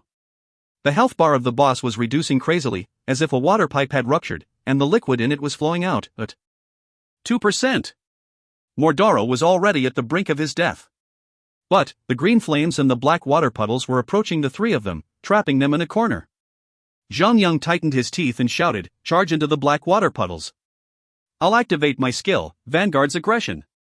If you find any errors, ads pop up, ads redirect, broken links, non-standard content, etc., please let us know. Report chapter so we can fix it as soon as possible." Chapter 411, Victory at a Price. Chapter 411, Victory at a Price. Translator, Endless Fantasy Translation Editor, Endless Fantasy Translation. Although the black water puddles could inflict AoE damage of 10,000 upon touch, upon the activation of Vanguard's Aggression, the damage can be minimized greatly. As for the green flames, it was a different story. Judging from how Devastator was drilled to bits within seconds, and no damage values appeared on its head, it was obvious that the attacks ignored defense, damage immunity, and damage absorption. So one touch, and you are as good as dead. Wei Yan'er had been hanging around Zhang Yang throughout the entire battle, so Han Ningxue had to approach them quickly to enter into the radius area of 3 meters, marking Zhang Yang as the center point. By entering the effective range of Vanguard's Aggression, she would be able to enjoy the special effect of the skill. The black water puddles were right in front of them already. Zhang Yang quickly activated the Vanguard's Aggression and activated his Shield Wall almost at the same time. With the special effect of his Titan Wall kicking in, the damage he received was reduced steeply, and he was recovering 10% of his health points in every second. He was like a god for that 15 seconds. 1%. That final drop of the health points of Mordoro was only 80,000. Killing Cleave. The moment the cooldown period of Wei Yan'er's Killing Cleave was over, she activated it again, almost immediately, swinging her heavy and powerful giant axe over at the boss and inflicting the boss with a terrifying damage of -32,312. As Zhang Yang's Killing Cleave was still on cooldown period, he activated his block to avoid some damage first, and then he activated his Shield Bash. -10502. Critical Strike. Lucky. Right after all that, the boss was left with around 40,000 health points. Since they already did not need Han Ningxue to heal them anymore, Han Ningxue began to hurl punishment rays at the boss as well. -7243. The inherent damage of Punishment Ray was extremely low, but with the extremely high magic attack attribute of Han Ningxue, the skill had exhibited an outstanding damage value. The green flames were spreading over closer than ever. 30,000. 20,000. 10,000. Han Ningxue screamed miserably, and somehow the voice turned Zhang Yang on. Her body was engulfed in green flames as the human faces tore her apart into bits. The moment she was killed, she did not even have the option to release her soul, and was transferred straight to the graveyard. Wei Yan'er followed her to the graveyard a few seconds later. Things were happening too quickly. 8,334. Zhang Yang swung his sword across the boss's body with a horizontal sweep. The boss was only left with about 1,000 health points. One more hit. A gentle hit, a strong brutal hit, it did not matter anymore. Just one more hit, and the boss is as good as dead. The green flames were so close that they could touch Zhang Yang at any second now. Zhang Yang activated his accessory, Heart of the Death Knight, but unfortunately, the invincible effect of this piece of accessory was not effective against the assault of the green flame. Countless human faces were drilling through his body. Even though Zhang Yang had a total of 70,000 plus health points at the moment, and the skill, Shield Wall, activated, everything was helpless before the blazing flames. He was instant killed. Boom! A white light surged through Zhang Yang's body as he was revived back, with his health bar full again. It must be Han Ningxue's skill, rise anew. Zhang Yang swung out his sword with all his might at the body of the boss as soon as he was able to, with a shove. At the same time, unfortunately, the green flames engulfed him once more and he was burned into bits in the next split second. 4,343. Ding! Your party has slain the vengeful spirit Mordoro, acquired 8,900,000 experience points. Ding! You have been killed, all equipment will acquire a 10% reduction on their durability. Shove, Zhang Yang was transferred back to the graveyard right after the notifications. When Han Ningxue and Wei Yan'er saw Zhang Yang's soul had respawned by their sides, they let out a breath of sigh and disappointment and said, "Sigh, after all the effort and everything that we have been through, it was all for nothing." Zhang Yang laughed out loud and said, "Who says so?" "Ha ha ha. You slew the boss?" Wei Yan'er asked curiously. "Of course I did. Then, why are you here in the graveyard? Heard of Arthur and Mordred? Killing each other at the same time?" Zhang Yang smiled. Han Ningxue curled up her lips and said, "I only heard about sharing life and death, so, ahem. Silly, you and the boss are really, we are entangled together forever, never to part for a second, like wind, like sand, indispensable for minutes one. Haha, dot. Stop showing off your knowledge on wordings and stuff, let's get moving. We're Zhang back to pick up our trophies. Or else, the system is going to refresh everything, and all this would really have been for nothing." The three of them rushed back to the palace in their soul forms. It was really fortunate for three of them that the graveyard that they were transferred to was just located right in the middle of the Black Rock Canyon. So, it did not take them long to get back to the location of the palace. After about 10 minutes, they arrived by the side of Mordoro's dead body. They managed to revive themselves nearby their dead bodies that were torn to bits. Han Ningxue gulped down a bottle of mana potion, and quickly, she began to chant some of her healing skills to heal up all the three of them. It was just an act of precaution, for example, in case other players appeared and ambushed them. So it was wiser for one to maintain health points at the maximum when traveling in the open world. You will never know what lay ahead of you in the wild. As usual, Wei Yan'er only aimed for the coins and picked up the 20 gold coins first, and then only she began to look at the remaining trophies that were scattered on the floor, besides the boss. Ha ha! It's another armor set. Wei Yan'er cheered with her hands raised up in the air, but immediately, she pulled her head and hands down facing the ground. "Unfortunately, this is not for me." Ring of Sincerity, Violet Platinum, Necklace. Vitality, plus 141. Intelligence, plus 94. Spirit, plus 40. Equip, reduces 5 seconds of cooldown period for Holy Shield. Unidentified. Required profession, Priest. Required level, 80. With this ring, Han Ningxue has finally gathered 3 Sincerity armor set, activating the first special effect of the armor set. She was giggling and jumping in joy until her huge pair of boobs were jiggling about as if forces were applied on them, with the surface of the boobies rippling like watery sacks. Zhang Yang could not help but scold her for teasing him so. Raging Blaze Handguards, Violet Platinum, Cloth Armor. Defense, plus 16. Vitality, plus 282. Intelligence, plus 189. Spirit, plus 81. Equip, increases 100 damage points for fire-type skills.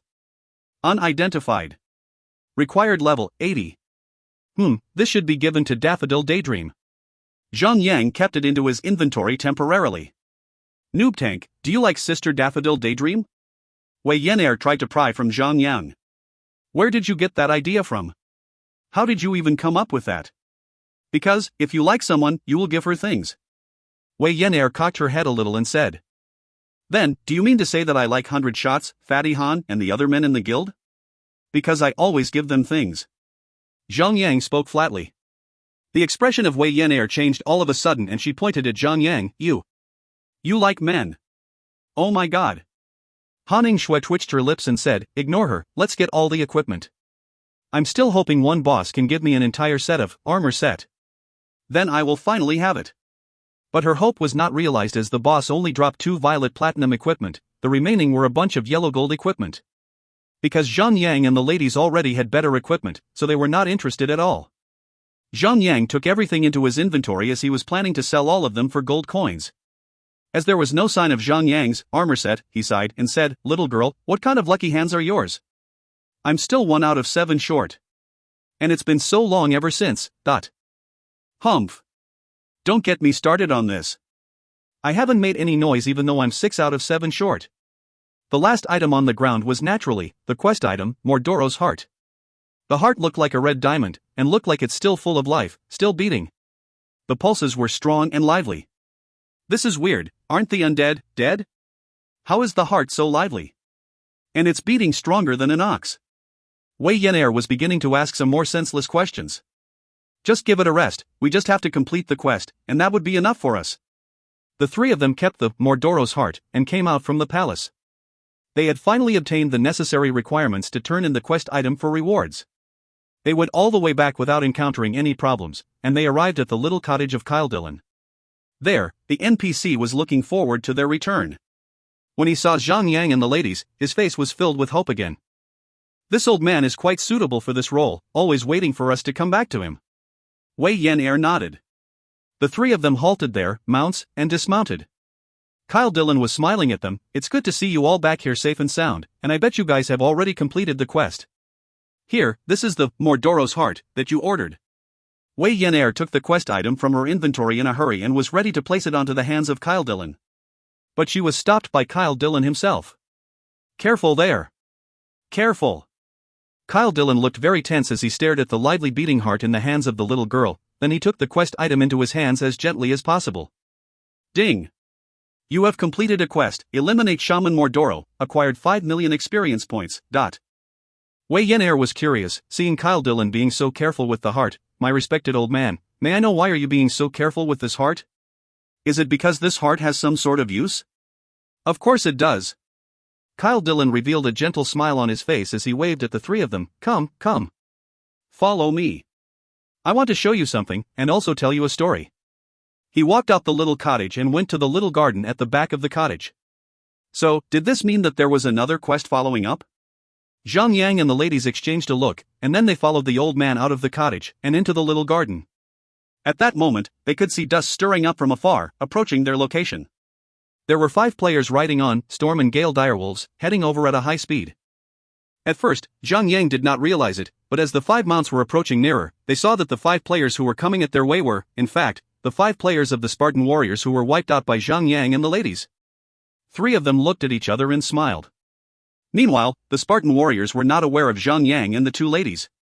They thought they were just 3 random players trying to accept a quest. Zhang Yang could hear the voice of the 10 times of grass coming loud from afar. What a stupid quest. Wasted our entire day just to get it done. If it's not for that ring, I would have slaughtered that NPC and choked the life out of him, huh? The 5 of them saw Zhang Yang at the same time and they were terrified. Their faces were filled with pure terror as they began to back off very slowly. Zhang Yang smiled vaguely at them. We are just going to accept a quest. If you're here for the quest as well, give us a moment, we're about to leave. No rush at all. We're not rushing at all. Spartan warrior quickly bowed at them and spoke in a very good manner. The other 4 of his party members were also being courteous, as they were afraid that Zhang Yang could charge at them and slaughter them all. PFF. Wei Yan was trying to hold her laugh, but obviously, she failed. These people look exactly like the sniveling traitors in war movies. Speaking of traitors, now that we're about to enter the Chaos Realm, when the war is triggered, who knows, you might even see some traitors with your own bare eyes. Zhang Yang smiled. Humph. If they ever appear in front of me, and I find out about them, I'm going to chop them down one by one, until none of them are still standing. Wei Yan purposely took out her giant axe and swung it around to emphasize how she would do it. But her action scared the 5 Spartan warriors until they hugged each other in one spot, having thoughts that the little girl was not happy to see them and was about to chop them into pieces. About 20 years ago, there was a plague that appeared out of nowhere and began to spread across our village. Many perished because of the plague. Kyle Dillon kept the Mordoro's heart into a weird-looking container as he continued to tell the story. Among the perished, my wife, Anelia, was one of them. She was infected, and she passed on. The NPC's name has the term Gravekeeper, but there was no sign of any grave in the garden. Could it be that he was only keeping an eye on his wife's gravestone where she was buried? Wei Yan was filled with curiosity, so she asked, and then? And then? Some of the dead villagers had turned into undead creatures. So, our chief was afraid that the other bodies would undergo the same changes and turn into undead creatures. So he commanded everyone to burn every single dead body with blazing fire. Kyle Dillon began to get agitated as he stood up, took a few steps back and looked into afar. Then he revealed a sense of hatred on his face. I begged him, I knelt down with my knees on the cold stones of floors and I begged him not to burn away my Anelia. But he refused and threw her body right into the blazing flame. I did the best I could and managed to get my Anelia out from the fire, but this is all that's left of her, just her skull.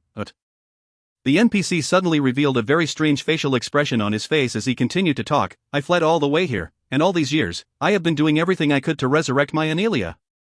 Now, her resurrection is upon me. It's happening. Kyle Dillon began to laugh like a madman, revealing his true colors beneath his gentle face. TL notes. 1. We are entangled together forever, never apart for seconds, like wind, like sand, indispensable for minutes, means two persons sharing life together, including life and death. The same sort of line for newlywed but in Chinese culture. If you find any errors, ads pop up, ads redirect, broken links, non-standard content, etc., please let us know. Report chapter so we can fix it as soon as possible. Chapter 412, The Resurrected Anelia. Chapter 412, The Resurrected Anelia. Translator, Endless Fantasy Translation Editor, Endless Fantasy Translation. Why do I have a bad feeling about this? Wei Yan'er beat on her chest and said. Meanwhile, Zhang Yang let out a breath of sigh and said, I really hate these types of dramatic quests, always making us look like fools. Kyle Dillon was laughing madly like he was about to drown himself into madness, as if he was being possessed by a demon. He gazed at Zhang Yang and the two ladies. I must really show my gratitude to you adventurers. You worked so hard, aiding me in collecting all the ingredients that I need to resurrect my Anelia in the name of justice and some treasures and coins. Thank you so much. For 20 years, 20 years. I have waited for so long, and today is finally the day. Boom. A powerful quake trembled across the ground for just a brief moment, then everything went quiet. Can you hear that? Kyle Dillon was looking madly passionate. That's the sound of my Anelia resurrecting. I really have to show my gratitude. The vengeful spirit Mordora was the strongest undead there is, and with his heart, my Anelia shall have unlimited power. This NPC just turned into some evil character with a savage face. Those bloody villagers, they must have grown envious of me for being the richest man in the village and took all my properties right after I escaped. Humph. When my Anelia's resurrection is complete, I shall bring her to the village and rain chaos upon them. Let those filthy scum villagers pay for what they have done. Boom. The ground shook again and again. Boom. Boom. Boom. The quakes were getting stronger and stronger, as the plants in the surrounding trembled as if they were human. Boom. Boom. Boom. Tall trees began to fall, as sand and dust were kicked up by the impact of the fallen trees. Noob Tank, this looks a little too magnificent. Wei Yan'er gripped her axe a little tighter. Sai, why do we have to battle no matter where we go? Can't you give me some time to rest? Han Yingshui was sighing with a helpless tone. The Spartan warriors quickly backed off while hugging each other tightly. Boom! Suddenly, a gigantic white-boned arm emerged from beneath the surface of the ground. This arm was huge. It was about 3 or 4 times thicker and larger than the arms an average person would have. Upon a closer look, the white skeleton arm was obviously combined together by many thigh bones, definitely not some natural human bone. It made sense now. That was most probably why Kyle Dillon had asked them to collect so many skeleton bones, tooth of a zombie, and also bone of the necromancer. Boom! Another white-boned arm broke out of the ground. The two huge arms were like bulldozers pushing across the ground, pushing away the soils on the two sides. In that instant, dust and sands were everywhere in the air. All they could see was shattered rocks and marbles flying all over the place. Ha ha ha! Come out! Come out now! My Anelia! My beloved Anelia! Kyle Dillon was jumping about joyfully, with a crazy look, as if he just had drugs. Now, no one will stand in our way. No one! No one! Ha ha ha! Ding! Gravekeeper used you to provide him the necessary ingredients to resurrect his late wife. This terrifying existence of undead will bring catastrophic consequences to the human nearby. You must be responsible for what you have done, warriors. Ding! You have automatically accepted a quest. Slay Anelia. If you give up on the quest or you cannot complete the quest within 1 day, you will receive a penalty of level -1. What the hell? Zhang Yang and the ladies stared at each other and cursed in unison. For everything that had happened, it's all because of the system guide, isn't it? If the game could just give some sort of notification to inform the players, nothing of this sort would have happened, right? This is just helpless and hopeless. Since things have already escalated to this, they just have to go with it. Silly you, should we kill those 5 Spartans first? Han Yingshui took a quick glance at the Spartan warrior and his 4 party members. After all, they had been slaughtered by Zhang Yang and the ladies once. Revenge was a sentiment that they most likely harbored. Before Zhang Yang could reply, a gigantic white corpse broke out of the ground. The corpse was about 3 meters tall, and the white bones on it seemed all thick and strong, but the size of the human skull and brain above the neck were of a regular human size, sticking right on top of the gigantic body. It was really disproportionate to look at. The resurrected Anelia. Level, 89. HP, 8,900,000. Defense, 2,500. My dear Anelia, the eyes of Kyle Dillon grew gentle as he looked at the face of Anelia with an obsessed face. He was looking at Anelia as if she was not a gigantic white-boned undead. Instead, he believed that she was still his beautiful wife. He must have lost his mind. Zhang Yang smiled bitterly. It's another drama mode, we can't move, again. Fortunately for him, he managed to summon Mythical Turtle out right before all these happened. Kyle? Kyle Dillon? Anelia was speaking out in a very low and husky voice, looking down at Dillon from the tall and huge body of hers. Why have you become so short all of a sudden? That's not right. Why has everything become so small around me? Arg. My hands. My legs. My body. What is going on with me? Arg. My dear Anelia, please listen to me first. Kyle Dillon quickly told Anelia every single detail about her death and her resurrection. I'm already dead? Anelia was feeling lost, as she reached out her hands up around her face. She was shivering as she was filled with despair. She placed her shivering hands onto her face and said, My face, is my face also changed? Like my body and hands? My dear Anelia, no matter how you change, I'll always love you. Kyle Dillon told her gently and looked at her passionately. That's just so touching. Han Yingxue could not move, but she still could talk. If only some man would tell me that, my life would be perfect, but... Zhang Yang. But, Anelia did not seem to be able to listen or accept any of this. After clutching her face in a daze, she suddenly let out a thunderous raging roar towards the sky and began to slam on the ground with her hands. The slamming caused the ground to shake and tremble as if the water was boiling, constantly fluctuating. She then roared at Kyle Dillon with rage, Why? Why did you resurrect me? I wasn't born a monster, and I sure didn't die as one. So what meaning does it hold, for me to live like this? I hate you. I hate you. Anelia. Kyle Dillon intended to comfort her. Shut up. Anelia continued to roar. My dear Anelia, please calm down first. Kyle Dillon made another attempt to comfort his resurrected wife. I said, shut up. Anelia roared in anger yet again, but this time, she raised her huge white-boned arm and slammed it across the ground straight at Kyle Dillon. With one powerful sweep of her arm, flesh and bones of Kyle Dillon splat right across the air onto the ground. He was instantly smashed into a pulp. No, Anelia shouted as she lost her voice. In the past, she was still an ordinary woman, but now that she has become a Violet Platinum boss, of course, she would lose control of her new strength. Of course, she wouldn't know how strong she had become. Arg! Anelia began to scream in a sharp voice, and her body began to radiate with terrifying a sense of power. Anelia raged and looked straight at Zhang Yang, the two ladies, and the 5 Spartan warriors standing further from her. Her eye sockets were ignited with an evil flame. My husband is already dead, why are you still alive? I want to kill. Kill every single one of you. The world does not need a single living person. Right after she was done talking, Zhang Yang and the players in the area had finally regained control, and they could finally move. Wei Yenair pointed straight at the nose of Anelia and said, You old B*TCH.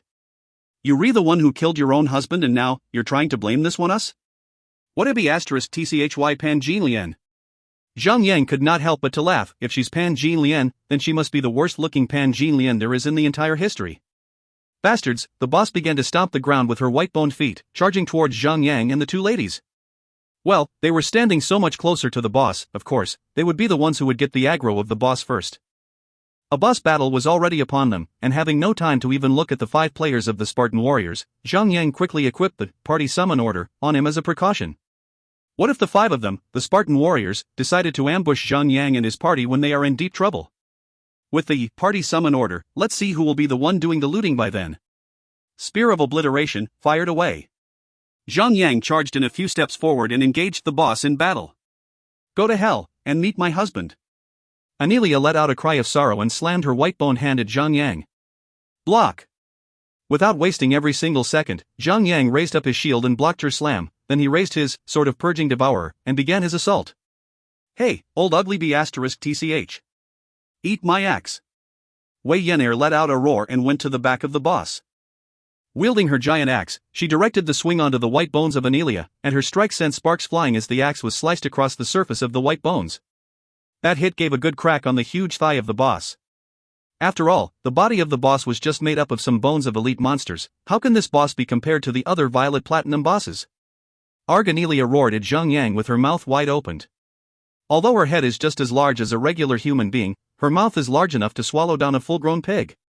As the mouth was wide open after the boss roared, black fumes engulfed Zhang Yang. Countless black skulls moaned and roared within the black smoke. 10,000. A very nicely rounded up damage value was inflicted on Zhang Yang, and Zhang Yang had also acquired an additional negative effect. Fatigue, reduces 10% of both damage dealt and healing effect, lasts for 15 seconds. What that was even worse, was that this negative effect could be stacked by up to 5 times. Zhang Yang quickly informed, which Snow? Don't stand on the same line as me and the boss. Alright. Meanwhile, after seeing Zhang Yang and the ladies engaged in battle with the boss, the 5 players of the Spartan warriors stabilized their trembling hearts and let go of their fear. This is a great chance. 10 times of grass was agitated with excitement. That's right. They're engaged with a boss, and it's a violet platinum boss. Strong as F***CK. So 3 of them plan to slay a violet platinum boss? Dream on. We can't even bring down a yellow gold boss with all 5 of us. Freezing with Heart was a little agitated with excitement as well. Let's wait. They won't be able to hold on much longer against this powerful violet platinum boss. When Zhan Yu is about to die, we shall charge in and take the advantage the god has given us. Kill him. Kill Zhan Yu. And after we upload the playback of us doing so to the forums and official websites. Haha. We shall become the first in the entire China server to ever kill Zhan Yu. First. Number 1. In online games, who wouldn't want to get the title of number 1? Number 1 on the leveling list, number 1 on the profession list, who cares? As long as it's a number 1, it was a majestic looking title wherever you go. Hee, if we can even get a few pieces of violet platinum equipment after we kill them, then we will be rich and powerful. The 5 of them were getting pumped to do it as they talked on. Then they turned their eyes towards Zhang Yang and the 2 ladies without any fear anymore. Instead, they were looking at Zhang Yang with greedy eyes as if Zhang Yang was already destined to be killed by them. Anyone who has seen this look of mine must die. Anelia was getting crazier, and because she was beginning to get used to her new body, she became more comfortable in advancing and retreating. Basically, all of her movements became smoother. And now, she had finally begun to unleash the power of a violet platinum boss. If you find any errors, ads pop-up, ads redirect, broken links, non-standard content, etc., please let us know. Report chapter so we can fix it as soon as possible. Chapter 413, Thrown into a Battle of Chance. Chapter 413, Thrown into a Battle of Chance. Translator, Endless Fantasy Translation Editor, Endless Fantasy Translation. Zhang Yang had been aware of his surroundings, taking in everything, including the expressions of the 5 Spartan warriors. He had not missed that. He smiled coldly and said, Witchy Snow, hang back a little and keep my health bar at 50%. What are you trying to do? Han Yingshui couldn't understand what Zhang Yang wanted to do, so she asked. Those 5 behind us aren't looking at us so pleasantly. So, I plan to set up a bait and see if they would change their minds maybe? Their decisions shall decide their own fate. Zhang Yang laughed. Noob Tank, you're very benevolent. Wei Yan was laughing very hard. Well, if they weren't thinking about taking advantage on us, then they wouldn't be lurking around us still. Ha ha. Han Yingshui slowed down her healing on Zhang Yang, slowly letting Zhang Yang's health bar reduce from 90% down to 80%, 70%, and all the way down to 50%. It seemed really dangerous to do so, but now that they were in an outdoor environment, Zhang Yang was mounted on his mount, boosting his maximum health up to a total of 133,470 points. So 50% of the maximum health he has is approximately 70,000 health points. Plus, all non-members of his party will not be able to see the specific amount of health points he has, they would only see the percentage of the health bar left. The Spartan warriors had no idea how much health points Zhang Yang has at the moment. All they could see was that Zhang Yang's health bar was reduced swiftly down to 50%, and then the health bar was maintained at 50%. So they began to lurk from the shadow. To them, their chance to strike has finally come. Freezing with Heart gave the signal, alright. Let's get going. The 5 of them looked at each other and nodded. They raised up their weapons and began to approach Zhang Yang slowly. Go to hell, all of you. Anelia suddenly let out a sharp and thunderous roar, as a stream of dark light surged around her body. The dark light then shot out from her body in all directions. 20,000. 20,000. 20,000. In that instant, everyone was inflicted with a large damage value, and that wasn't all, everyone was inflicted with a DOT effect. Shadow Corrosion inflicts 3,000 shadow damage every 3 seconds and reduces 50% healing effects, lasts for 15 seconds. Son of the Sniper, all 5 members of the Spartan warriors cursed at the same time. Other than Spartan Warrior the tanker, who had approximately 30,000 health points on him at the moment, the remaining of his party members only had around 20,000 health points. After being assaulted by the boss with that powerful skill, the remaining 4 were left with only approximately 5,000 health points. The worst part was that the negative effect actually inflicted DOT damage on their health points. None of them could handle that *T. It had turned into a catastrophic disaster for the Spartan warriors. All 5 of them had their faces wet with tears. What a stupid boss. We were coming to aid you, and this is how you repay us. Don't you know who are your enemies and who are your allies? Invincible Mouth Sacrificer quickly activated his sacred protection and entered his invincible state, trying his best to heal up his brother-in-arms a little. However, he was just a holy knight in the end. He specialized in single-target healing. However, there were 5 players, including himself, that required healing, so it made sense that he couldn't handle it. Priests would fare better in this sort of AoE healing. He quickly shouted, "Quickly, use your skills. I can't hold it up much longer," but... There and then, the 5 of them had activated their own life-saving skills to save their own *Cs. Ha ha ha. Wei Yan'er suddenly laughed madly and broke off from the battle. She rode on her crimson flaming horse and charged towards the 5 of them. At the current situation, battle mounts were still rare, or at least, the 5 Spartan warriors had not yet acquired such rare equipment. Standing before the He battle mount, they never stood a chance. All they could do was to watch Wei Yan'er charging in swiftly, like a mad general on a horse with a giant axe. Taking advantage of others when we're busy? You better go home and suck on your own thumbs. Wei Yan'er wielded her axe and directed the swing towards 10 times of grass. 14-11. It was a destructive smash, indeed. 10 times of grass turned into a stream of white light immediately and got transferred straight to the nearest graveyard. He had already activated his ice barrier to remove the effect of shadow corrosion, so he had nothing left to block the heavy strike that Wei Yan'er gave him. Wei Yan'er giggled and turned her horse around, charging towards her second target, freezing with heart. Taking advantage of others? The Spartan warriors were already wounded badly by the boss. So now, it was actually Wei Yan'er who was taking advantage on the Spartan warriors, finishing what the boss had started. Although the 5 of them had already broken out of their formation, the distance of 20 to 30 meters made no difference. In just an instant, Wei Yan'er had caught up with her next target and had swung her axe again.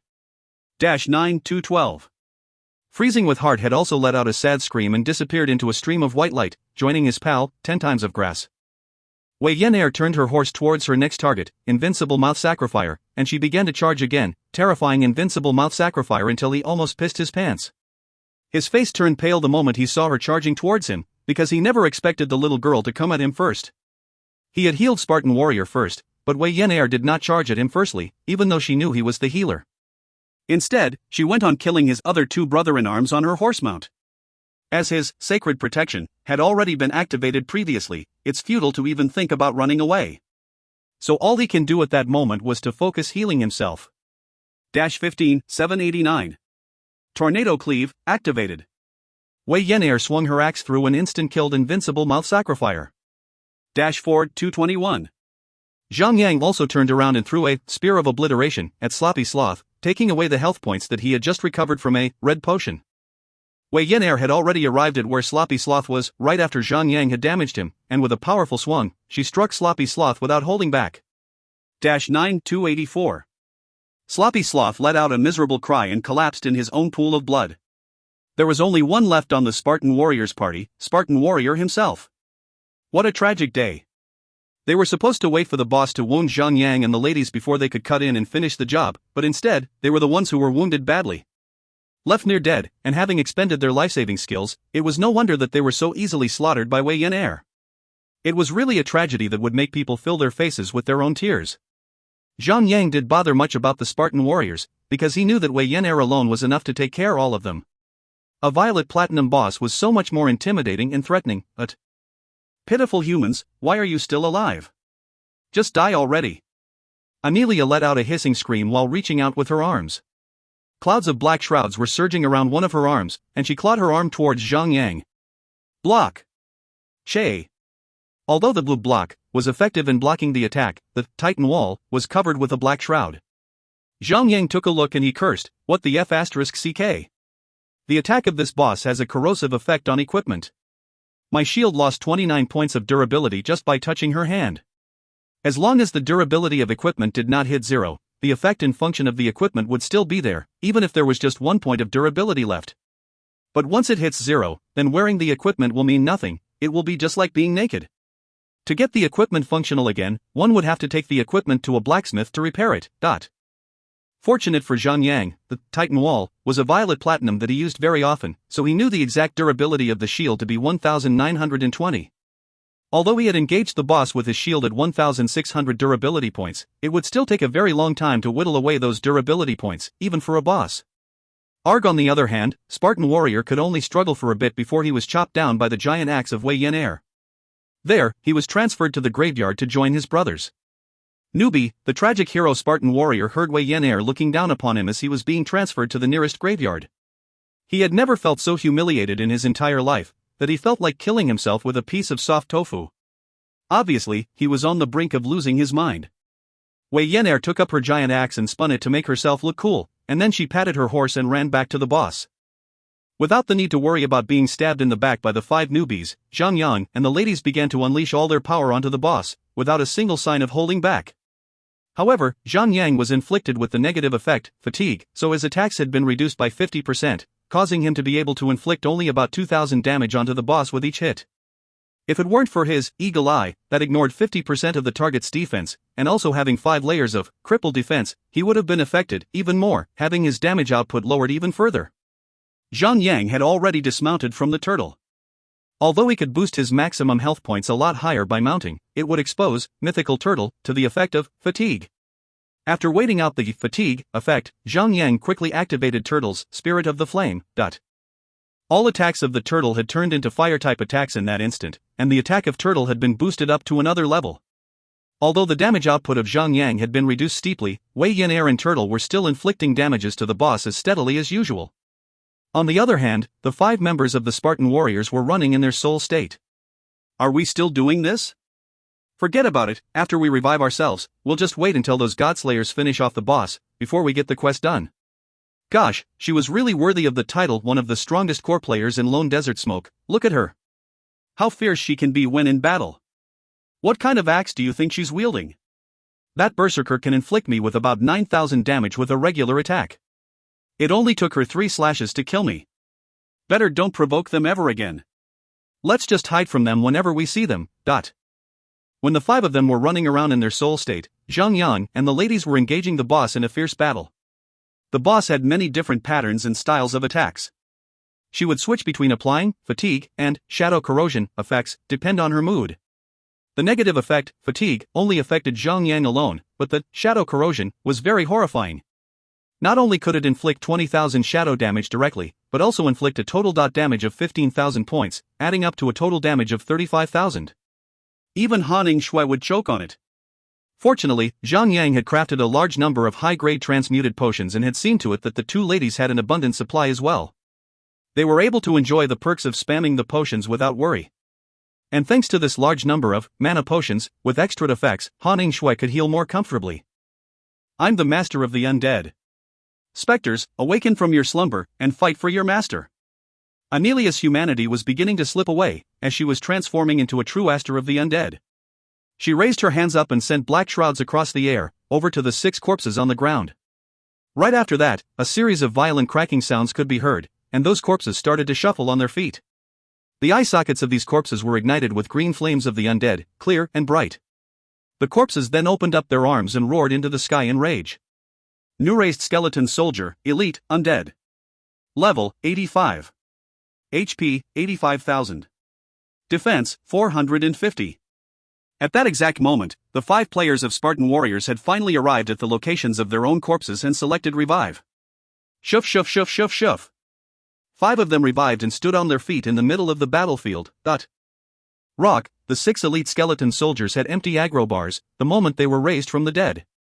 So, the moment the 5 players respawned nearby, the skeleton soldiers immediately set them as their primary targets.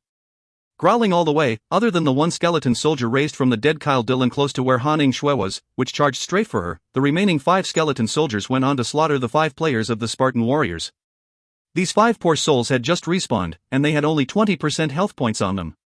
Furthermore, they were not particularly skilled in the game. So, when the elite skeleton soldiers came up to them, they did not stand a chance and got slaughtered all over again. With some miserable screams spreading into the surroundings, the 5 of them were quickly sent back to the graveyard. What just happened? Why are we dead again? The 5 of them were looking at each other, their faces gaunt and manic. Zhang Yang quickly flung a spear of obliteration at the skeleton soldier from afar, attracted its attention, shouting, "Little girl! Kill the small ones first!" "Roger! Kill them all!" Anelia cried out in a hostile tone of her sharp voice. There were more than a few white bones all over her body that had already been smashed and shattered to the ground like bread crumbs, all thanks to the powerful smashes and slashes that Zhang Yang and Wei Yan'er had brought upon her. But that had only provoked her even further. Zhang Yang stepped up and clashed with the remaining 5 skeleton soldiers, with the activation of his horizontal sweep, a powerful swing of his sword of purging devourer, directed straight at the monsters. The special effect of his sword was triggered as well, and countless aura blades were dancing around the monsters, luring them over to Zhang Yang. The firepower of 5 elite monsters and a violet platinum boss was quite powerful. Zhang Yang did not dare to slack or to be negligent at all. So, he activated his shield wall to tank them, and finally, he took them all out one after another. But these monsters had a skill on each of them, that was, when these monsters die, they would cause the damage done to them to turn into the health points for the boss. Although these monsters had been slain, the health bar of the boss had recovered by 2%. It's all because of those 5 nincompoops. That was how 5 more monsters were spawned. Wei Yan'er scolded. The situation was obvious just now. The number of elite skeleton soldiers Anelia can summon depended on the number of corpses in the surroundings. If the Spartan warriors had not died, there would only be 1 skeleton soldier summoned, and there wouldn't be a problem at all. If the Spartan warriors could hear what Wei Yan'er just said, they would probably puke blood immediately. It was Wei Yan'er who slaughtered them in the first place. Zhang Yang frowned. They were just killed again, so there are another 5 fresh corpses around for the boss to rise again. What a bunch of losers, can't they just find a better spot to die? Han Yingshui started attacking the boss directly. 1 minute had passed. Anelia let out a deafening cry again and said, "I'm the master of the undead. Spectres, awaken from your slumber, and fight for your master." She raised her hands up and sent black shrouds across the air over to the corpses of the Spartan warriors on the ground, just like how she did previously. Clack! Clack! Clack! 5 Death Knight began to spawn out from the corpses. The Death Knights were resting on their own battle horses, and the horses would paw their hoofs on the ground from time to time, breathing out fire from their noses. Newly raised Death Knight, Elite, Undead. Level, 85. HP, 200,000. Defense, 900. Wei Yan'er was staring with her jaw hanging. That doesn't make any sense. How can a horse even come out from the corpses? Zhang Yang laughed out loud and said, "Something to think about. The Spartan warriors should be proud of themselves, because they can still transform into such powerful foul monsters." Winnie, the 5 battle horses from hell let out their battle whine, moving their powerful legs, carrying the Death Knights towards Zhang Yang and the ladies like howling gale. Death Knights were not regular elite monsters, and if 5 of them activated Death Strike at the same time, together with the boss's attack, even Zhang Yang could be instant killed. At that instant, the 3 of them were in a very dangerous situation. If you find any errors, ads pop up, ads redirect, broken links, non-standard content, etc., please let us know. Report chapter so we can fix it as soon as possible. Chapter 414, Powerful Summons. Chapter 414, Powerful Summons. Translator, Endless Fantasy Translation Editor, Endless Fantasy Translation. Thud. Thud. Thud. The Death Knights did not even allow the party time to prepare themselves. They came up, wielding their heavy swords at Zhang Yang, as if they were about to slay a god. -1 785. -1 536. -1 693. -7 384. -1 634. The 5 Death Knights directed their heavy swords right at Zhang Yang, and one of them was able to score a death strike, inflicting a horrific damage on Zhang Yang. The boss did not just stand there and watch as well. She reached out for them with her massive arms. Fortunately, Zhang Yang was ready. He had reserved his block just for her. With his shield raised up high, he activated block and repelled the arms, preventing himself from being damaged even further. Zhang Yang could not care whether the damage output of Turtle was reduced or not at this time. He immediately flipped himself over onto Turtle, boosting his maximum health points up to 130,000 to increase his own survivability. Blast wave. All 5 Death Knights were hit and they were stunned, giving Zhang Yang and the ladies a brief moment to breathe and buffer a little. Focus on one monster, and kill it first. Zhang Yang quickly marked one of the Death Knights with the symbol of a sun and commanded the ladies to attack it. Han Ningxue also took a moment of her time to activate putrefying poison on the Death Knights, all 5 of them. Then, she turned her attention towards healing Zhang Yang with everything she had. The damage output of 1 boss and 5 elite monsters combined was very powerful. Even Zhang Yang's defense would not hold up for long. With all the damage done to him and Han Ningxue healing him, his health bar was like a roller coaster, going up and down, breaking even at around 50%. This time, he wasn't just pretending. It was because Han Ningxue could not keep his health points up. Devastator and Money Greed Floric, one were summoned to increase their damage output in an attempt to end the battle a little faster. As for the Centaur servant that Wei Yan had, the power level of this servant is just too weak compared to the other 2 servants. So it would be pointless to summon it out. Force Blast. Devastator blasted the 5 Death Knights 10 meters back the moment he was summoned out, followed by a powerful blast wave from Wei Yan in an attempt to restrict the movement of these elite monsters. But still, Zhang Yang's health bar was still decreasing madly, and it was about to hit the bottom. Berserker's Heal. Plus 133 470. A healing value that left Han Ningxue speechless and impressed at the same time appeared right above Zhang Yang, healing him back to his full health state. In terms of AoE attacks, Wei Yan was no match to Zhang Yang. But Zhang Yang is currently inflicted with a fatigue effect, causing his attack to decrease tremendously. The defense of these Death Knights was uniquely high, causing the attack of Blast Wave and Thunderstrike, which already had low damage output, to become even weaker, reducing the effectiveness of their initial damage output capability. It seemed that it would be wiser to level up the skill Eagle Eye up to level 10 as a priority. When this skill is at the maximum level, it would allow the player to ignore 95% of the defense of the target. So, it could have surprising effects when used to engage multiple monsters at the same time. Of course, it did not make sense to use Cripple Defense on the monsters one by one when there are many monsters around. 50 seconds later, the first Death Knight had finally been slain. I'm the master of the undead. Spectres, arise from your slumber and fight for your master. Another minute later, Anelia began to summon her little minions. But this time, there were no corpses for the boss to use, so Anelia was just wasting her breath and her expression. Boom! Another 40 seconds have passed, and the second Death Knight was slain. Although they were focusing on one monster at a time, some of their skills such as Tornado Cleave and Horizontal Sweep would inflict damages to the other monsters around them. That was the reason why they were getting faster in slaying the monsters. The third one followed, and the fourth one, then last but not least, the fifth one. All have been slain. Zhang Yang and the ladies had finally made it through the dangerous situation they were in, but Han Ningxue staggered in relief. It was really lucky for us that there were only 5 of them dead. If there are more corpses on the ground, then we won't have been able to pull it through. Any party would not survive if more elite monsters were spawned. Anelia possessed the Mordoro's Heart, and all thanks to this Mordoro's Heart, Anelia had earned a new ability. As Kyle Dillon had used the heart to resurrect Anelia, it had given her the ability to raise the undead. And Anelia had many very powerful AoE skills. So the more players present, the higher the death rate would be, and the number of elite monsters that Anelia could summon would be much higher as well. If the death counts of the players reach a certain extent, then the boss would bring disastrously high damage to all players by just summoning elite monsters, causing more deaths. When there are more death counts on the players, the boss could just summon elite monsters with her ability, and the number of the monsters she can summon will increase together with the increasing death count. The boss could simply overwhelm the players in that manner. Zhang Yang then said, I hope those 5 nincompoops won't come back and die again.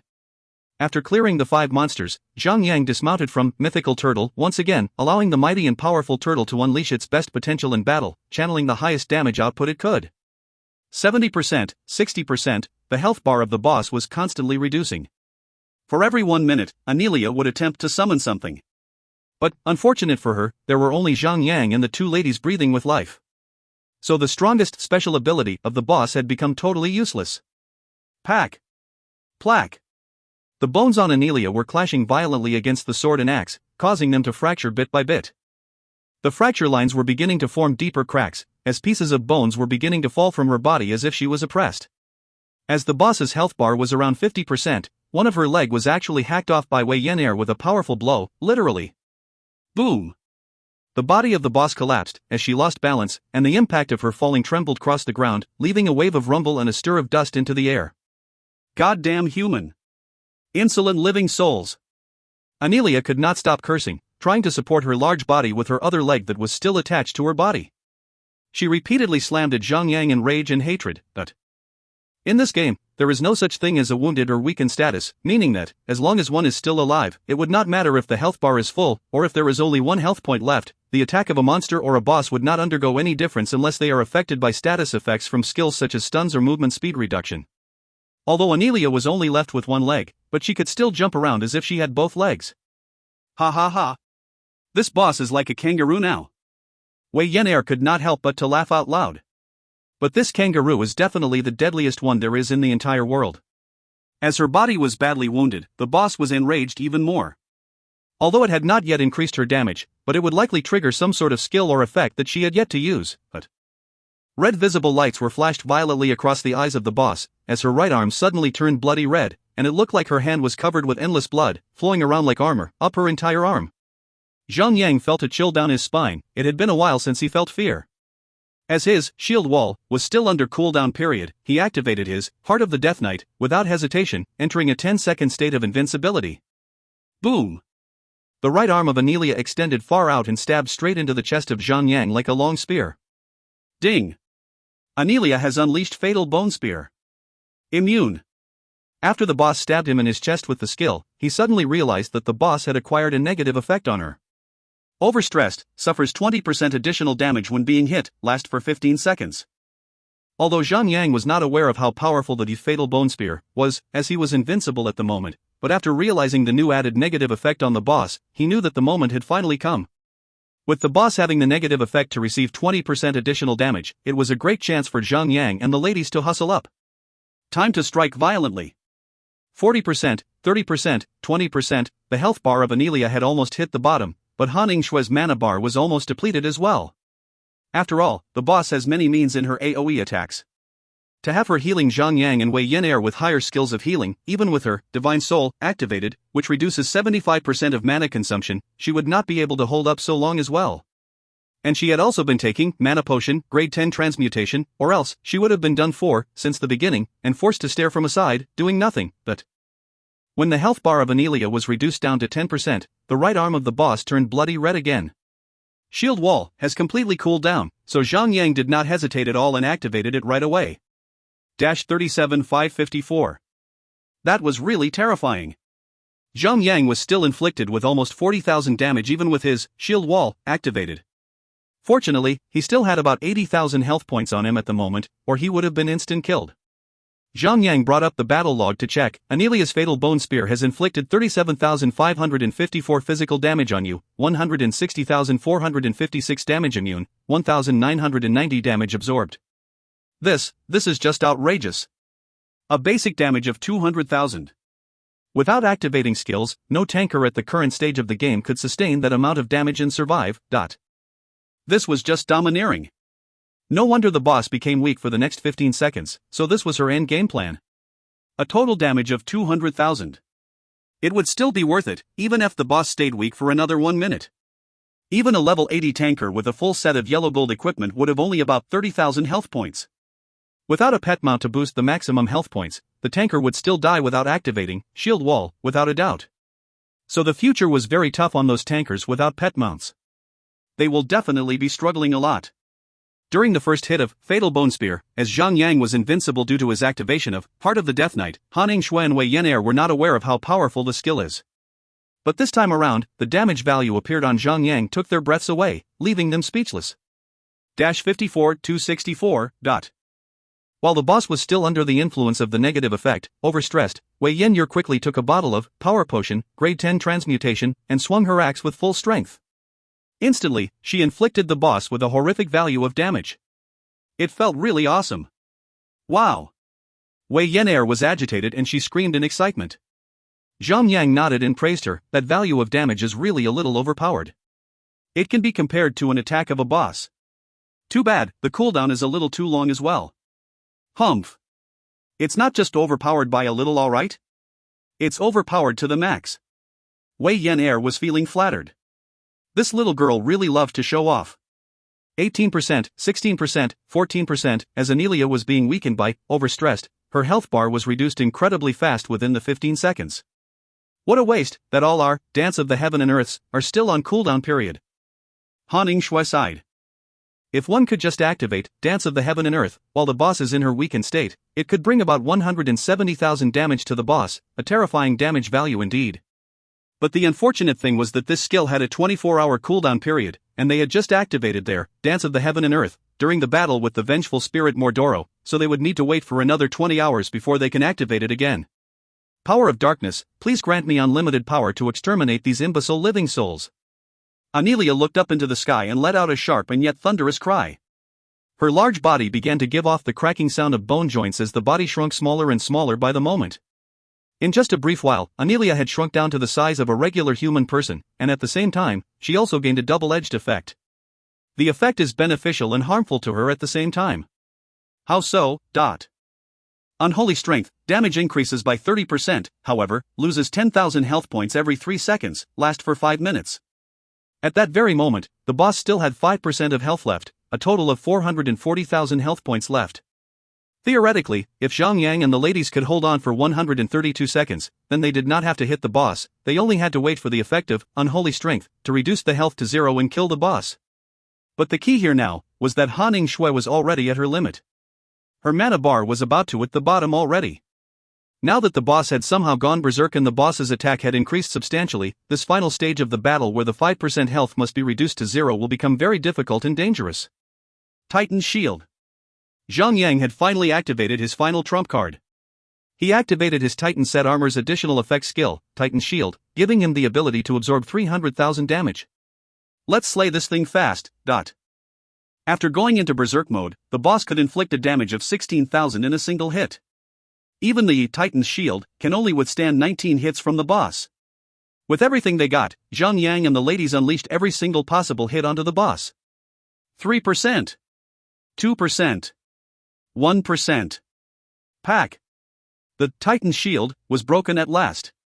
Fortunately, Han Ning-shui's mana bar had regenerated a little over the period of time when they were engaging the boss, so she had enough mana points to heal Zhang Yang in the nick of time. 0%. Finally, Amelia screamed in misery and collapsed onto the ground heavily. TL note. 1. Money Greed Floric. Before the amendment, the name was Codger Floric. If you find any errors, ads pop-up, ads redirect, broken links, non-standard content, etc., please let us know. Report chapter so we can fix it as soon as possible. Chapter 415, Titan Set Armor Completed. Chapter 415, Titan Set Armor Completed. Translator, Endless Fantasy Translation Editor, Endless Fantasy Translation. Ding. You have completed a quest, Slay Anelia, acquired 5 million experience points. The mesmerizing sound of the system notification sounded across the ears of Zhang Yang and the two ladies. Those were the sweetest sound notifications they have heard for the day. Please do not engage a boss with only 3 members in a party, that was so tiring. Han Ning-shui shook her head again and again. Her mana bar had dried up once, and now it got sucked dry once again. But Wei Yen was happy about this. Sister Snow, the fewer we are, the more gold coins we get after slaying the boss. Han Ning-shui immediately revealed a conflicted expression right on her face. Then, Wei Yen went on to pick up the loot dropped by the boss. With a joyful smile on her face, the little girl picked up 20 gold coins, and that was the moment when she discovered a pair of gloves glittering in a shiny violet complexion. She picked it up and went to Zhang Yang. Noob Tank, come worship my incredible lucky hands. Take a look at what my hands have picked up for you. Titan Gauntlets, Violet Platinum, Heavy Armor. Defense, plus 80. Vitality, plus 282. Strength, plus 81. Agility, plus 40. Equip, absorbs 162 damage points when being hit. Unidentified. Required profession, Guardian. Required level, 80. Titan set armor, 8/8. Finally. It's complete. All 8 pieces of the armor set were in place. Zhang Yang filled his face with tears of joy, as it was really a long journey full of hardship and patience. Ever since he got the first piece of the Titan set armor, Titan Greaves, it had been a long 5-month journey, 5 months. Without having the patience to wait until the equipment is identified, Zhang Yang equipped it on straight away right after tossing his Earth Spirit handguards off into his inventory. There, he finally acquired the special effect when all 8 pieces of the Titan set armor are together in one place. When you are hit, there is a 1% chance that you will acquire the Titan's Blessing, and the attacker will be stunned for 10 seconds. This effect is effective on the bosses of Violet Platinum or lower grade. This effect is wicked sick if it's ever triggered in a boss fight. It can save a life, no, save lives. Wei Yan'er grew envious of Zhang Yang, and she teased, now that Noob Tank has one complete set of armor set, I have only 2 pieces of my armor set. How long do I need to wait before I can complete my armor set too? Months? Years? Woo woo woo. Zhang Yang smiled and said, if the bread can get it, the butter will get it too. Ha ha. You sarcastic son of a beach. Wei Yan'er harumphed and proceeded with her looting. Battle Flag of Recovery, consumable. Use, installs a battle flag on the ground, heal members of your party, maximum 10 players, by 2000 health points every 10 seconds. Members must be within the 30-meter radius of the area, with the flag as the center point, lasts for 5 minutes. Required level, 80. Well, this was actually a useful piece of consumable convenient for party battles. It's like an AoE healing skill, it was definitely practical for battles. Zhang Yang quickly called dibs on it and kept it into his inventory. Yan'er, stop fooling around with the inferior stuff and get on with the armor set equipment. Han Shui urged the little girl. Alright. Wei Yan'er replied with a strong nod and quickly looked for any possible items that glowed violet. Blade of Endless Abyss, Violet Platinum, Dual Weapon. Attack, 2356 to 2956. Attack interval, 3.8 seconds. DPS, 699. Equip, when hitting a target, there is a 1% chance to reduce 5% strength of the target. Can stack up to 3 times. Lasts for 10 seconds. Unidentified. Required level, 80. The weapon attack is really good, but the special effect is little underwhelming. Zhang Yang commented. The attack of a boss is usually fixed, so it would be pointless to reduce the strength of a boss. And in player versus player mode, unless it's a battle of attrition where the one lasting the longest wins, it would be impossible to wait for so long until the effect triggers 3 times and stacks onto each other. If we sell it, it will still be worth quite a fortune. Han Shui nodded, but she was not really into this kind of selling and buying business. She preferred to get the gold coins in her hands, as it's more exciting to pick up the gold coins by herself, and holding them in her hands felt more practical and real. Woo woo woo, so after all that we have been through, battling the boss, we only get 3 pieces of Violet Platinum equipment as our reward? And only Noob Tank gets to complete collecting all 8 pieces of his armor set equipment. This is really unfair. Wei Yan'er lamented. Cryonic Warrior Greaves, Violet Platinum, Heavy Armor. Defense, plus 80. Vitality, plus 564. Strength, plus 161. Intelligence, plus 80. Equip, absorbs 162 damage when being hit. Unidentified. Required level, 80. Doing all the heavy work for this Starlight Boy I see. Zhang Yang let out a sigh, because this equipment was specially designed for a defender, as it increases the intelligence of the person who equips it. Humph. At least get 100,000 gold coins from him as service charge. Wei Yan'er bared her fangs as she spoke. She wasn't in a good mood, as she did not get any of her armor set. Zhang Yang kept the remaining yellow gold equipment into his inventory and said, since the boss is slain, and the quest is completed, let's go back now. He was eager to identify his Titan's gauntlets. The 2 ladies nodded, but both of them requested Zhang Yang to teleport back to the main city and use the party summon order to summon them back. These ladies were capable of squeezing oil out of stones, so Zhang Yang had nothing to argue with them and just did what he was asked to do. Arriving back at the White Jade Castle, Zhang Yang went straight over to the identifying shop to identify his newly acquired Titan's gauntlets. Then he inserted the level 3 vitality gemstones onto his equipment, powering it up by 50%. Now, he finally had a complete set of level 80 Violet Platinum armor set on him. Initially, the Titan set armor only glittering in a vague and gentle violet glow. But, the moment he identified the final piece of the armor set equipment and equipped it, this set of Titan armor sets suddenly began to bloom in a dazzling violet glow that catches the eyes of the public. He looks awesomely shiny, in that sense. There were many players nearby at the identifying shop as well. Seeing Zhang Yang suddenly transformed into some sort of godly existence, everyone was exclaiming on how cool he seemed to be. Some of them were quick on reflexes as they already activated the function of the recorder in the game. If this magnificent scene is uploaded on the forums, this would definitely win a large number of clicks. Zhang Yang was caught by surprise as he had never thought that the armor would glow so bright, attracting so much unwanted attention to him. So he quickly deselected the show special effect of your armor in the option menu and instantly, his Titan set armor became dimmer. Only the lucky ones with quick eyes could see him glowing in holy violet light. If he had not switched the special effect on his armor off, he would have become a huge 1000-watt light bulb running around in the city. Wherever he goes, he would shine upon the place. As he was rounded by a bunch of players, Zhang Yang quickly summoned his mount and rushed towards the auction house. Every time when he returns to the main city, he would visit the auction house to try his luck. Oftentimes, he would find something useful. As usual, he would first seek for the skill books for pets. Although he did not find any high-grade skill books, but he had managed to secure 2 pet skill engravement scrolls, and it was worth his time. But when he went over to search for skill books for professions, he was out of luck that day.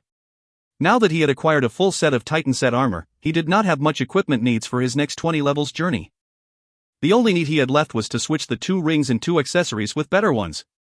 The armor set effect of his Titan set effect would remain irreplaceable until mythical grade equipment appears, and the Sword of Purging Devourer still had 2 seals that had yet to be unsealed. So, as long as he stays on track and completes all the quests related to the sword, the Holy Sword will be able to grow even stronger. So now, leveling up is the priority. As he had been so busy with so many quests that had provided them so much experience points, along with slaying so many elite grade monsters while progressing through his quests, he was just one small step away from reaching level 87. And he had only used 1 day to complete leveling up to level 87, becoming the first player in the entire China server to ever reach level 87. All he ever wanted was to grind his level up further. However, accidental situations tended to befall on him at the best suitable times. As Silky Soft Holdings was trying to rebuild their business base, many of their business partners were beginning to treat their partnerships a little differently. So the Silky Soft Holdings must be very cautious on every move they make in the future. This time, his company had a contract related to getting a large company in northern Beijing City, the Crimson Cosmetic Holdings. The 2 large companies were attempting to work together for once, taking a bundled sales strategy to fight a war with a price. But as for how they are going to divide the profit, it was a large problem. Because portion as small as 1 out of 1,000 ratios of in and out, can be about millions of dollars for the both companies. So they cannot just simply act on it. Therefore, although Zhang Yang did not really understand anything about this, he still had to present himself at the Crimson Cosmetic Holdings' headquarters in northern Beijing City and have a meeting with the CEO of that company. He had the obligation to handle the details of their partnership. Although he was just an observer, but his presence would mean the sincerity of the Silky Soft Holdings in their partnership. This was actually the biggest step that Silky Soft Holdings would be taking ever since they started rebuilding their business. Therefore, they valued every part of their company. They had already arranged the managers of all departments in their company to get involved in the operation this time around. Zhang Yang thought that he did not have to worry about anything as he was the CEO. There would be a car escorting him to the airport, and when he arrived at the destination, there would also be a car escorting him over to the hotel. That was all in his own thoughts. On the April 29th, he brought 3 of his secretaries along. But when his car arrived at the destination, Zhang Yang realized that they were not at the airport, but they were at the train station instead. The 3 pretty secretaries were giggling and smiling while they were trying to pull him up to the train.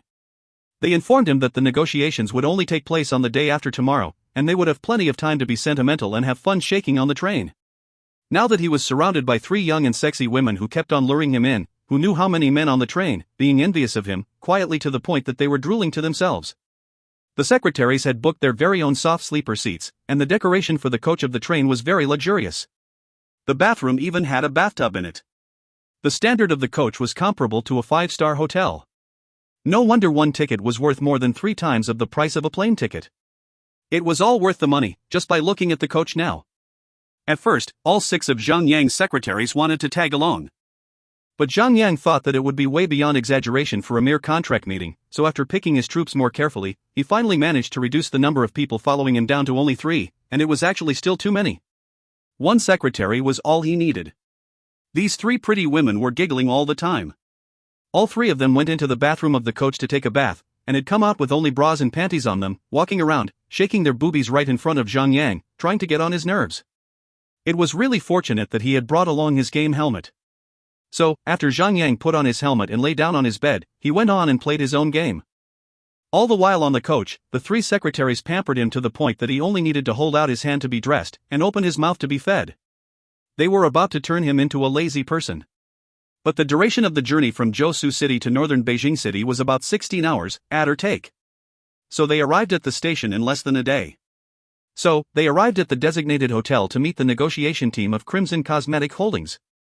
After a night of rest, Zhang Yang and his main team departed for the company office of the Crimson Cosmetic Holdings, ready to begin their 3-day negotiation on the details of their partnership.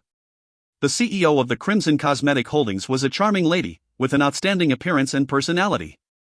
She was aged at about 28, with a slender and yet attractive body figure. Her boobs stood at attention, and she had a fair face, with a little blush on her face. An angelic face like this would attract most men to take a quick glance at her, both intentionally and unintentionally. An attractive lady at this age is really mature and attractive. This woman had a strong impression to be kept in admirable order. Every word and every move she made really showed that she was so much more mature and attractive than those young and simple-minded pretty girls that he had met before. Su Lan, that is her name. Zhang Yang took a good look at the woman, and he was shocked. He could not help himself and let out an obvious exclamation, "Snowseeker." Zhan Yu. Su Lan was also very surprised to see him. So, this Su Lan is actually the guildmaster of the Crimson Rage in the game. The two of them actually met once during the soaring sword competition that was being held in Shanghai. Ha ha. I should have guessed it earlier. How could I not connect the dots? Crimson Rage and Crimson Cosmetics are of course related. Zhang Yang laughed. If you find any errors, ads pop-up, ads redirect, broken links, non-standard content, etc., please let us know. Report chapter so we can fix it as soon as possible. Chapter 416, Island of the Sacred One. Chapter 416, Island of the Sacred One. Translator, Endless Fantasy Translation Editor, Endless Fantasy Translation. Su Lan smiled. She did not drop her professional demeanor, since the two of them were surrounded by their own staff members. Moreover, they were both in public. I finally see the reason why during each first kill announcement, Lone Desert Smoke would put up an advert for Silky Soft Holdings. Even the name of your battle team is Silky Soft Battle Team. You're the CEO of Silky Soft Holdings. You flatter me too much. I'm but a sheep in wolf's skin. Who would have thought that it was a good idea to make me a CEO? Zhang Yang laughed. Speaking of which, who would have thought that we were allies in the game, and business partners in the real world? It must be fate. I hope that Mr. Zhang would show a little leniency. You have already hoarded so much in the game. Su Lan grinned happily. Zhang Yang had always admired Su Lan, or rather, Snowseeker, because of her mature methods of handling any kind of situation. There was something attractive about it. Luckily, Zhang Yang had been through much worse. Over the past few months, Zhang Yang had always been played, teased, and been through the temptation of the devil himself, as he stayed over at Han Ningshue's house.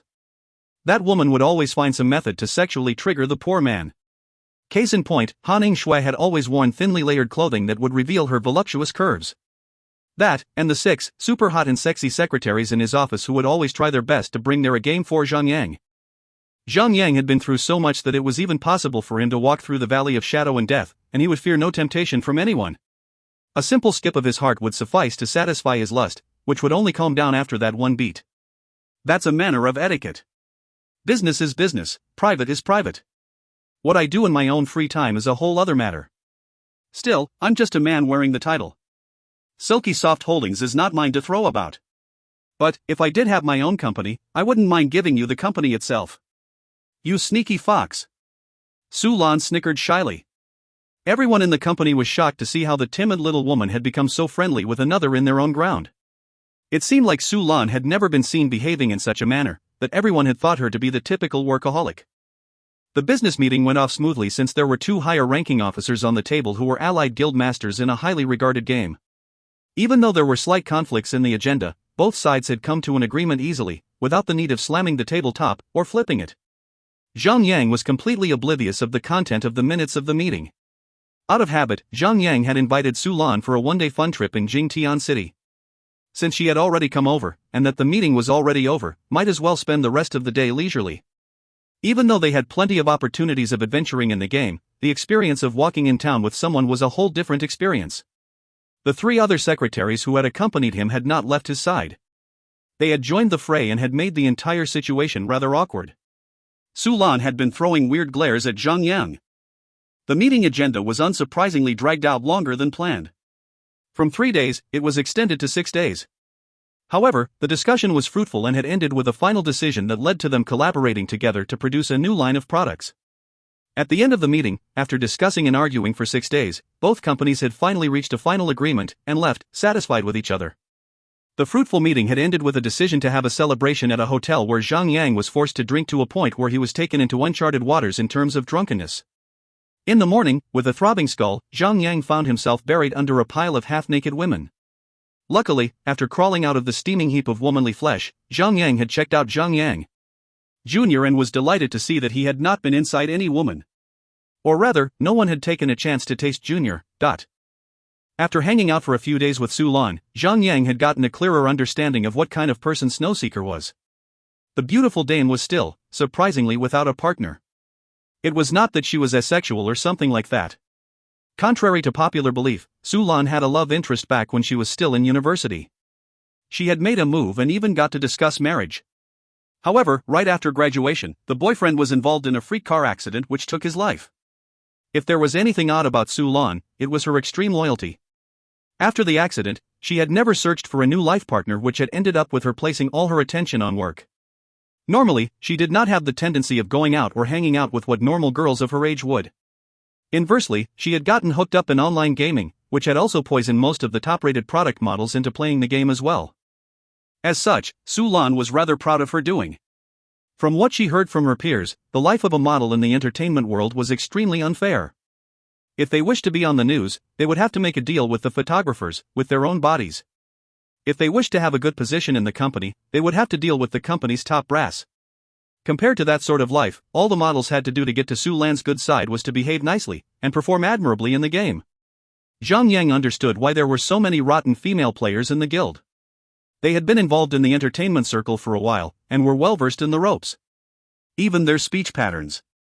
All in all, the meeting was adjourned and brought to an end. Everyone bid each other farewell, and Zhang Yang returned to his own headquarters. Back at Silky Soft Holdings' main branch, it was another round of celebration with Han Yang Shui, Wei Yin Air. Even Li Ru was there. Li Ru had taken some courage from a few cans of beer and had made a move on Zhang Yang. Han Ning Shui was there to interfere with her, fortunately. Han Ning Shui had foiled Li Ru's plans of attacking Zhang Yang when he was in the bathroom. On one end, Zhang Yang was quite pleased with how Silky Soft Holdings had turned up to be. Even though Lu Wei was taking a lot of heat, he had not taken much damage. There was still the Lu's family mothership, backing up his ventures.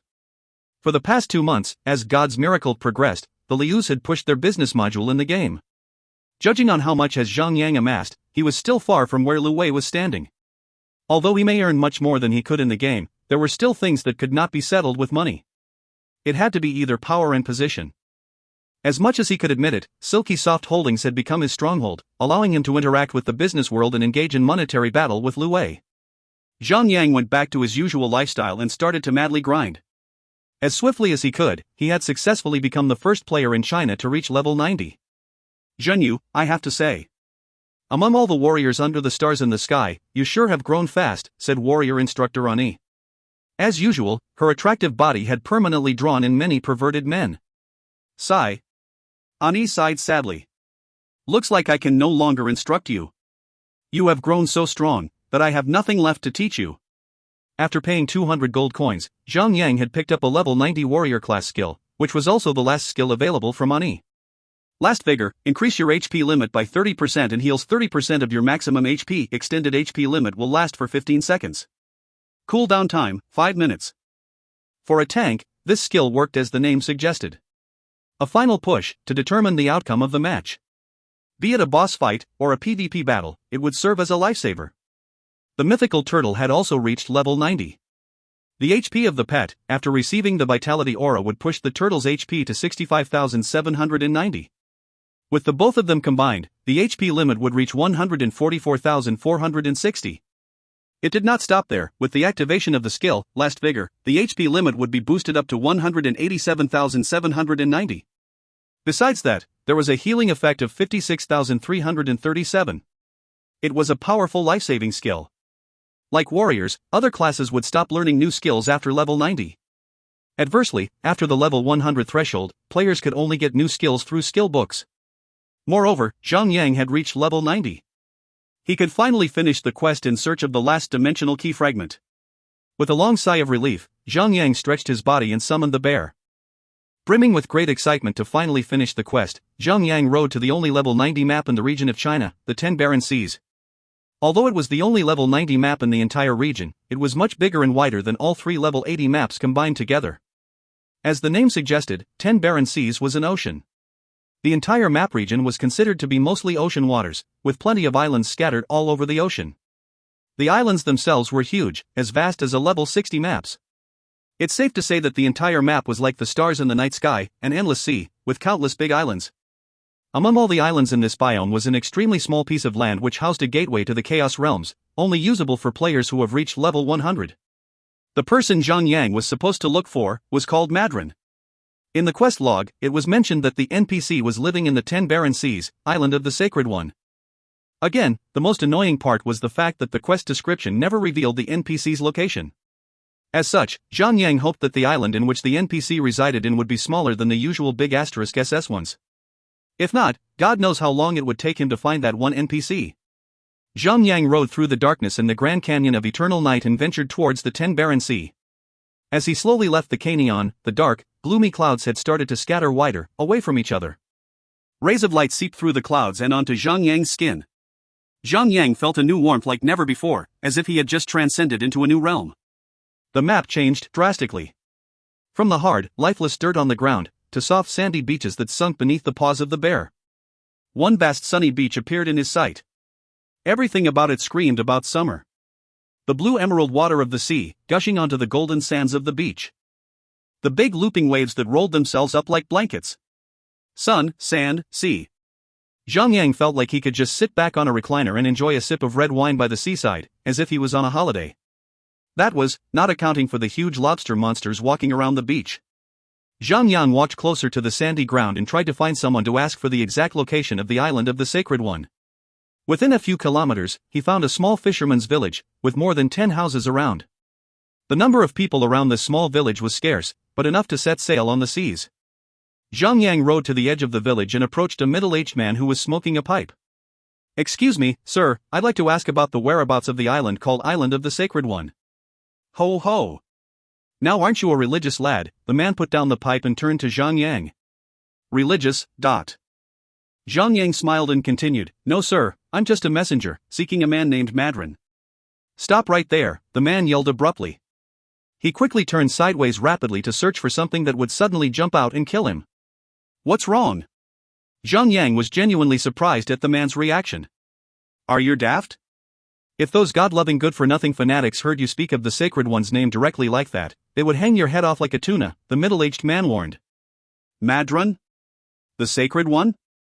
Zhang laughed in his mind. It was Innsbruck all over again. Zhang asked again, "Sir, could you tell me more about the Sacred One?" Let's see. I think it's best for you to know about the situation, eh?" The man drew in a deep puff smoke and blew it into the air above him. "I'd say, about 17 years ago, the Sacred One brought 12 disciples and had spread his religion throughout the land. He claimed to be the son of the god Zolanor, which had descended onto these plains to be Messiah. After several years, almost half of the population of 10 Barren Sea had turned to him to seek for his teachings. Every year, at this time, there will be a huge number of people visiting the Island of the Sacred One." "I see. No wonder you thought I was one of Madron's followers." "Right on. Lower your voice." Zhang nodded and looked towards the endless horizon of the sea. "How do I get to the island?" "Every day in the afternoon, there will be ships docking in the harbor by the sea. That ship will transport you to the Island of the Sacred One. If you wish to head there, just wait for a little while. A ship will be arriving soon." As the man finished his sentence, he returned to his pipe, filling more tobacco in it, and spoke no more. Zhang did not bother to bid farewell to the NPC, and headed straight towards the harbor. There was nothing to do there, besides waiting. Thus, Zhang had summoned the mythical turtle and dived into the waters to farm for some devil's algae. The moment the mythical turtle was summoned out, it had jumped into the waters and started to chase after the fishes around, before Zhang could even get the chance to ride it. Half an hour later, Zhang had already picked more than 20 counts of devil's algae. The mastery of herbalism, which had been stagnant for quite some time, was finally growing towards the level of master. Fwash! From where Zhang was, he could hear the sound of water crashing.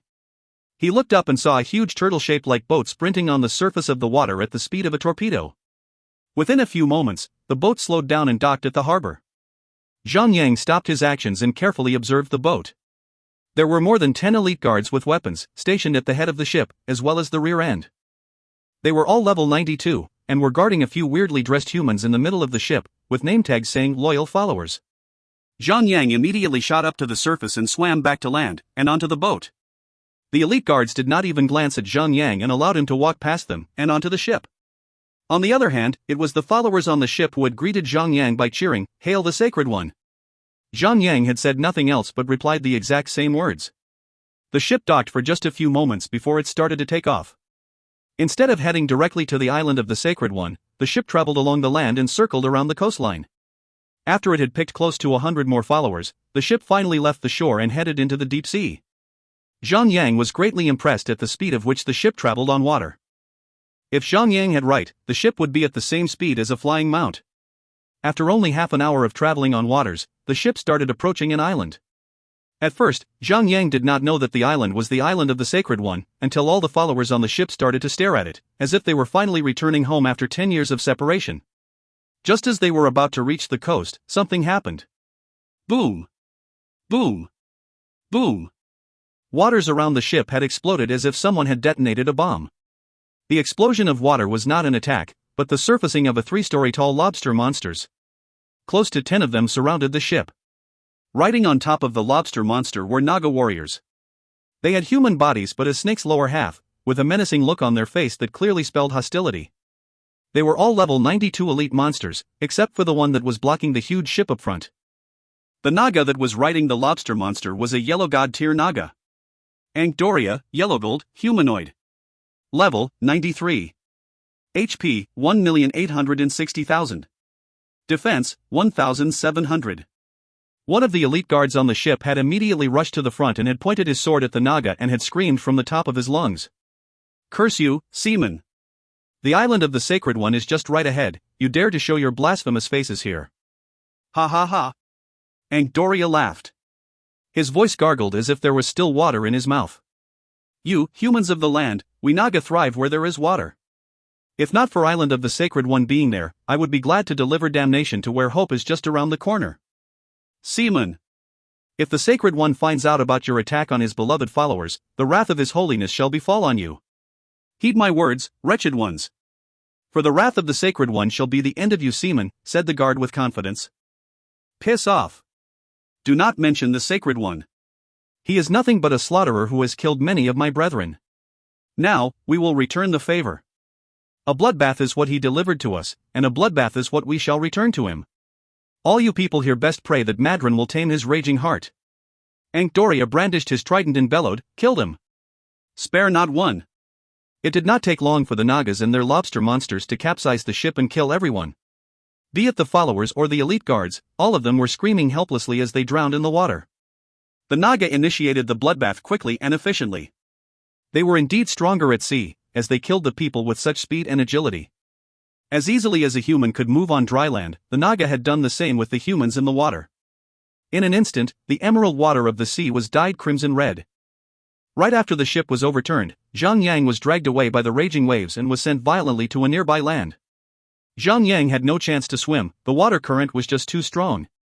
The Naga had appeared with a flash and had disappeared in the same manner. With Ankdoria leading the party, the Naga had ridden their lobster mounts and descended into the water. After the ordeal, Zhang Yang went back to where the ship was sunk and received a system notification. "Ding! You have survived a mass slaughter. Perhaps you should report this unfortunate turn of events to someone. Ding! You have received a quest, the lone survivor. Will you accept it? If you find any errors, ads pop up, ads redirect, broken links, non-standard content, etc., please let us know. Report chapter so we can fix it as soon as possible." Chapter 417, Kill Singapore. Chapter 417, Kill Singapore. Translator, Endless Fantasy Translation Editor, Endless Fantasy Translation. The Lone Survivor, difficulty level, D. Quest description: as the lone survivor of the Yuri massacre, you feel a sense of guilt, and the obligation to report the incident to a higher authority. Hurry over to the island of the Sacred One and bring this matter to the public safety officer Julio. Inform him of the incident and allow him to make preparations to prevent any deadly attacks of the Naga. Progress: inform Julio 0 to 1. Zhang Yang controlled the mythical turtle and turned around, and shot towards the island. Although the turtle did not have an engine powering it, it was still as fast as the ship itself, before it was sunk. Splitting the waves as he sped through the water surface, Zhang Yang had arrived land in just 5 minutes. Once Zhang Yang stepped on land, like a bullet train arriving at the station, the turtle suddenly moved ever so slowly that Zhang Yang had jumped down and started to walk on his own 2 feet. Zhang Yang immediately swapped the turtle for the bear and rode towards the designated direction. The rainforest on the island was thick and flourishing. The place was like Eden, especially when there were occasional deers, wild rabbits, and other fauna running around happily, around the skyscraping trees. After the thick forest, the presence of humans started to get heavier. From where Zhang stood, he could see that there were many people looking at the same general direction. There were many kinds of expressions on their faces when he arrived. Some were crying, some were happily smiling, and some were so grateful with tears pouring out of their eyes, they were bowing down on all fours. Zhang proceeded to investigate the location of Julio, and once he had obtained reliable information, he arrived at a small station, situated at the side of a small hill. There were elite-tiered guards everywhere in the station. Some were patrolling around, while the others were standing guard. At the center of the entire group of guards, was a taller man with a well-built physique. Beneath the huge, heavy armor, the man looked like he could kill a bear with a single punch. Public Safety Officer, Julio, Yellow Gold, Humanoid. Level, 95. HP, 1,900,000. Defense, 1,700. Zhang rode his way towards the officer and stopped a few meters away from him. He saluted the man before reporting the entire incident. General Julio. I have grave news for you. The stoic and calm expression on Julio was immediately replaced with rage and madness when he heard Zhang story. I knew the Naga were nothing but warmongers. But this time, they have gone too far. They had slaughtered the loyal followers of the Sacred One. This is an open act of blasphemy. Adventurer. I do not care who you are or where you came from. But since you had obeyed the summons from the Sacred One, you have to follow my orders. I hereby command you to go to the Naga's lair, located at the ruins of Apali, and kill their leader, Singapore. Ding. The Public Safety Officer, Julio, has a quest for you, kill Singapore. Will you accept it? Zhang frowned disgruntledly and said, Sir, I am but alone. You wish to have me to make my way to the enemy's lair and kill their leader alone?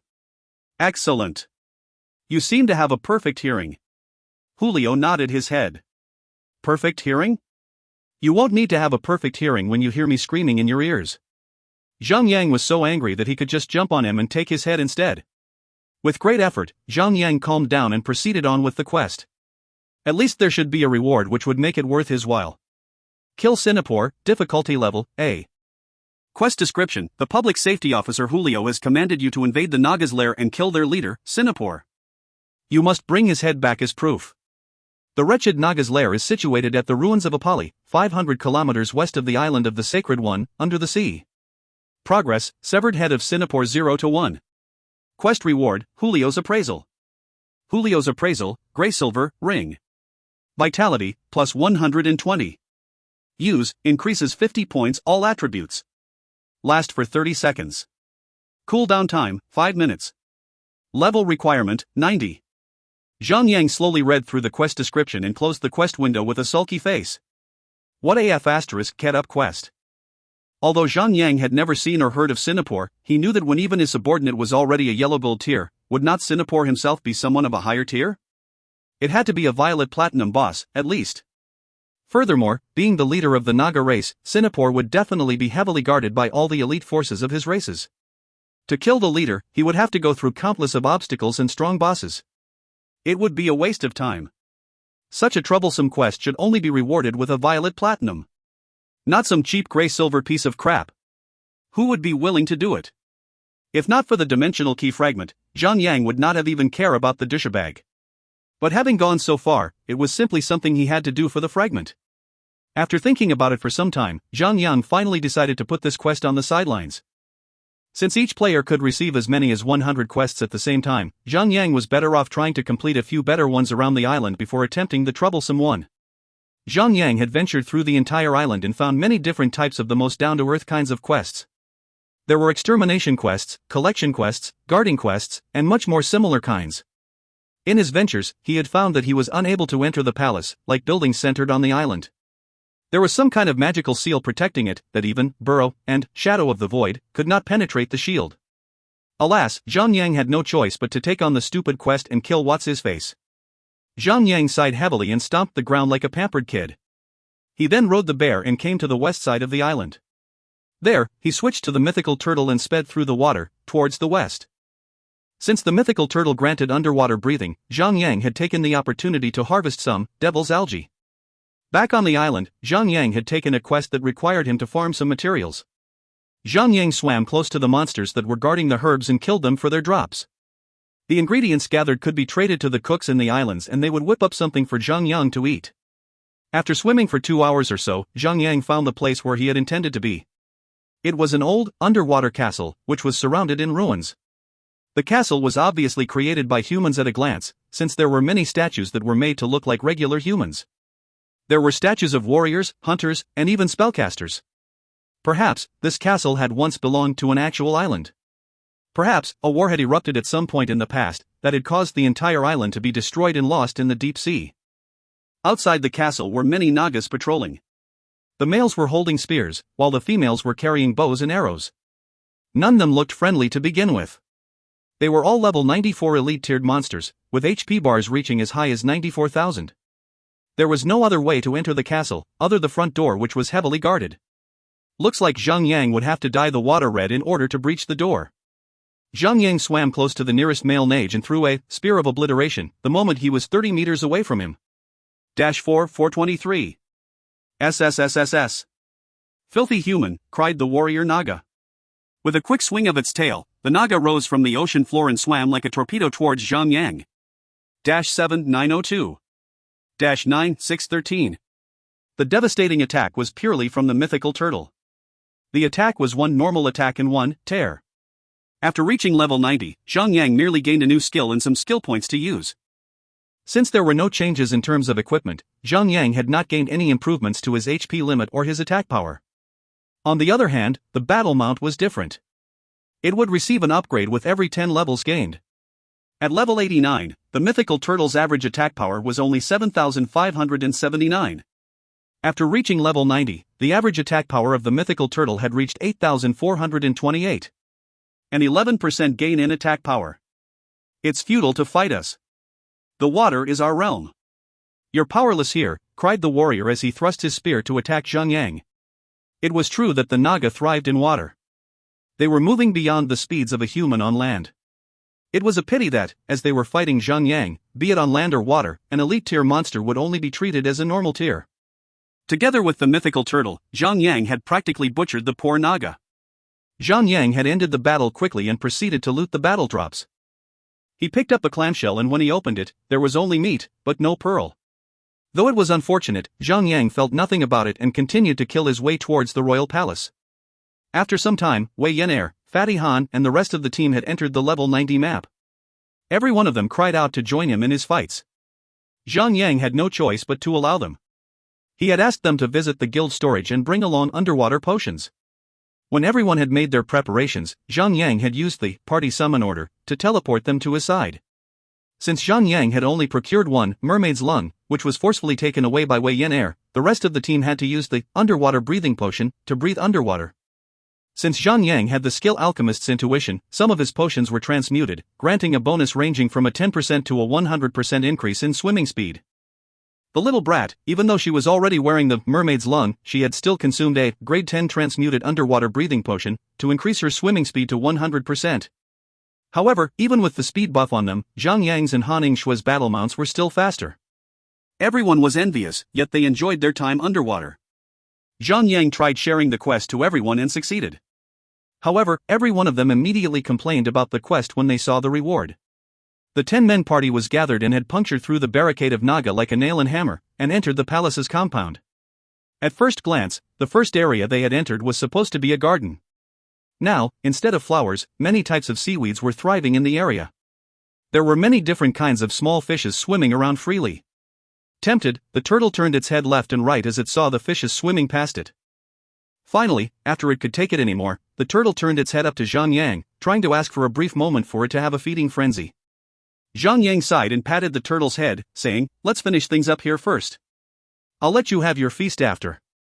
The mythical turtle lowered its head sadly and proceeded to swim forward.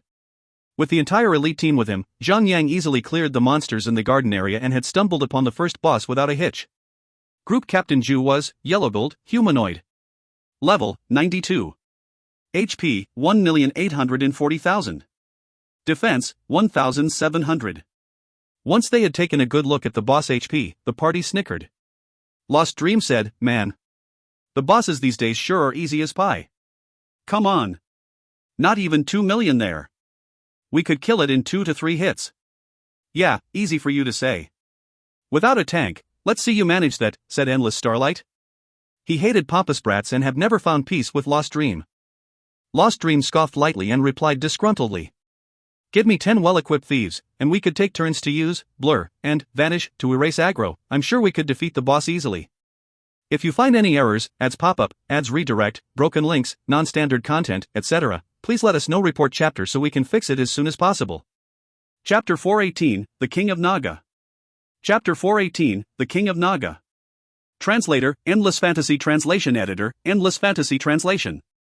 Since the boss fight had not yet started, the party was paying attention to Lost Dreams and Endless Starlight's petty squabble. They shrugged helplessly, in pity for the two childish men. Zhang ignored the two of them and proceeded on with the boss. It's just a yellow gold tier. Just kill and be done with it. Understood. Everyone nodded in unison. If the boss was a yellow gold boss in a dungeon instead, the party would have been a little more cautious. After all, dungeon bosses were defeated with skill.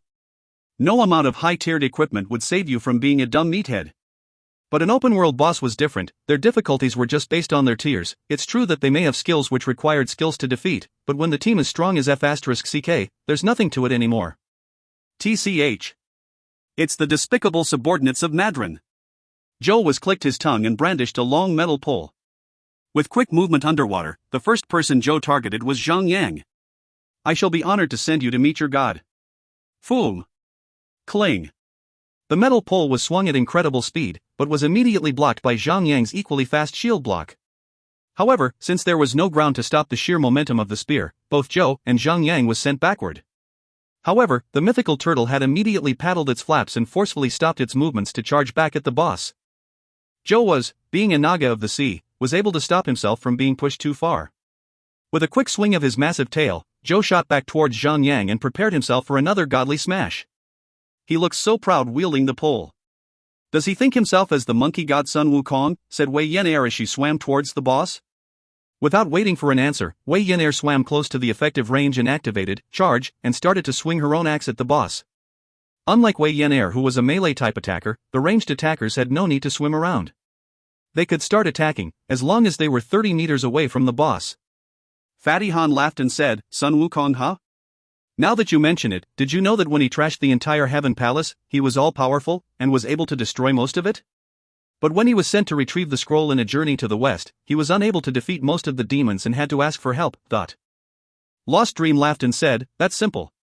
During his ruckus at the Heavenly Palace, all the gods and goddesses were nothing but regular officers. If the palace was destroyed, so be it, they only needed to wave their hands to rebuild the entire thing. It's not like it would work them up to a wreck. On the other hand, during the journey to the west, the home of the demons that Wukong had fought were built by the demons' own blood, sweat, and tears. It's only natural that the demons would fight for their lives. Imagine someone knocking down your door and trashing your place. I'm sure you'll squash them and make apple juice from their skulls. Hey! Wankers! Are you nothing but regular officers yourselves? You think the boss would be defeated with just a wave of your hands? Zhang scolded whilst attacking at the same time. Everyone else laughed while Lost Dream and Fatty Han quietly lowered their heads, feeling guilty. Still, under the massive power of the entire party, the yellow gold boss 2 million HP was nothing to be feared. With nothing but the wail of the boss, Zhang rushed to deliver the last killing blow. Just before the sword was about to drop on Zhou's head, a loud deafening voice echoed through the water. Hold! It was then that the voice had spread through and enveloped the party member with a large air bubble, rendering them immobile to a certain extent. No matter how much they moved or struggled, the air bubble was not like the usual soap bubble that would pop at a single touch. The bubbles encasing the party were too strong to be real. It must be a change in the plot. Zhang explained. From the moment he received the quest from the bloody Julio dude, he felt that the quest was just something to mess with gullible players. Compared to the other players in the team, these kind of sudden changes in the quest development were no surprise to him. Out of nowhere, a male Naga with a slightly larger character size rushed over. Besides the skin color and the body build of the Naga, he wore a large golden crown. He was also riding a large shark mount and had a large trident in his hand. Sinapore, the king of Naga, Violet Platinum, humanoid. Level, 95. HP, 9,500,000. Defense, 2,600. Lord Sinapore, these humans are Madron's lackeys. We should hurry up and kill them, cried Zhou was, like a bully child. Zhou was. You're too quick to judge them. They are not the underlings of Madron, said Singapore. He glanced through the party members and locked onto Zhang Yang's mythical turtle. I know that turtle. It once belonged to Gethalo the merman, yet it now falls in the hand of that human male. I could tell that he and Gethalo have some sort of connection. He would never be the underling of Madron. But, my lord. Silence. Singapore gave a quick glare to Zhou was. The king then swam towards Zhang Yang and had a good look at him. Young warrior. Would you listen to my plea before you act, said Singapore politely. Singapore waved his hands and the air bubbles encasing Zhang Yang and his party disappeared. Ding. You can select one of the following choices. 1. Ignore Singapore's plea and kill Zhou was. You will now openly engage in all-out war with the Naga. 2. Spare Zhou was life and listen to Singapore. Option 1 will reward you with a relationship points with a certain individual on the island of the Sacred One. Option 2 will cause you to be marked as an enemy to everyone on the island of the Sacred One. Both options were like double-edged swords. Zhang Yang remained quiet and thought of the options available. Even though option 1 was rather fair and tempting, since Zhou was only one sword stroke away from death, Singapore had come alone and was easy to defeat now that Zhang Yang had a full team with him. However, Zhang Yang was standing in front of the royal palace of the Naga. Who knew, Singapore might just call out for help and the entire army of Naga will swarm to his aid. At least, the previous boss that had sunk the ship, Ankh-Doria, was not here. Still, Singapore is the king of Naga. He should have more than a couple of yellow gold underlings. From another point of view, option 2's relationship with a certain individual was too vague, to begin with. It could anyone. It could be the cook, the fisherman, the ship captain, the harbor master, or even perhaps the wanker with the name Julio. After all, Zhang Yang's ultimate goal was to obtain the last fragment by killing Madron. What would Zhang Yang gain by getting any relationship with Madron? In the end, Zhang Yang finally settled with a decision.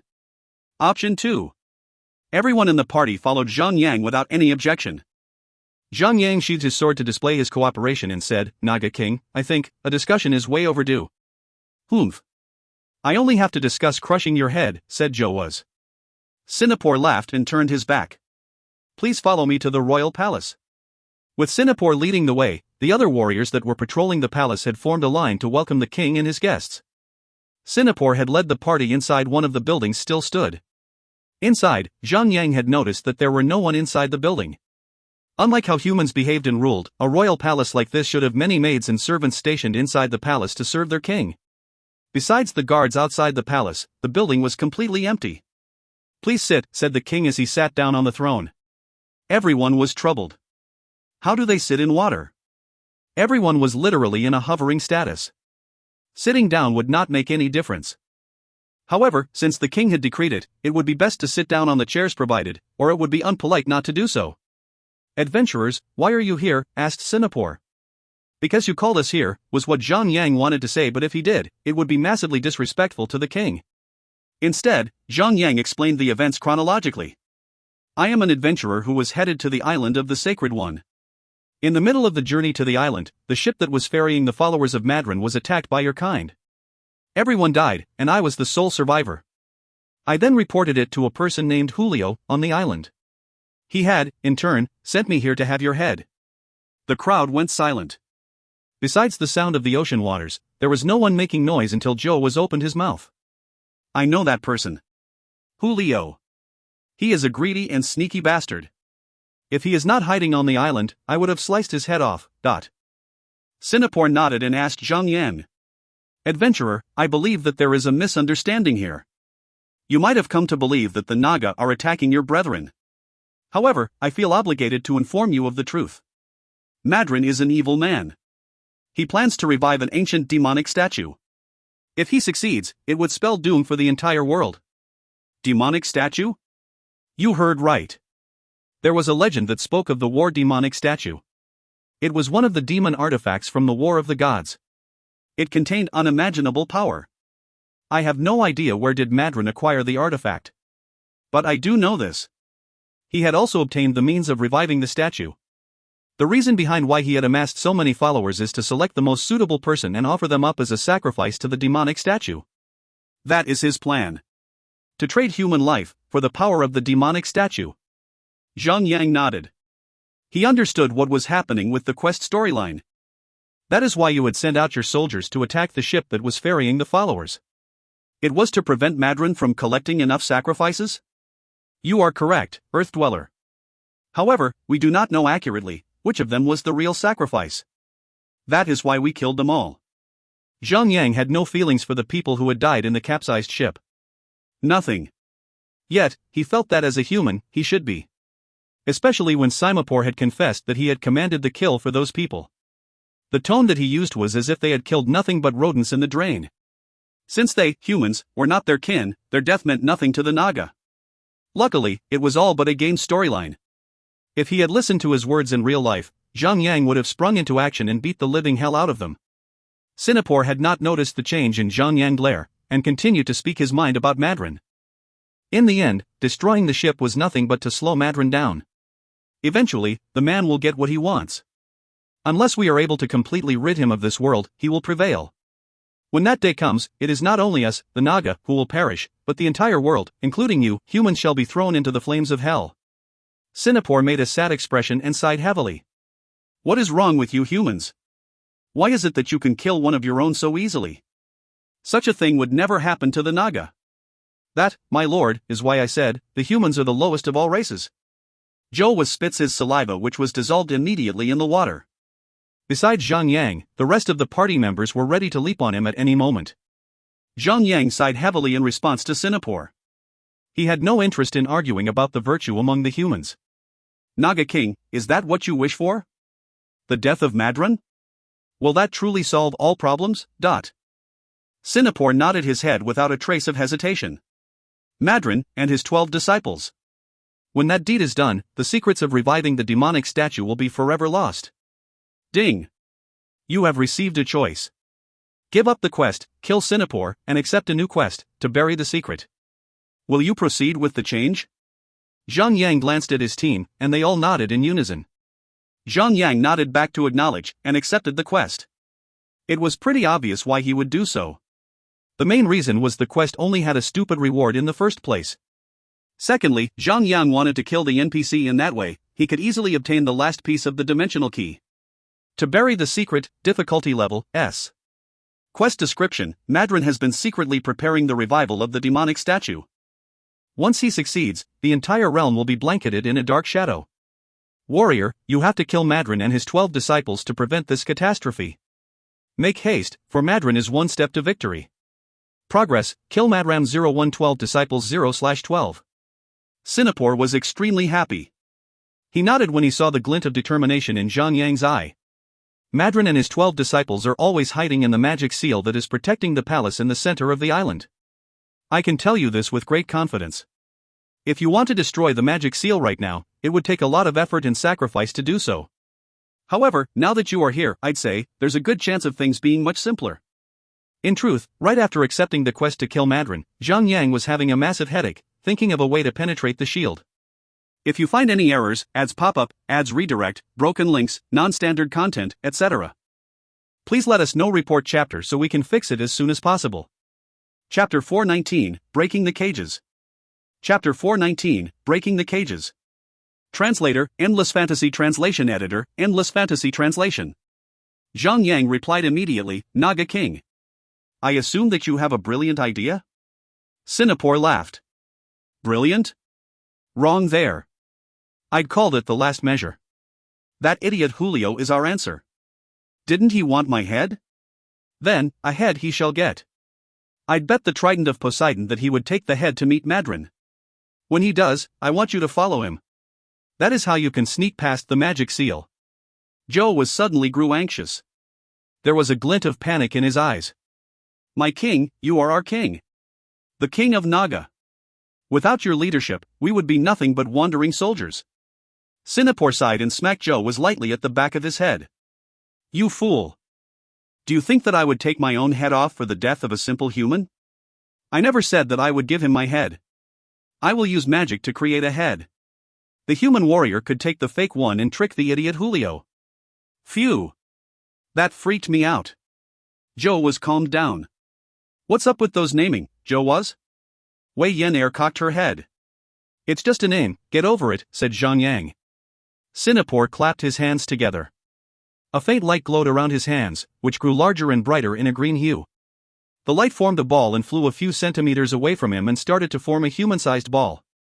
The ball kept on spinning and spinning as if it was a 3D printer. After 2 minutes of printing, the light faded and revealed a head that was the exact copy of Sinapor's. There was even blood dripping from the severed neck, complete with a dangling spine and blood vessels. Anyone who sees it would surely be struck with horror, but the move had surely taken a toll on Sinapor. Panting heavily, Sinapor lifted the head from the ground and handed it over to Zhang. The magic in his head will last only for 12 hours. I urge you to hurry. Fu. Zhang accepted the head and immediately placed it in his inventory. Thank you. We will set off for the island of the Sacred One immediately. The 10 of them headed out of the palace without saying anything else, and shot towards the island. Besides Zhang and Han Shui, the rest of the team had no water mounts and had to swim by their own efforts. Zhang feared that by the time they reached the island, the head would only have a few minutes left. That was unless they swam like Michael Phelps. During the designing of this quest, the person had already factored in the possibility of a player not possessing any aquatic mount. That was why the assigned magic duration was 12 hours. Take the time to train here, guys.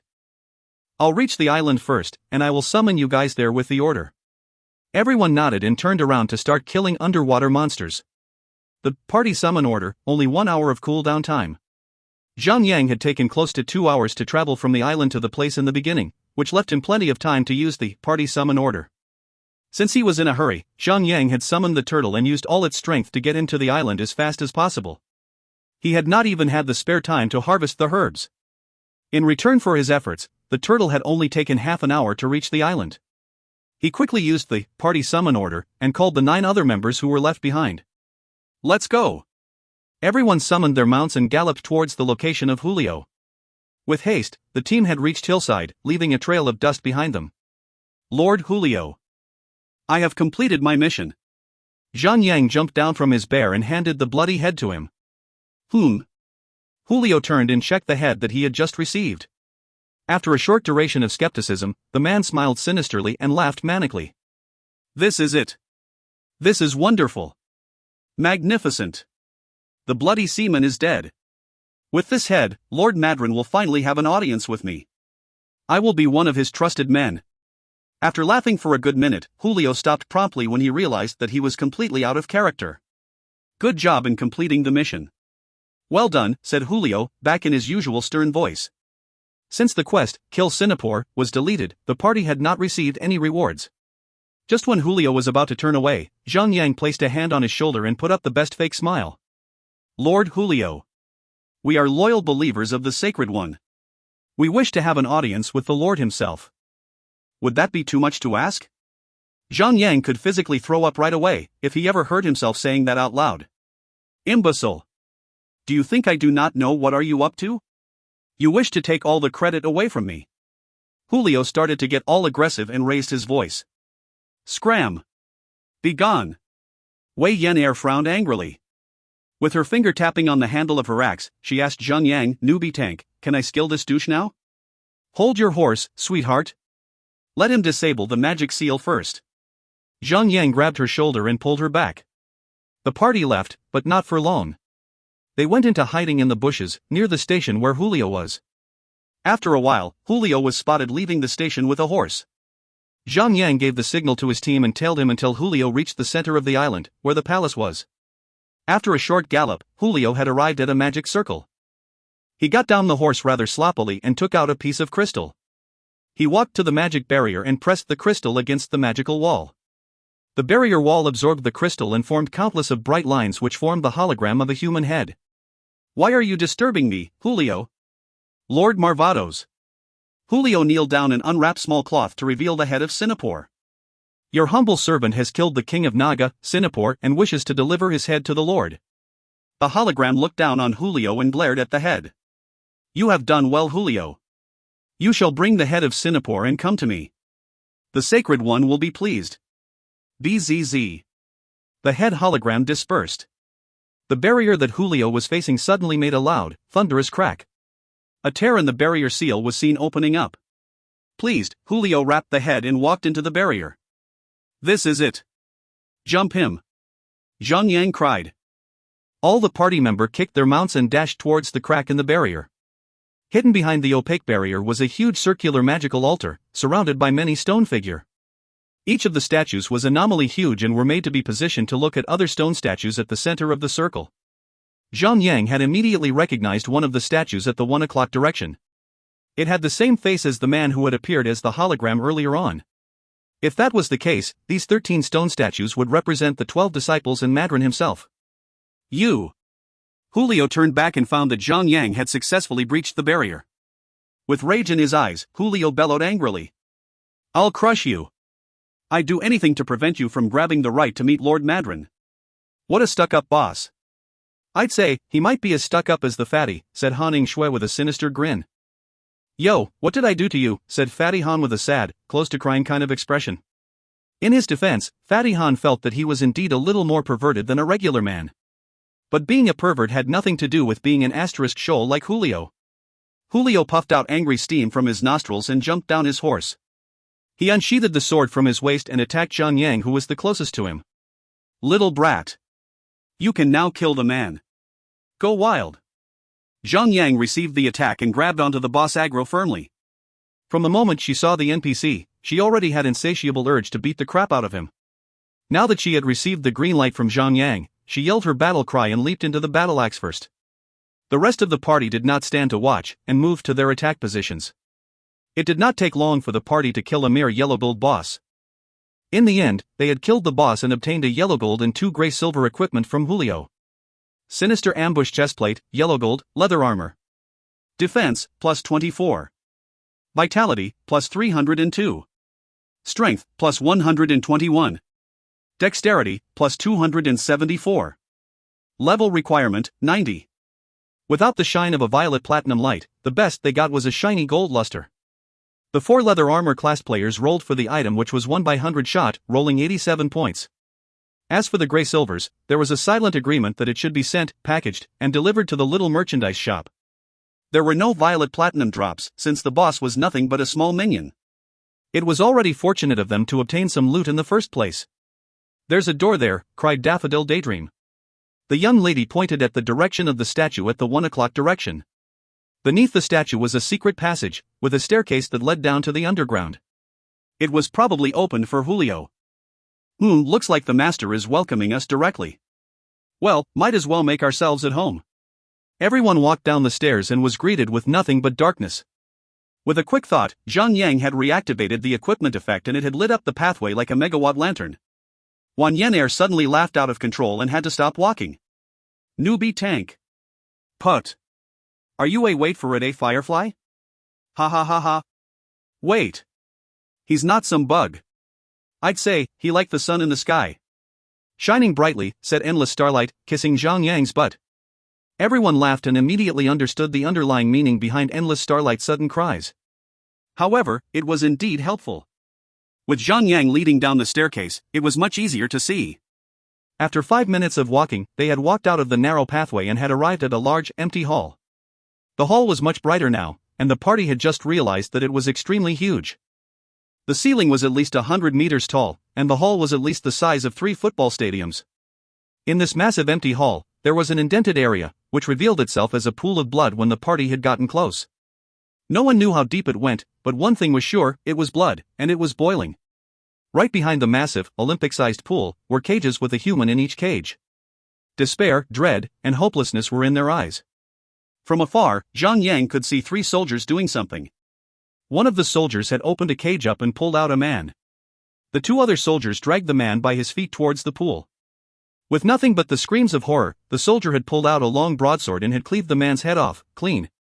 Thud, rolls splash. The head rolled on the ground and fell into the pool of blood. The soldier then picked up the headless body and tossed it into the pool as well. Not bad. A clean cut, today. Looks like you're getting the hang of it. Yeah. It's the sword, it's all about the sword. It's nice to have it sharpened once in a while.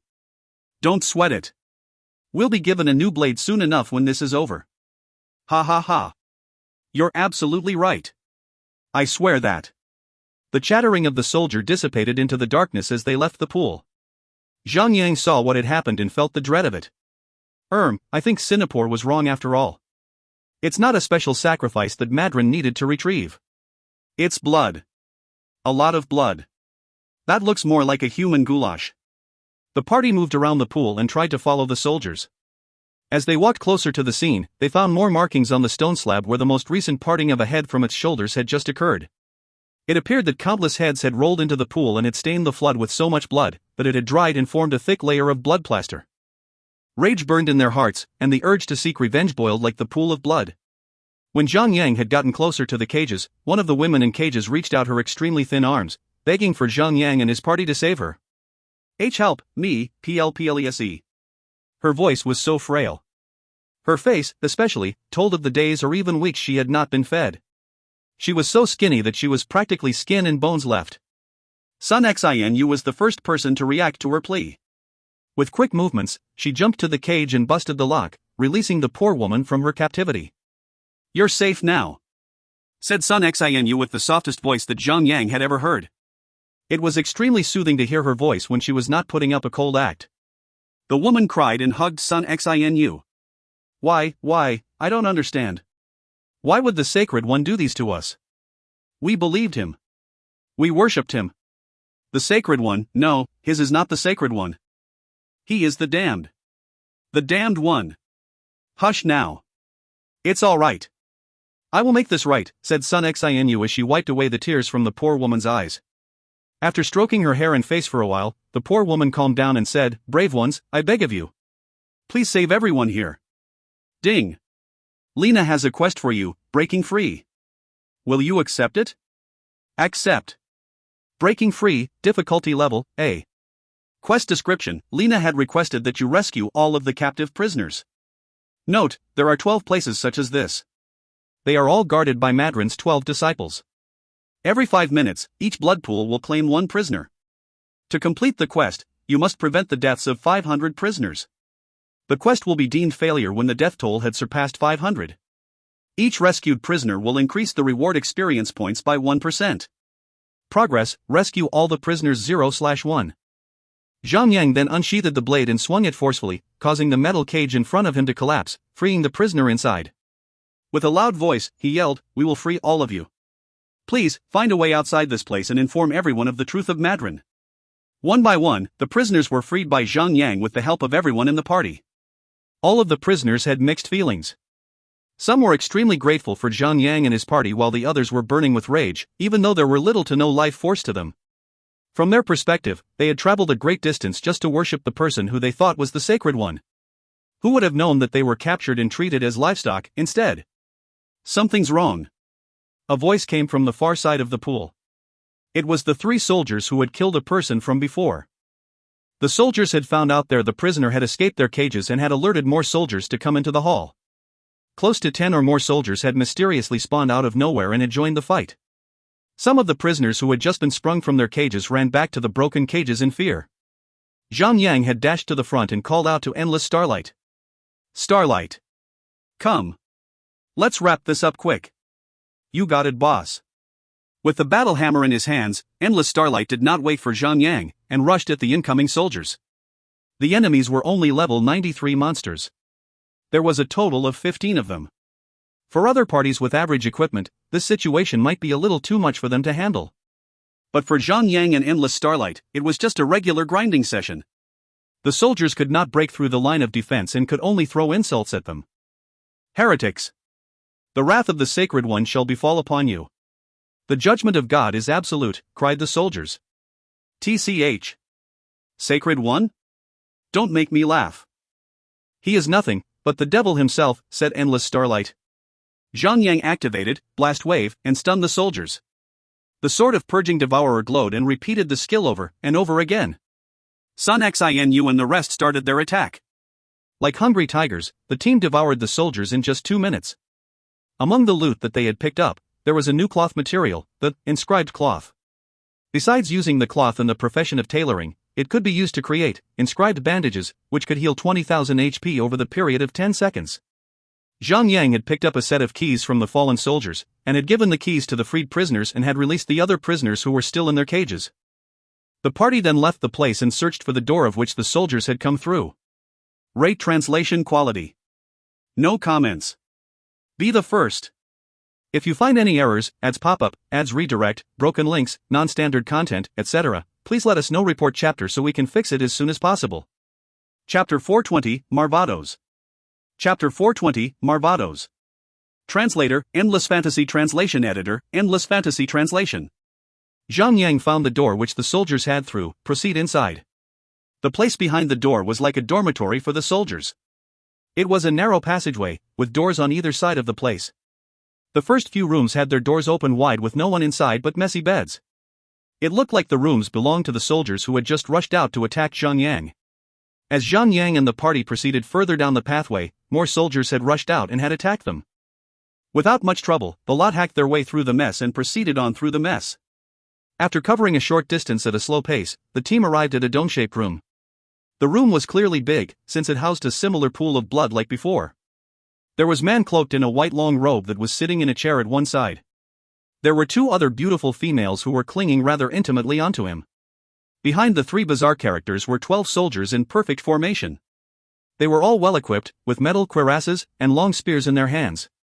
Marvados, Yellow Gold, Humanoid. Level, 95. HP, 1,900,000. Defense, 1,700. Armored Guard, Elite, Humanoid. Level, 92. HP, 200,000. Defense, 1,000. The boss was holding a wineglass in his hand that was filled with a liquid that shared the same color of blood. When the man noticed the presence of Zhang in the room, the guards were signaled with a snap of his fingers, and they had charged towards them. Marvados was cool and calm. While sipping his glass casually, he said softly, "I should have known that Julio would be dead by now." The guards had already surrounded Zhang and were pointing their spears towards the party, but they were not attacking. Zhang had not yet sheathed his sword. He swung the sword extremely fast and the blood flew off the blade and spurted on the floor. I do need to apologize for that. I kinda went overboard and accidentally killed the poor bastard. Marvados chuckled and placed the wineglass down. His death does not concern me. I had never had any inclination towards that arrogant man. The woman who was standing next to him took over the cup and the other had taken out a piece of white cloth to carefully wipe the corner of his lips. My lord. The guards that were waiting for the order from Marvados dared not act on their own will. Marvados stood up and thrust his hand out in a dramatic, anime-ish pose. Kill them. Yes, sir. The guards replied in unison and started their attack. A magical staff magically appeared in the hands of Marvados. With a quick glare, he bellowed, "The Sacred One's plan must never be foiled. Endless Starlight, take the boss. Kite him away." "Let me take on the guards," said Zhang. Zhang had no problem entrusting Endless Starlight to handle the boss, since it was only a mere yellow gold tier. With his current equipment, he could easily tank the boss without a need of immediate healing. Furthermore, Marvados was probably a magic type, having a magic class defender tank him would be wise. On the contrary, the 12 elite guards were a greater threat than the boss. Even though their HPs were not as long as the boss, together, their combined attack would prove lethal to any tank. Zhang had the better equipment and it would be logical to have him take the heat, instead. Got it, boss. Endless Starlight grabbed the boss' attention with a quick toss of his shield. The 12 guards had no original targets to attack in the first place. When Endless Starlight had tossed the shield and went up to the boss, they had went after him. Zhang quickly went up to the guards and activated Thunderstrike, inflicting the first aggro on the monsters, while also slowing them down. Futile resistance. Marvados scoffed and pointed his staff towards the group of guards saying, "The Lord decrees that those who devote their lives to serve shall gain his powers." Shring. A bright light came down from nowhere and struck the group, granting them a boost of power. Whatever buff Marvados granted, it had profound effects. The men had grown in size.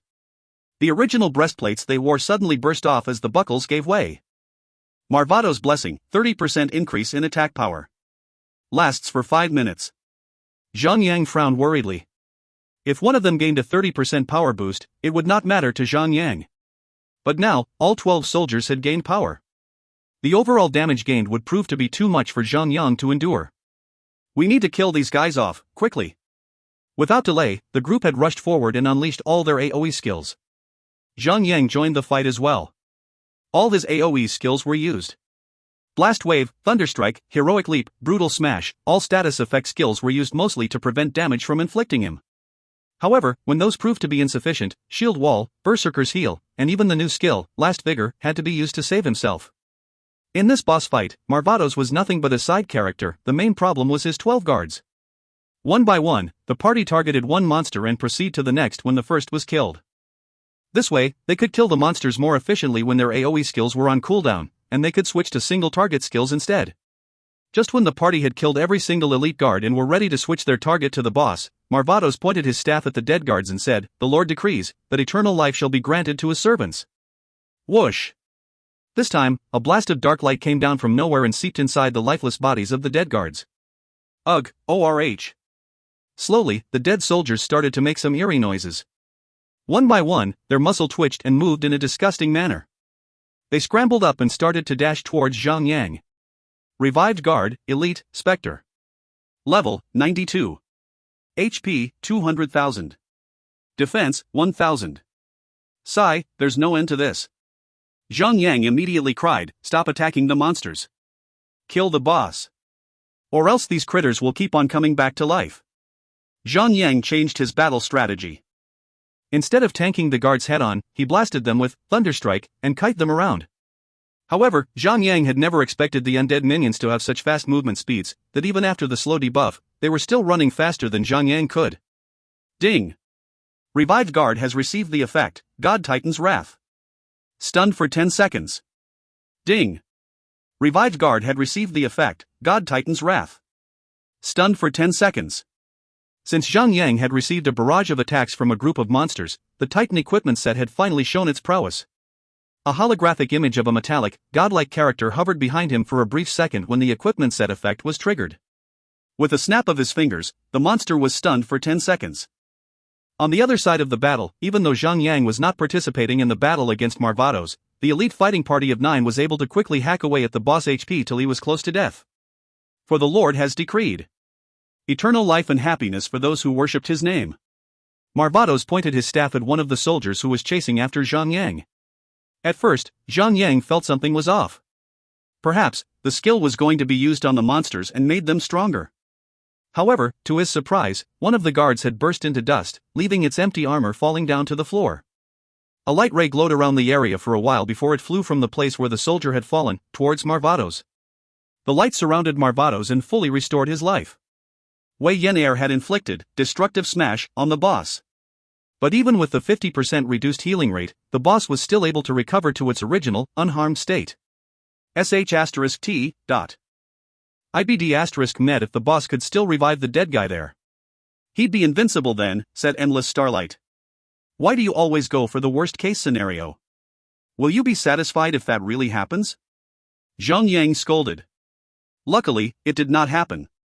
After a mere minute, Marvados' HP had plunged down again. For the Lord has decreed eternal life and happiness for those who worship his name. This time, the party was not surprised. Marvados had repeated the same skill, which had sacrificed one of the undead guards and had restored his HP back to full health. Thank God that this boss had only 1,900,000 HP. If it was a Violet Platinum tier with 9 million HP, we would have been in for a treat. That's nonsensical. A yellow gold boss would never be that OP. However, the boss would never bother about being OP, or not. It would only act as it was programmed, killing the players as swiftly as possible, and surviving by any means necessary. Luckily, the person tanking the boss was a defender with high magic defense. Fortunately, Endless Starlight had a strong equipment, and was able to defend the party easily. He did not need to ask help from Han Shui for emergency healing. On the other side of things, Zhang was under tremendous pressure from the monsters. Although now there were 2 fewer monsters to worry about, the pressure placed on him was still immense. His HP was being maintained by Han Shui, while being knocked back down by the monsters so rapidly, that his HP bar was like a pulsating heartbeat. Although Zhang was taking a beating, it was fortunate that Endless Starlight was facing next to no problems in facing the boss. The main healer for Endless Starlight, Fantasy Sweetheart, could take some time off him and heal Zhang with Regeneration and Holy Shield. At least, it could take some load off both Han Shui and Zhang. Zhang had no other choice but to bite down the hardship and push on until all the guards had been eaten by the boss. Slowly, and eventually, the boss had taken the 3rd, the 4th, all to the last one. As the number of soldiers decreased, so did the pressure on Zhang and Han Shui. After the last one was down, Zhang Yang and Han Shui did not immediately jump to the boss, but sat down and have a little time off to cool off their fatigue. The two of them were constantly on overdrive for so long and simply had to relax for a minute or two. Since the boss was only going to last for so long, Zhang Yang could take his rest without much worry. However, at 80%, the boss suddenly cast another spell. On the first day, the Lord commendeth. Let there be light. A blinding light burst out from the boss staff and had successfully blinded the party. No matter how quickly one could respond, the light would always be the faster. Everyone had to stop for a good second to cover their eyes, for it was incredibly bright. Blinding light causes the enemy to lose their sight temporarily. Unable to focus on a target for 10 seconds. The boss skill was not an attacking skill, but rather a temporary stun. The entire party had to stop attacking. In God's miracle, a player can only attack a target by locking onto a target. Losing their sights will lead to a disability of locking onto a target. Luckily, the party members were smart. Instead of locking onto a target, they switched to their AoE skills and targeted the floor around the boss instead. Although they could attack, the damage inflicted on the boss was only but a scratch. After 10 seconds, the blindness stopped and everyone was enraged. They cried angrily, throwing insults at the boss and releasing their frustration by hacking the boss even more furiously. The thought of using Dance of Heaven and Earth had crossed everyone's mind. Undoubtedly, it would kill the boss easily. However, this boss was just the first among the 12 disciples of Madron. If they used their trump card now, how would things be when they fight with an even stronger boss? 60%. The Lord said, "Give the earth water," and water filled the earth. Shang! Shang! Pillars of ice pierced out of the ground beneath them, and dealt as much as 12,000 damage to everyone. Han Shui and Fantasy Sweetheart had to jump into action to heal everyone before anything else. What the hell? This isn't water. It's ice. Don't be playing around with God's words, cried Fatty Han. Nee hee hee. I guess the boss has no knowledge of physics. Water has 3 natural states, said Wei Yin as she giggled happily. She was showing off her knowledge, since, among the party member there, she was the one who had just recently been in school, and had very limited time to act as a teacher herself. 40%. For the Lord granted the earth fire, and fire lay its fiery breath upon earth. Foom. Before the pillars of ice could disappear, cracks had started to appear on the surface of the ground. Without any warning signs, the cracks spewed strong tongues of fire which had scorched those that had not able to dodge in time, for 12,000 damage. Like frightened chicken, everyone had jumped on their feet and had started running around in disarray. If you find any errors, ads pop up, ads redirect, broken links, non-standard content, etc., please let us know. Report chapter so we can fix it as soon as possible. Chapter 421, The Four Horsemen. Chapter 421, The Four Horsemen. Translator, Endless Fantasy Translation Editor, Endless Fantasy Translation. The system must be cheating. This boss must be a violet platinum boss, masking as a yellow gold. King Prick must be thinking of saving violet platinum equipment. That's why he paid the right people off to be classified as a yellow gold. T is still as difficult as a violet platinum fuck. Yeah. D*MN. It's not what we sign up for. Everyone was pissed off when the fight between Mardabos was so much tougher than Julio, even when both of them were of the same tier. 20%. The Lord had wished for land, and the earth sprung new land for the Lord. Right after the boss had finished talking, a large meteorite fell down from the sky, smashing down on them. From the words that the boss had just said, they were expecting something to come out from the ground. None of them was prepared to defend against the falling rocks. It was not one, but an endless cascade of falling rocks. The skill dealt the same basic damage as the previous skills that the boss had cast, but compared to the ice pillars and the flaming tongues, this meteorite shower was falling continuously. Eventually, it proved to be impossible for both Han Shui and Fantasy Sweetheart to heal everyone. Zhang Yang and Endless Starlight had already used Vanguard's aggression during the previous skills. Luckily, Zhang Yang was still able to use, rearm, and reactivated Vanguard's aggression, just for one last time. A blue spherical barrier was placed and had protected everyone. However, safety was nowhere to be seen. By the time the barrier had expired, the meteor shower had not yet finished falling. However, during the protective duration, Han Shui and Fantasy Sweetheart were able to heal everyone. After Vanguard's aggression had ended, the continuation of the meteor had dealt so much damage that the party had lost the HP they had painstakingly recovered. The decisive moment had arrived, just when both sides had little to no HP left. The party was left with a few drops of HP, while the boss still had over 4%. Zhang Yang and everyone else gritted their teeth hard and rushed forward without the need to care about their lives any longer. The last spurt of power had cost them 100 shots in Daffodil Daydream. After the boss was killed, everyone still stared at the corpse warily. Taking the chance they had quickly taken out recovery snacks, and had healed themselves with every second they had. There was lingering silence among them, and no one was willing to let their guards down. After a good long while, everyone finally relaxed. However, there was still tension between them. If the boss had such a strong power since the first half of the battle, he would have already wiped them all clean before Marvados was even required to heal himself with the soldiers' lives. If the first boss was already this tough, how would it be for the next 11 bosses? Compared with the rest of the party, Wei Yen, being the youngest and most carefree person, had skipped towards the battle drops while whistling happily. Boots of meditation, yellow gold, cloth armor. Defense, +8. Vitality, +151. Intelligence, +137. Spirit, +60. Level requirement, 90. Even though it was not a violet platinum tier, this level 90 yellow gold equipment was still an incredibly good item, even by the current standards. The boots was then given to Fantasy Sweetheart. The sweet, busty girl then bowed down happily and thanked everyone for the item. Her actions were earnest, yet her movements were so aggressive that she did not realize that her gigantic badahunkers were bouncing around, causing the pervy fatty and endless starlight to cover their pants. Han Shui sneaked a peek at Zhang Yang and whispered in his ears. Don't stare too much though, you might be hypnotized. Ho ho ho. Jealous much? For she still has it, and you've lost it? Lost it? I did not lose anything. I can get it whenever I want. Nope.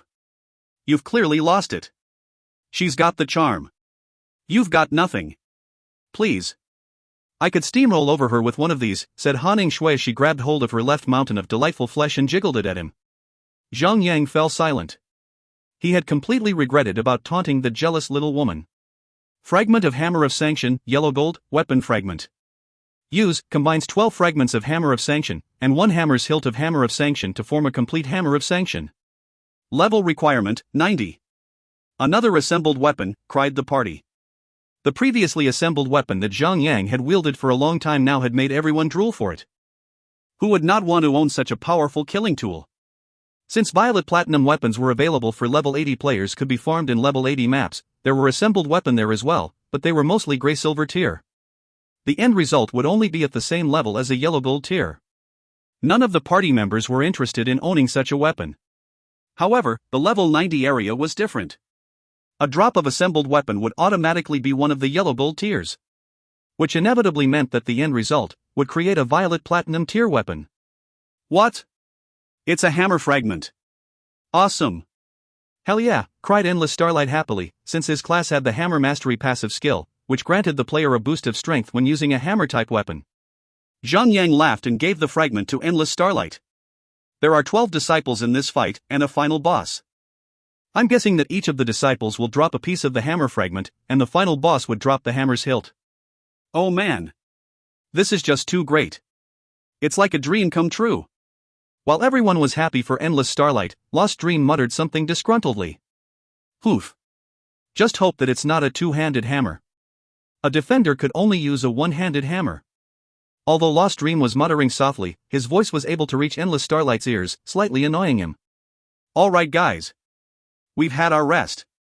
Time to move on, said Zhang Yang. He sensed something was coming up between the two of them, and tried to prevent something that might affect the party's performance. They still had 11 more disciples to kill. Zhang Yang led the way, while Endless Starlight was the rear guard. The party moved in a single file and proceeded beyond the dome hall. After passing a doorway, the team was immediately ambushed in the dark. There was not enough light to see the enemy. However, it did not take long before Zhang Yang realized that the pathway was the same as the previous pathway that had led them to the dome hall. It was another dormitory for the soldiers. Zhang Yang and his team lowered their guards a little, since the enemies were the same elite soldiers that they had fought before. With no trouble, Zhang Yang slashed his way forward, collecting more inscribed cloth, before coming upon a large room. The room was an exact copy of the first gigantic hall from before. It had the same blood pool, and a ridiculous number of cages that were all filled with prisoners. It was all a repetitive process. Zhang Yang and the party members silently split up to rescue as many prisoners as they could. Amid the chaotic rescue came a group of 12 elite guards, who were all killed by Zhang and the team with relative ease. After they were done with the guards, the party continued to release all the prisoners, and went to the same doorway from which the guards had just come out from. They walked down a similar pathway with the same dormitory, and came to a similar dome-shaped hall, except for one issue. The boss was nowhere in sight. Everyone started to get a little worried. Bury the secret was the quest that the party had accepted.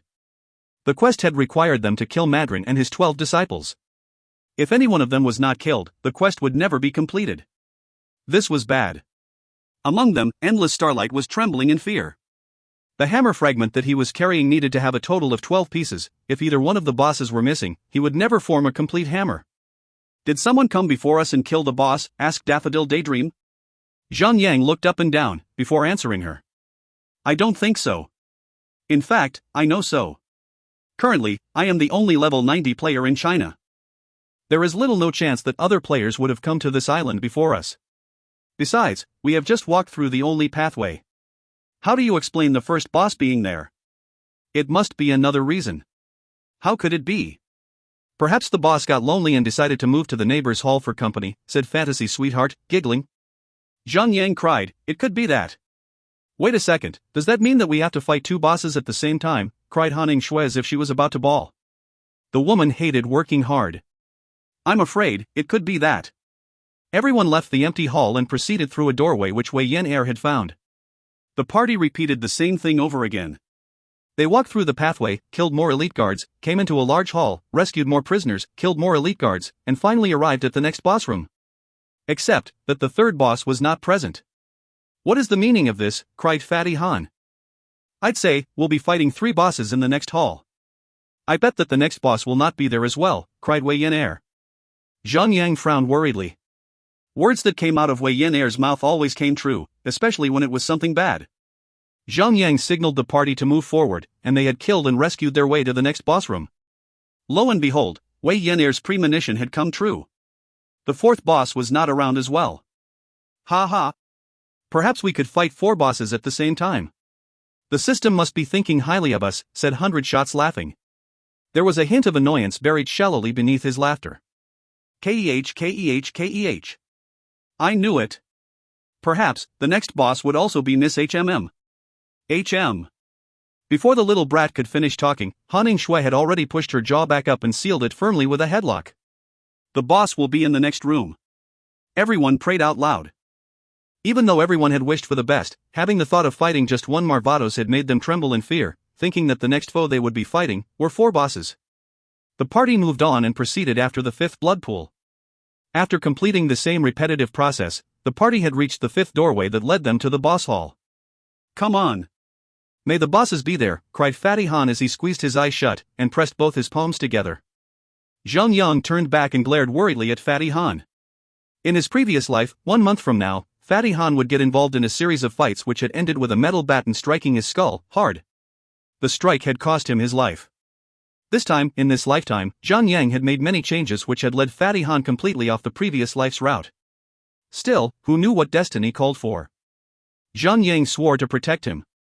He had to prevent the incident from happening at all costs. No matter what happens, Zhang would not let Fatty Han get into any fight. After the party proceeded through the doorway, they arrived at the 5th boss hall. Expecting the worst, Fatty Han opened his eyes and had never felt so happy to see a boss. Still, the horror of facing 4 bosses at the same time had kicked in. All 3 bosses that were missing from their halls were all there, with the 5th boss. Belroy, the 4 horsemen, yellow gold, humanoid. Level, 95. HP, 1,900,000. Defense, 1,700. Note, one of the 12 disciples. The other 3 bosses, lined up in a straight line, were Mecha, Grey, and Cindy. All of them carried the title, the 4 horsemen. They were all level 94 yellow gold tier, and were riding large handsome horses, hence the title. There were large swords on the side of the horses. Crap, it's really 4 bosses, said Fatty Han. Everyone had mixed feelings about the boss. Even though they were hoping that it would be 4 bosses, but at the same time, they had wished that it would not have to come to that. Let's just be thankful, it's 4 instead of all 8, said Daffodil Daydream firmly, even though she herself was trembling with fear. Hold up. There's an aura effect on the boss. If you find any errors, ads pop up, ads redirect, broken links, non-standard content, etc., please let us know. Report chapter so we can fix it as soon as possible. Chapter 422, Overwhelming Aura. Chapter 422, Overwhelming Aura. Translator, Endless Fantasy Translation Editor, Endless Fantasy Translation. Gluttony Aura inflicts the status effect of gluttony every 3 seconds on any target within the aura ranged. Gluttony will decrease 1% of the target's attack power. Maximum stack, 50. Additional attack buffs will be granted to the aura's owner whenever one of the following auras is applied on the target: Greed Aura, or Slayer Aura, or Destiny Aura. 2 auras, 50% bonus attack. 3 auras, 100% bonus attack. 4 auras, 150% bonus attack. Aura radius, 20 meters around the owner. Gluttony Aura belong to Belroy, while the other 3 auras belong to the other horsemen. As the aura skill description depicted, if more than one aura is stacked, the bosses would gain an attack bonus buff. Greed Aura would cause players to receive a stackable debuff, just like Gluttony. Greed would cause players to receive additional damage received by 1% per stack, with a maximum of 50 stacks. Debuffs will stack once every 3 seconds. Slay Aura would inflict direct damage of 3000 chaos damage every 3 seconds.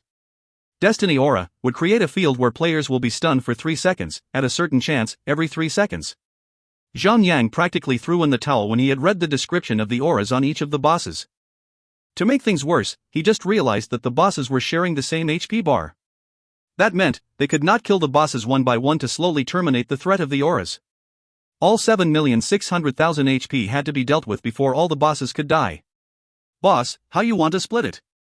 You take 2 or 3 at the same time? Asked Endless Starlight. Without a doubt, these bosses had to be kite away from each other to prevent the aura from stacking on each other. If each of the bosses gains a 150% attack power boost, the team would not even last for 1 minute. Zhang thought of a strategy for a long time before talking to Endless Starlight. You'll take on Mecha. I'll let my mythical turtle tank Cindy. I will take on Belroy and Grey at the same time. These 4 bosses share one single HP gauge.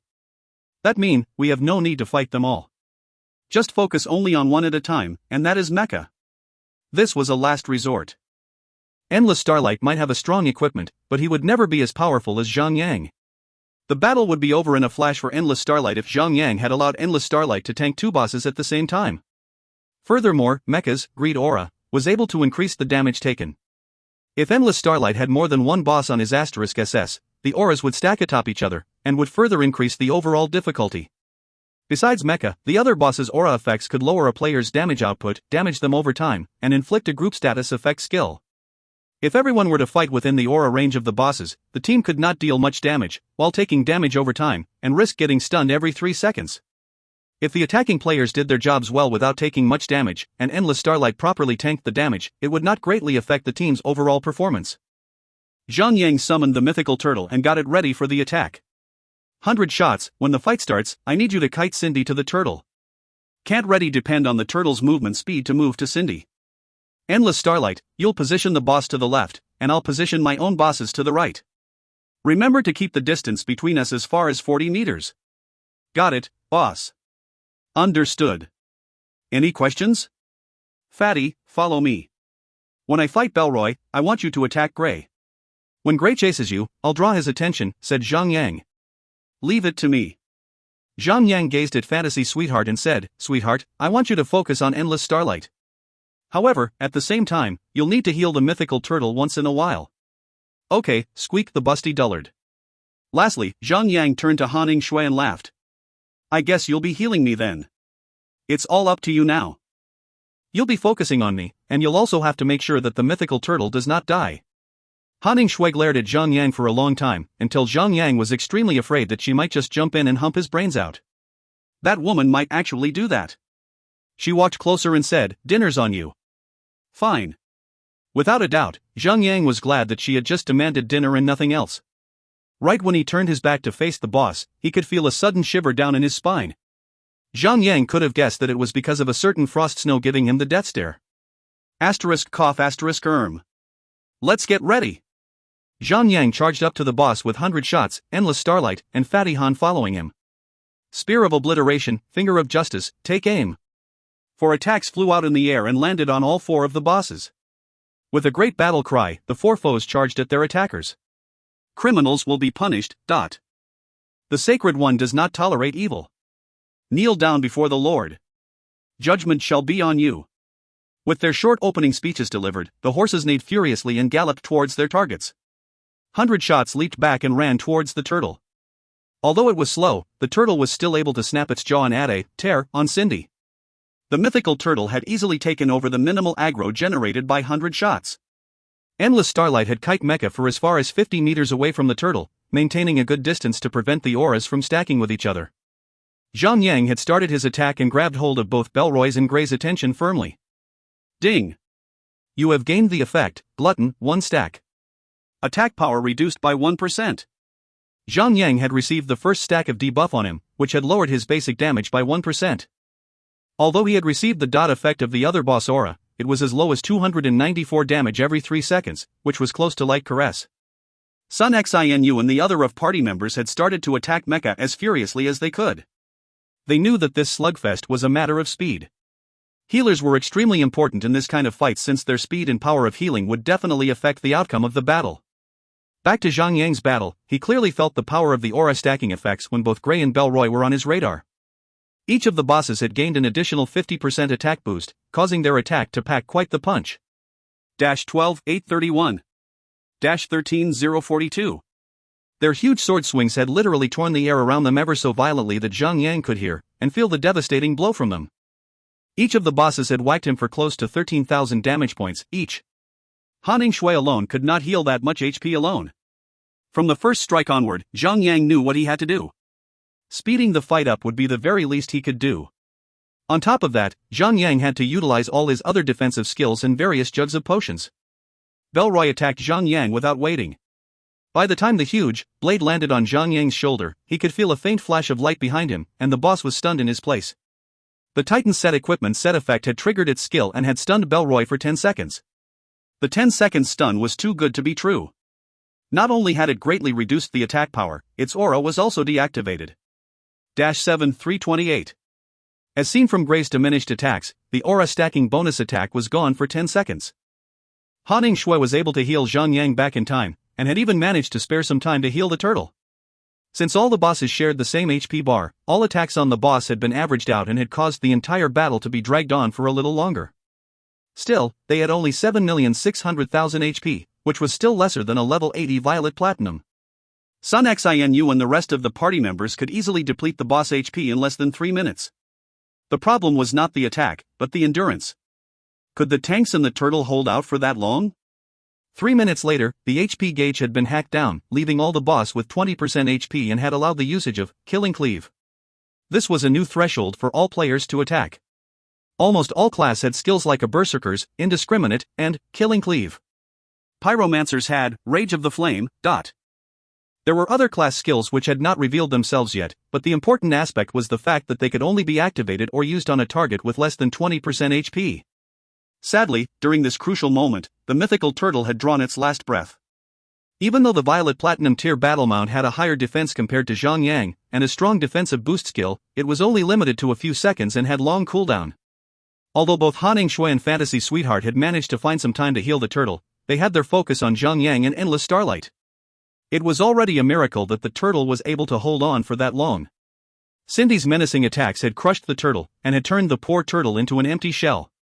Victory shall be granted to those to worship the Lord.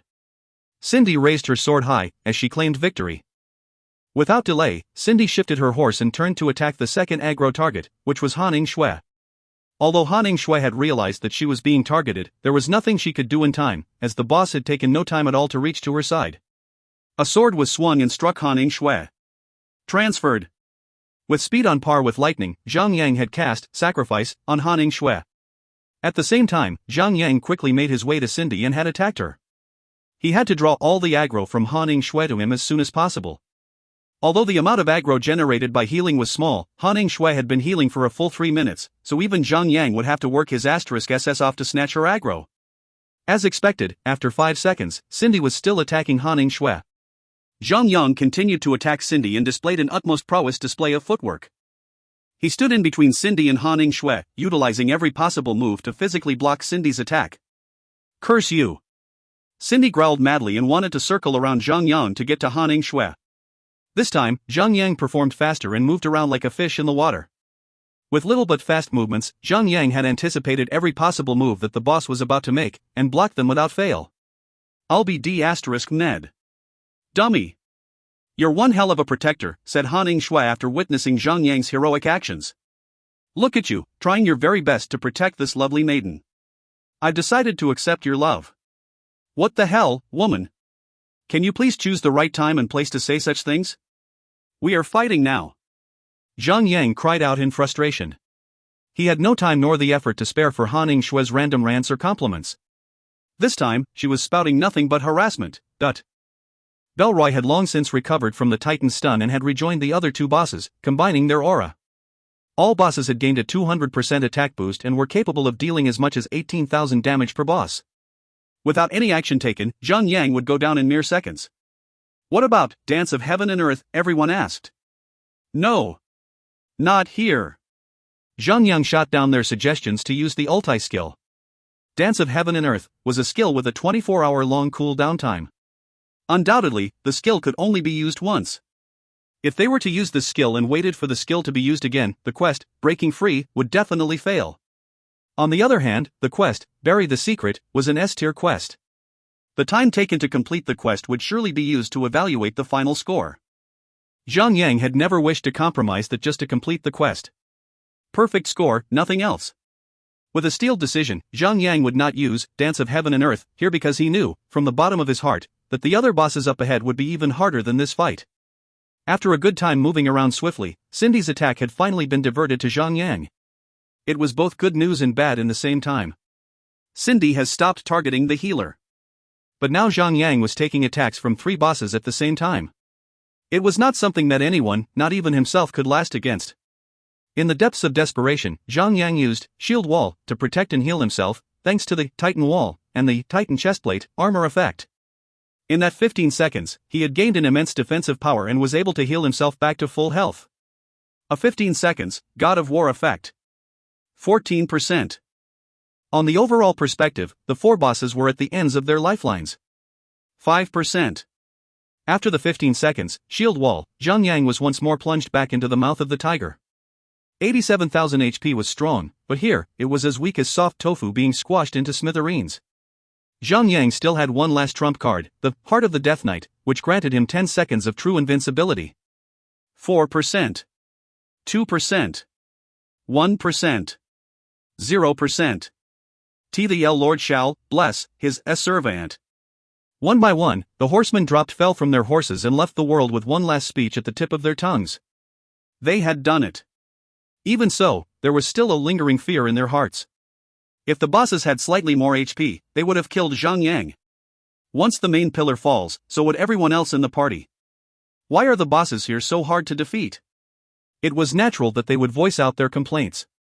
Compared to the other yellow gold bosses that they had encountered before, it was heaven and earth. It would better for the system to just change their tier to Violet Platinum instead of hiding it behind a mask. "How should I know?" said Zhang Yang. Level 90 was just a brief period. Once players had surpassed level 100 and entered the Chaos Realm, the difficulty of all the monsters and boss would have a major upgrade. Perhaps, the system had made the bosses here harder to defeat, to allow a certain level of adjustment for the player to get used to. After all, yellow gold bosses were being seen more frequently than before. What was the use of just increasing the difficulty then? It may be frequent, but the number of bosses would never be too many for everyone to fight. As such, close to 90% of players around China had never fought a battle as hard as Zhang Yang and his party had just been through. Enough sulking. Let's check out the boss drops. The chirpy voice belonged to none other than Wei Yin Air. As expected and predicted, each boss dropped one fragment of the hammer. Endless Starlight had swept them all and had collected a total of 5 pieces. The man was so happy that his smile had closed his eyes shut. Evil Breaker Glove, Yellow Gold, Leather Armor. Defense, plus 24. Vitality, plus 151. Strength, plus 137. Dexterity, plus 60. Level requirement, 90. Sun Xin, you had a pair of level 80 Violet Platinum gloves and had no need to participate in the rolling for the item. Fatty Han, 100 shots, and Lost Dreams rolled for it, and 100 shots won the item. Ring of Grandiose, Yellow Gold, Ring. Vitality, plus 76. Strength, plus 68. Dexterity, plus 68. Equip effect, grants a 1% chance to inflict 10,000 shadow damage on every attack. Upon successful proc, a magic shield will be cast on the user which will absorb 10,000 damage. The shield will last for 30 seconds, or after 10,000 damage points have been absorbed. Level requirement, 90. This is a bloody good ring. It was good. The effect itself was enough the ring to be a violet platinum tier. However, the 1% proc rate was too low. If you find any errors, ads pop-up, ads redirect, broken links, non-standard content, etc., please let us know. Report chapter so we can fix it as soon as possible. Chapter 423, The Three Saints. Chapter 423, The Three Saints. Translator, Endless Fantasy Translation Editor, Endless Fantasy Translation. I'd say, the price for the ring could go as high as 100,000 gold coins. I'm sure there will be people fighting for it, said Fatty Han as he examined the Ring of Grandiose. Fatty Han's logic was right on one aspect. Rings and accessories were rare drops. Players would definitely put on a high price for it, even though it was not a violet platinum tier. Fatty bro, I think you're missing one digit, said Daffodil Daydream. Huh? What? You're saying the ring is actually worth more? Fatty Han asked curiously. Zhang Yang nodded. Don't be surprised, but a ring like that would fetch prices as high as 1 million. However, I urge that we do not sell the ring just yet. Since neither of you have a violet platinum ring, might as well use this for the moment. Until the day we can get a better one, we shall keep this. But, little Yang, by the time we farm for new rings, this one would not be worth selling anymore, said Fatty Han with a bitter sad face. Zhang Yang cocked his head and frowned. Don't tell me that you already used up all your money. Fatty Han smiled. No. But what's wrong in earning more? There's no limit to how much you can make, right? Wei Yenair had picked up 2 more yellow gold equipment, but neither of them was good. One silk armor had too much spirit, and the other heavy armor added magic defense. Both of these 2 equipment were considered dissonant stats, and everyone agreed to put them up for sale in the little merchandise shop. Let's go. There's no time to waste. We have 8 more bosses to kill. The party proceeded on and had repeated the entire rescuing process, and came to the 6th blood pool. After they had made their way to the boss room, everyone was stunned, and filled with dread and horror. The boss room was empty. Oh God. Don't tell me. F***ck my life. Sigh. Fatty Han cried angrily and said, Little Young. Don't tell me that the future boss fights will be in groups? What do you think? Of course, it will be. Duh. The party proceeded on to the next pool, and the next one after that, and had still not encountered any bosses, even after the 8th boss. Crap, are we going to fight 5 bosses at one go? Everyone stared at Fatty Han with a sudden burst of anger but simmered down quickly. They knew that it was not Fatty Han's fault. Truthfully speaking, they were thinking the same but had remained quiet about it. After the 9th pool, Zhang Yang and the party came into the boss room. Everyone let out a sigh of relief when they saw the bosses. There were only 3 in total. Rayleigh, Shield of the Three Saints, Yellow Gold, Humanoid. Level, 95. HP, 3 million. Defense, 3,000. Note, one of the 12 disciples. Dolor, Spear of the Three Saints. Level, 95. HP, 3 million. Defense, 1,500. Note, one of the 12 disciples. Cherry, Wings of the Three Saints, Yellow Gold, Humanoid. Level 95. HP, 3 million. Defense, 1,000. Note, one of the 12 disciples. As the title suggested, Rayleigh was a Guardian-class boss. He wielded an axe in his right hand and a shield in his left.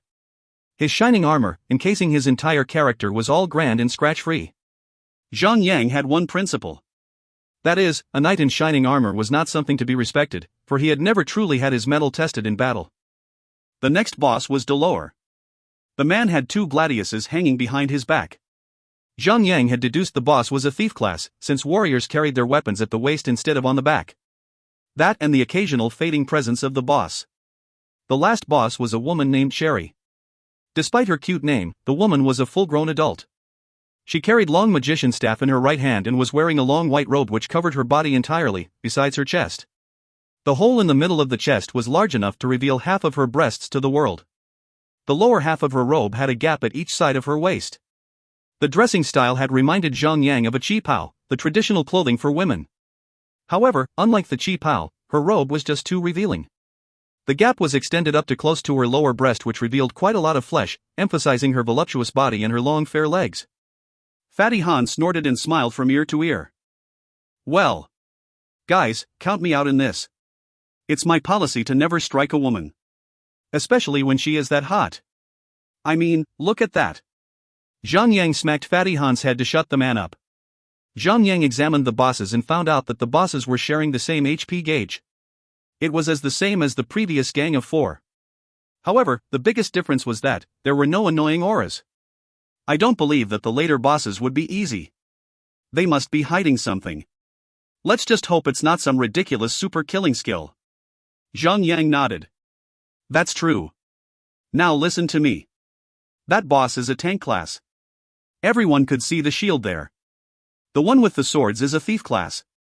The woman should be a magic user, but I'm not sure if she is a healing type or an attacking type. But, based on my judgment, I'm guessing that she should be a healer. A tank, an attack, and a healer should be a perfect formation. He continued, Endless Starlight, I want you to kite Rayleigh. That boss is a tank class, so I'm hoping that its attack will be lower, to trade for its high defense. I will handle both Dolor and Cherry. Everyone else should focus all their fire solely on Cherry, for she has least defense among the boss. Understood. Everyone understood. Truthfully, there was no need for Zhang Yang to even explain, since that was the most common battle strategy. Hit the healer first, and then the attacker. Leave the tank for last, since he should pose no threat to the party. Alright, if everyone is ready, let's begin. Foolish mortals! How dare you defile the temple? I hereby represent the Sacred One in laying judgment upon you. In the name of the Lord, the light shall purify your malicious presence. Be gone. Maverick. The battle started with the boss's individual speeches, and they rushed towards Zhang Yang and Endless Starlight. The entire battle scene had changed. Not in terms of system UI or battle strategy. It was just the atmosphere of it. Endless Starlight was silent and stoic. Wei Yenair was not making any noise or doing any annoying gesture. She was calm. After the party had been through several battles, this one was of the times that they knew a trivial mistake would lead to a catastrophe end. Everyone had the same glint in their eyes. The same when soldiers go to war. Determination. In just a few steps, Cherry had stopped running and had pointed her staff at Zhang Yang from a good distance. From the progress bar appearing on her head, Zhang Yang had determined that Cherry was a priest, since the spell that she was casting was called Punishment Ray. That and her righteousness speech. Dolor, on the other hand, had vanished without a trace and entered stealth mode. Zhang Yang gripped his sword tighter and activated Charge. Instead of Zhang Yang, the rest of the party had a tenseness in their heart. At such a close range, Zhang Yang would not dodge the attack. Zhang Yang swung his sword hard and laid down the first attack. With a quick spin in the air, Zhang Yang slashed his sword downward and attacked with the first, cripple defense. Weep for your sins. Surrender yourself to the power of the Lord. Cherry had just finished her spell and a bright light blasted off her staff. In the split second, everyone, including Zhang Yang, was prepared for the worst. Hanning Shui had already prepared to cast a healing spell on Zhang Yang if her power was too strong. 9-4-11. As the damage text floated away from Zhang Yang's character, everyone sighed with great relief, as the damage was not at all devastating. During that time, Dolor had appeared with a puff of smoke and had knocked Zhang Yang's head with the sword's hilt, successfully stunning him. Zhang Yang was not prepared for that, since he was too focused on the Cherry's Punishment Ray, but Dolor danced around swiftly, as how a thief would do after they have managed to ambush their enemy. Each of the sword slashes had dealt close to 10,000 damage. Dolor had gained a buff. 30% increase in attack power, which lasts for 10 seconds. It was the same as a player assassin. Every time they appeared from stealth, they would gain a similar buff. Without delay, Zhang Yang used Warrior's Will to free himself from the stun. There was a good reason for him to do so, even though the stun duration was only 2 seconds. Stunning duration was shortened by 50% due to the equipment effect of Heart of the Death Knight. Zhang Yang had not attacked Dolor. If he had not freed himself to attack him, Dolor would immediately attack Hanning Shui, since she would heal Zhang Yang and gain aggro from Dolor. Zhang Yang had to build aggro on him to prevent Hanning Shui from being attacked. Zhang Yang slashed and activated Horizontal Sweep and damaged both Cherry and Dolor for 8,412 and 8,134 respectively. With that, Zhang Yang could have an ease of mind to let Han Shui heal in without any interruptions. Right then, Sun Xianu and the rest of the party had arrived and started their attack. Melee attackers went into position and laid down a flurry of attacks. Humph. No matter how many of you there are, in the presence of the servant of the Lord, you are nothing but ants. Cherry scoffed arrogantly and struck her staff into the ground. Right at the moment when Sun Xinu's blade was about to reach her back, a bubble grew from under the staff and pushed everyone away at an intense speed, damaging them for 20,000 holy damage. Everyone was thrown 10 meters away from Cherry. Whoa! A priest isn't supposed to do that. This isn't fair at all, cried Fatty Han. Luckily, both Han Shui and Fantasy Sweetheart were long-ranged supporters. Even though they had taken 20,000 damage, it was no trouble for the two healers to bring their HP back to full capacity. After being healed, Sun Xianu and other melee fighters rushed back to the fight. Luckily, Cherry's barrier-like skill was not used frequently. All the melee fighters were able to attack her without being blown away again. Dolor had all the thief skills a player would. After having his stun removed, Dolor stunned Zhang Yang once more with Kidney Shot, stunning Zhang Yang again for 6 seconds. However, having Heart of the Death Knight, Zhang Yang was only susceptible to 3 seconds of stun. 3 seconds later, Zhang Yang countered Dolor's furious attacks to prevent him from losing too much HP and Dolor from gaining too many combo points. After 10 seconds, Dolor vanished into the shadows once more. Unlike players, the boss movement speed was too quick for Zhang Yang to react. Dolor had appeared almost instantly as soon as he had vanished and had bashed Zhang Yang, stunning him for 4 seconds. Even though Zhang Yang had half the stunning duration, being stunned while he was attacking was extremely annoying. Imagine an actor who was acting passionately and asked to stop suddenly just because the director said so. Still, as annoying as it may be, Zhang Yang was unable to do anything. Although Warrior's Will had been leveled up to max, it still had 60 seconds of cooldown time. It could not dispel the stun as frequently as to how the boss could stun. It was already a miracle that he could possess the passive skill that reduced half of all status effect skill. At the other side of the battle, Endless Starlight was facing with a little bit of trouble. Rayleigh had been repeatedly using Brutal Smash on Endless Starlight, stunning him for 4 seconds per skill use. The skill had a 2 minutes cooldown time, yet the boss was using it every 20 seconds. Endless Starlight had finally felt the immense annoyance after being stunned for 4 times. Once Endless Starlight was stunned, even for a 4 seconds period, Rayleigh would completely ignore him and proceed to target the next target in the aggro list. There was once when Endless Starlight was stunned, the boss had almost killed Fantasy Sweetheart. Luckily, Zhang Yang was quick enough to cast Sacrifice to divert the damage to him instead. After getting used to all of the boss's skills, Zhang Yang moved closer to Endless Starlight and allowed him to take on all 3 of the boss simultaneously. The benefit for him in doing so was to allow Zhang Yang to hold on the aggro of Rayleigh. Once either one of the tanks gets stunned, Rayleigh will proceed to target the second target in the aggro rank. Zhang Yang was hoping that Rayleigh would target either him or Endless Starlight instead of the other low HP players. He had already spent Sacrifice and cannot save anyone within the 1 minute cooldown period. Secondly, the AoE skills, Horizontal Sweep and Tornado Cleave, could deal better damage when all of the bosses are gathered together in one place. Those 2 skills were, after all, the ultimate AoE skills among the group. Rayleigh, protect me! 60 seconds into the battle, the boss's HP bar had dropped down to 73%, and Cherry suddenly cried for help. I listen and serve. Rayleigh responded and cast Sacrifice on Cherry, as he was still fighting Endless Starlight. Having a protective barrier, Cherry immediately stopped attacking and cast a skill called Holy Starburst, with only 5 seconds of casting time. The boss is protected by Sacrifice. We cannot disrupt her, cried Lost Dream. He had already used Low Kick on the boss but was only rewarded with the word transferred. The skill was diverted to Rayleigh instead. Embrace the power of the Lord. Cherry's Holy Starburst was completed after everyone had tried to cast their disruption skills. A ball of bright light erupted out of her body and split into 3 smaller balls of light. All of them flew to each boss. Plus 100, 000. Plus 400, 000. Plus 400, 000. 3 high-valued healing texts popped up on all 3 bosses, healing them for a total of 900,000 HP. On average, their shared HP bar was raised back to 83%. Crap! The healing skill had proved to be so strong that everyone was spouting insults and curses. Luckily, Cherry had the effect of Destructive Smash on her, causing her to receive 75% reduced the healing effect. If Zhang Yang had not struck her with the skill, the bosses would have healed 1,200,000 HP. Even though the bosses did not possess any auras, they were strong. They also fought in an uncannily similar manner to that of a player's party. If you find any errors, ads pop up, ads redirect, broken links, non-standard content, etc., please let us know. Report chapter so we can fix it as soon as possible. Chapter 424, Rain Down, Hell from Above. Chapter 424, Rain Down, Hell from Above. Translator, Endless Fantasy Translation Editor, Endless Fantasy Translation. Making complaints now would not do anyone any good. Since the boss was designed to be that way, they could only complain to the designers. Zhang shouted, "Little brat. Maintain, destructive smash, on Rayleigh." Okay. Wei Yan'er nodded her head vigorously and made sure not to waste any second of the skill's cooldown time. Now that they had formed a new plan, Cherry's Holy Starburst would heal one boss with 75% reduced healing, one boss with 50% reduced healing, and one boss receiving a full heal. Zhang Yang's plan would prevent an extra 200,000 HP from being healed.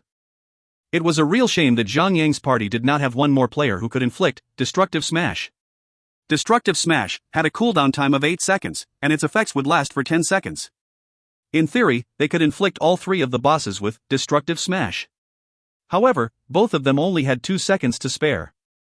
Furthermore, Dolor the Thief was extremely tough to detect, for he was always in stealth.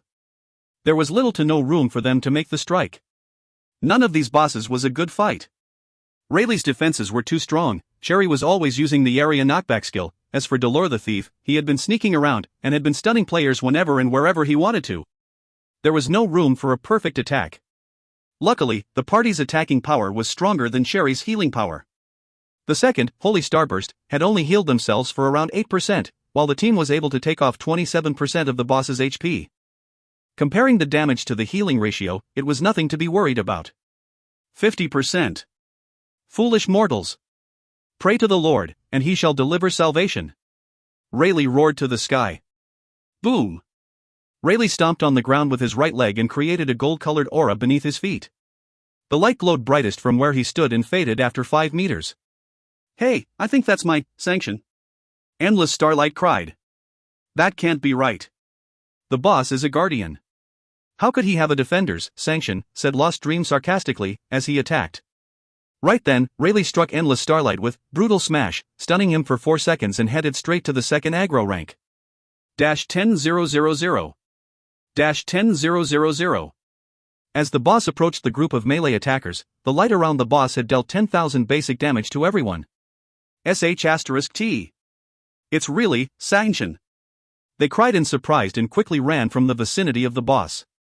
How could a guardian have a defender's skill? Fatty Han cocked his head. Zhang Yang laughed and said, "That's probably because the boss might be a defending guardian." What? Everyone frowned. They were not sure whether Zhang Yang was joking if he was being serious. Only Wei Yan'er had voiced out and asked, "Is there such a class?" After being stunned by the boss for 4 seconds, Endless Starlight had taken 4 seconds of sanction damage. Good thing that he was a defender with a high magic defense. Out of the 10,000 damage, Endless Starlight had taken close to 5,000 damage instead. Still, he had taken 4 seconds of sanction and had suffered more than 20,000 damage, which did not require any immediately healing.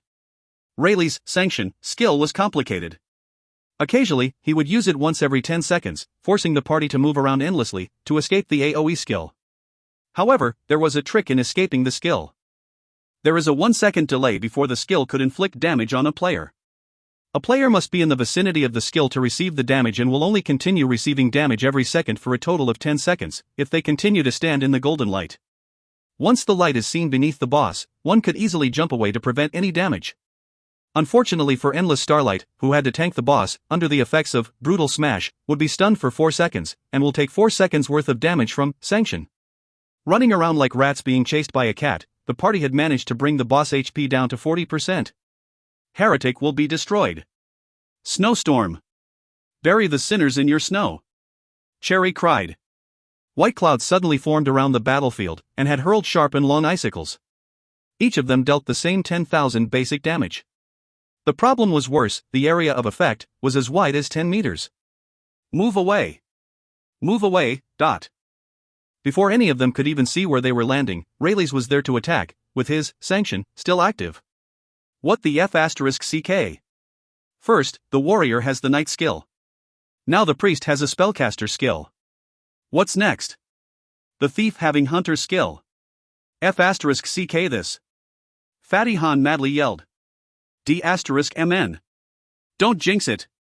Stupid pig. Unlike a player's Hailstorm, which required constant magic channeling, the boss's Hailstorm has only required a 2 seconds cast time of creating clouds above to continue hurling more sharp icicles down the earth, as the caster itself would be free to move around. In this case, Cherry was able to move around to attack and cast Holy Starburst. Everyone, including Zhang himself, had to run around like cats and dogs. Out of the party, Endless Starlight had the short end of the stick. Once he was stunned by the boss, he would be susceptible to both Sanction and Hailstorm. He would be killed by all the attacks. Zhang checked the situation and found that he was ranked second, behind Endless Starlight in the aggro list, for Rayleigh. Starlight. Kite the boss away. Previously, Zhang had dragged all 3 bosses together to inflict enough aggro and to maximize damage dealt by Horizontal Sweep and Tornado Cleave. However, now that 2 bosses had revealed a new skill, the strategy to optimize usage of the 2 AoE skills was no longer worth its toll. Got it, boss, cried Endless Starlight. He then dragged the boss away to the opposite direction.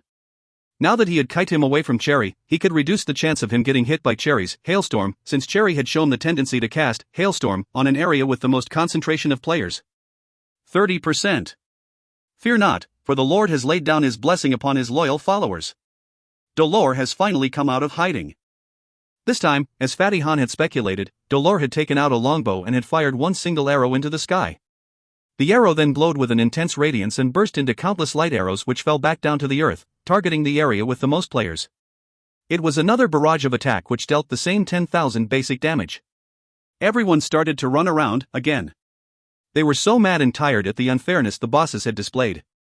First, they fought with human-like cooperation, now they had cheating skills which could deal AoE attacks. None of that was fair. The Lord's judgment shall be delivered. All 3 bosses cried out in unison, casting the golden light, the ice clouds, and the barrage of the arrows. Just when they had thought to solve the problem, a new one arose. After having Endless Starlight pull Rayleigh away, the boss would automatically leave Endless Starlight and runs back to Cherry and Dolor. After a series of trial and error, the party had discovered that 30 meters was the maximum distance between Rayleigh and the other bosses before he would start running back. The battle was designed that way, so that all 3 AoE skills would be stacked atop one another to increase the difficulty. This is the limit, guys. I can't kite him any further. You guys will have to make do with it, cried Endless Starlight. How troublesome, said Fatty Han as he continued to fire arrows. The only advantage that Zhang could find was the HP. Luckily, the bosses were only yellow gold tiered. All of the HP combined would only be, at most, 9 million. If they were violet platinum tiered, it would be a whole lot more troublesome. Probably, even losing the fight before 50%. 20%. 10%. The AoE multi-target magic attack skills were strong, but the damage inflicted on every target was not too life-threatening. The healers of the party were still able to keep everyone alive and well. However, it took so much effort that their MP expenditure was off the charts. Fantasy Sweetheart had already emptied her MP gauge for a number of times. Han Shui had to step up to heal Endless Starlight many times around, or he would have already died. The final push arrived when the boss was left with only 10%, and so was Han Shui's MP bar. Are you sure we're not using Dance of Heaven and Earth? Asked Han Shui. No, said Zhang even when he was tempted to. There are still 5 more bosses to go. We must keep our trump card for the worse. Please hold on. How long till you can use an MP potion? 21 seconds. Fantasy? 38 seconds. Zhang nodded his head and called out to Endless Starlight. Starlight. Come to me. Use your Vanguard's aggression. Got it, boss. Endless Starlight dashed towards the center of the party and activated the skill there. A bluish-white barrier expanded 3 meters out from where he stood. Upon activation of the shield, all bosses had cast their AoE onto the crowded party. Since Vanguard's aggression was used, each of the boss's skill had only managed to damage the party member with more than 1000 damage. There was a change in the skill. Before the patch, the skill was made to look like a stationary barrier. This time, the skill was like a user's aura. It could be moved when the caster did. 6%. After Endless Starlight's Vanguard's aggression ended, Zhang took over and used his, and also, shield wall. 2%. The Lord shall beseech eternal life upon his followers. Cherry cried. Rayleigh, protect me. I hear and obey. The Lord shall provide and serve. Rayleigh cast Sacrifice on Cherry as she started to chant Holy Starburst. Oh no! Zhang Yang panicked. Kill the boss, quick! End this fight before the boss could cast that skill. Zhang Yang jumped at the boss and activated Killing Cleave. Due to Sacrifice protecting Cherry, the damage was dealt by Rayleigh. However, it was still directly hurting Cherry since all the bosses shared the same HP bar. Zhang Yang and his team would have to deal 180,000 in 5 seconds to prevent Cherry from finishing her chant for her healing spell. Yet, during this decisive moment, 2 of the healers had already expended all their MP and could not do anything. 150,000. 110,000. 70,000. 10,000. Besides their trump card, the party had used all their skills, small or big, they used it, as long as it dealt the strongest amount of damage in the shortest time. 5 seconds. 0. Just as Cherry was about to strike her staff onto the ground to cast the light, the party had successfully depleted the boss HP. Ack. Uff. Ugh. 3 thuds were heard as the 3 bosses fell to the floor. We've done it. Lost Dream dropped his daggers and fell to his knees. Everyone did the same and fell to the floor due to their immense fatigue. This boss fight was too tiresome. Everyone sat down on the floor to relax for a moment. But not for Wei Yan. She is just like a chirpy little plaything, with a perpetual mood of seeking joy in everything. Giggling and laughing with the happiness of defeating the bosses, the little brat skipped and hopped over to the loot. If you find any errors, ads pop up, ads redirect, broken links, non-standard content, etc., please let us know. Report chapter so we can fix it as soon as possible. Chapter 425, Requiem. Chapter 425, Requiem. Translator, Endless Fantasy Translation Editor, Endless Fantasy Translation. Weep. I hope that the bosses will give us some awesome stuff, said Wei Yan with an innocent smile. Zhang Yang, still huffing from the fatigue of the fight, said, Don't get your hopes high, girl, lest you be disappointed. If yellow gold bosses drop violent platinum gears, I'd be running all day searching for them. If the boss does drop yellow gold equips, then, wait for it. There are no yellow gold equips stronger than a violet platinum. Wei Yan listened, but Zhang Yang had already lost her halfway through his explanation. Daffodil Daydream interjected in and said, Yan, don't worry too much. A yellow gold drop is still worth a lot of money. Only after Daffodil Daydream had explained it that way, Wei Yan had smiled and walked away happily. Daffy. I heard that you're moving out of your old house, asked Hanning Shui, while waiting for the little brat to pick the loot. That's right. Before Guildmaster had hired me, my previous job's salary was too low for me to have a room of my own. That is why I have been sharing a room with someone else. However, I was having a bad time, since my roommate is a lazy, sloppy woman. Daffodil Daydream had suddenly got agitated. There was a glint of anger in her eyes. We had already agreed to clean the place once a day, on alternate days. However, when it was her turn to do the cleaning, she would always give all sorts of excuses to skip the work. In the end, I had to do it myself. The girl had always been taking advantage of me. Whenever I did some cooking, she would always invite herself for dinner and eat for free. Worst of all, she would leave without even saying thanks. If I were to have one of her fruits in the fridge, she would be nagging at me for a week, said Daffodil Daydream. Everyone was stunned. Never have Daffodil Daydream expressed herself at that level of magnitude, besides trashing Endless Fantasy. Well, there are 9 billion people in the world and you've just happened to bump into one of the scrappiest. What a tool. I'd slap her, but I'd rather not get dungs on my hands. Everyone nodded their head. I'm not finished, said Daffodil Daydream. Last week, when I had not logged into the game due to a major flu, I had asked for her help to get some medication, but she didn't even care. That B***TCH even blasted the stereo for the entire day. GRAH. I'm so mad. Now that I have some money in my bank account, I decided to get myself a room of my own and live there peacefully. Sister Daffy, why don't you come to Jiaosu, said Wei Yan. It so happens that Newbie wants to buy a house. Let's get a bigger one and live together. Ha! Zhang Yang frowned at the little brat's endless means of disrupting his peaceful life. On the other hand, there was a slight happiness in Daffodil Daydream's eyes. She looked interested but did not say anything. Hanning Shui joined the conversation and said, Daffy, my girl. Living alone is not safe for a girl. Come and live with us. I'd say, the more the merrier. Plus, it's easier for us anyway. Daffodil Daydream smiled happily and nodded her head. I'll get a plane ticket tomorrow, then, Zhang Yang literally cried. These three women had made their decision without Zhang Yang's opinion. Han Shui had invited Daffodil Daydream to live in his house without asking him first. He then sent a private message to Han Shui saying, "Aren't you a little worried about her making a move on me? Please, don't flatter yourself. You're not a rare specimen and not every woman would want you." Then again, if she does make a move, could she even compete with me, said Han Shui. She then winked and sent a flying kiss to Zhang Yang, which made his heart skip a beat. It was of fear. "You minx, don't play with fire. I'm still staying with you under one roof," said Zhang Yang with anger. "Come at me. I'm not afraid of a monk. By the way, I never lock my door when I sleep. You already know that I wear nothing beneath the blanket," said Han Shui with a sinister smile. "TCH, prepare to get dirty tonight, then." "Oh please. Like you would, dot." Wei Yan'er had picked up 3 hammer fragments and had given them all to Endless Starlight. She had also picked up 2 rather strong yellow gold equipment. Abyssal Mask, yellow gold, leather armor. Defense, plus 24. Vitality, plus 302. Strength, plus 121. Dexterity, plus 274. Level requirement, 90. Phew. These level 90 equipment sure are strong, said Fatty Han. That's probably worth a mountain. Fatty bro. Could you please be a little more open-minded? Why are you always thinking of money, said Fantasy's sweetheart. Since they both were in the secondary party, her relationship with Fatty Han was as close as Zhang Yang and Daffodil Daydream. Close, but not too close, like Han Shui.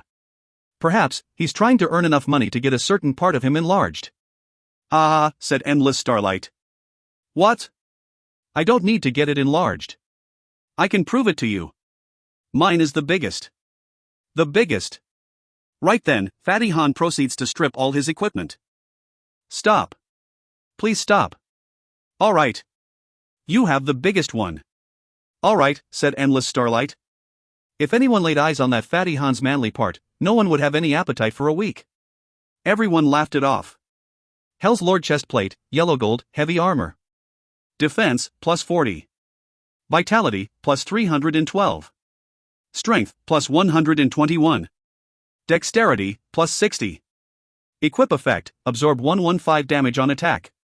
Level requirement, 90. Tanks equip. Hell yeah, cried Fatty Han, whilst jumping with joy. Fighting a boss would definitely require a strong tank. Thus, tank equipment were always expensive, especially strong ones. It was one of the reasons why Zhang Yang had worked so hard to get the recipe to craft the shield in the level 10 dungeon. I'd say, it would be worth 300,000 to 400,000 gold coins, said Daffodil Daydream. She was the treasurer of Lone Desert Smoke. Working with money had made her exceptionally sensitive to the appraisal of items. Jackpot! Fatty Han screamed. This was the benefit of being ahead, in terms of level. Having a higher level than the average player gave you the advantage of farming higher-leveled equipment. One could sell the highest-leveled equipment in the game before anyone could and would manipulate the economy. On the other hand, when players are already reaching level 90, how much could the level 60 strongest sword could be sold for? When it first appeared, it could be sold for the same price as the chestplate, but now, it could go for as much as 10,000 gold coins. Have you noticed anything? Ever since we had fought here, the number of equipment drops have been getting lesser and lesser, cried Endless Starlight. Yeah. Level 80 yellow gold bosses would normally drop 2 to 3 yellow gold equipment and 6 to 8 gray silver equips. However, in level 90 maps, Julio had only dropped 1 yellow gold equipment, and 2 to 3 gray silver drops. It was a significant drop in value. The 3 saints had dropped 3 yellow gold equipment, and 6 gray silvers. It was much less than what a level 80 map boss would drop. Skill book, Requiem. Use, teaches you, Requiem. Class requirement, Priest, Sacred Knight. Level requirement, 90. What does this skill do? Everyone asked. Even the name of the skill seemed special for a priest and sacred knight to have. Newbie tank, what is that skill? Asked Wei Yan'er. Zhang Yang laughed bitterly and said, even if I am a beta player, it does not mean that I know every single detail of the game. There were too many skills for every class and subclass in the game. There was no way for Zhang Yang to remember every one of them, when he still had other details of the game to remember in the first place. At most, the only class that Zhang Yang could clearly remember was the Guardians and Warrior skill. Having more skills did not harm a character. Han Shui and Fantasy Sweetheart rolled the item, which was won by Han Shui, who learned it immediately after obtaining it. Requiem, sings a despair requiem. Converts all HP to MP limits to 1 HP at minimum. Cooldown time, 10 minutes. Holy, this is good skill. I won't have to worry about MP anymore. In normal circumstances, a player's HP would always be higher than their MP. In a state of full health, it could recover all MP back. Han Shui had over 30,000 HP. She would only consume close to 800 MP to restore herself back to full health. Her maximum MP was 16,000 in total. Sincerity set effect increases max MP by 5,000 points. If the skill had a lower cooldown rate, she could practically have an endless supply of MP. Zhang Yang smiled and said, "It's good." Yes. But be careful when and before you use the skill. Don't stand in the attack range when you use it, or you'll be killed. Please. Do you think I'm as dim-witted as that little brat, said Han Shui while she pouted her lips. Sister Daffy. What is dim-witted, asked Wei Yan as she nudged Daffodil Daydream.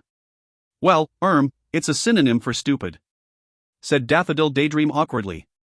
Hey. Han Shui. Call me de-whited again and I'll cut ties with you, cried the little brat. She had even mispronounced dim-witted. Everyone laughed. 100 shots quickly interjected everyone's happy time before things got out of control. Guys, let's continue with the quest. Remember, the clock is still ticking. Even though the quest does not have a time limit, but time in real life is still flowing. Everyone nodded and Zhang Yang was proud of what 100 shots had turned out to be. The party hurried on and made their way to the 9th pool. The guards were as easy to deal with as before, making it easy for the team to proceed with the rescuing of the prisoners.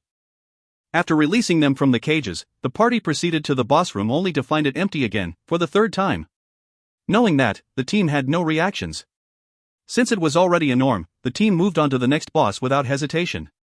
This time, before they knew it, the 10th boss was there, along with the 9th boss. The pair was a couple. The man was stoic, bold, well-built, and handsome. The woman was beautiful, tall, and had long red hair. Both of them were sitting in one chair, cuddling each other lovingly. Izali, Violet Platinum, Humanoid. Level, 95. HP, 9,500,000. Defense, 2,600. Note, one of the 12 disciples. Logan's wife. Logan, Violet Platinum, Humanoid. Level, 95. HP, 9,500,000. Defense, 2,600. Note, one of the 12 disciples. Izali's husband. As it was with the previous group boss battles, Izali and Logan shared the same HP gauge. However, this time, they were both Violet Platinum tier, with a massive 19 million HP. Yes. Finally. Violet Platinum, everyone was excited at the opportunity of fighting a Violet Platinum boss. However, they had only seen the rewards of it. Neither of them besides Zhang Yang had a full set of Violet Platinum equipment. They were blinded by the rewards, but not the path to getting it. Looks like we are lucky to have, not one, but 2 Violet Platinum bosses. It seems after the 9th and 10th, from here on out, the bosses would be all Violet Platinum. Ha ha. One sword stroke can suck my D*CK. He would be jealous of us. Sigh, why must there be 2 of them? Why can't they just live alone, said Han Shui. She had always loved to slack in battle and heal only with regeneration. She hated battling tough opponents since they required actual, constant healing. Starlight. Which one would you take on? Zhang Yang asked with a smile. Ha! I'm surprised that you still need to ask me, boss.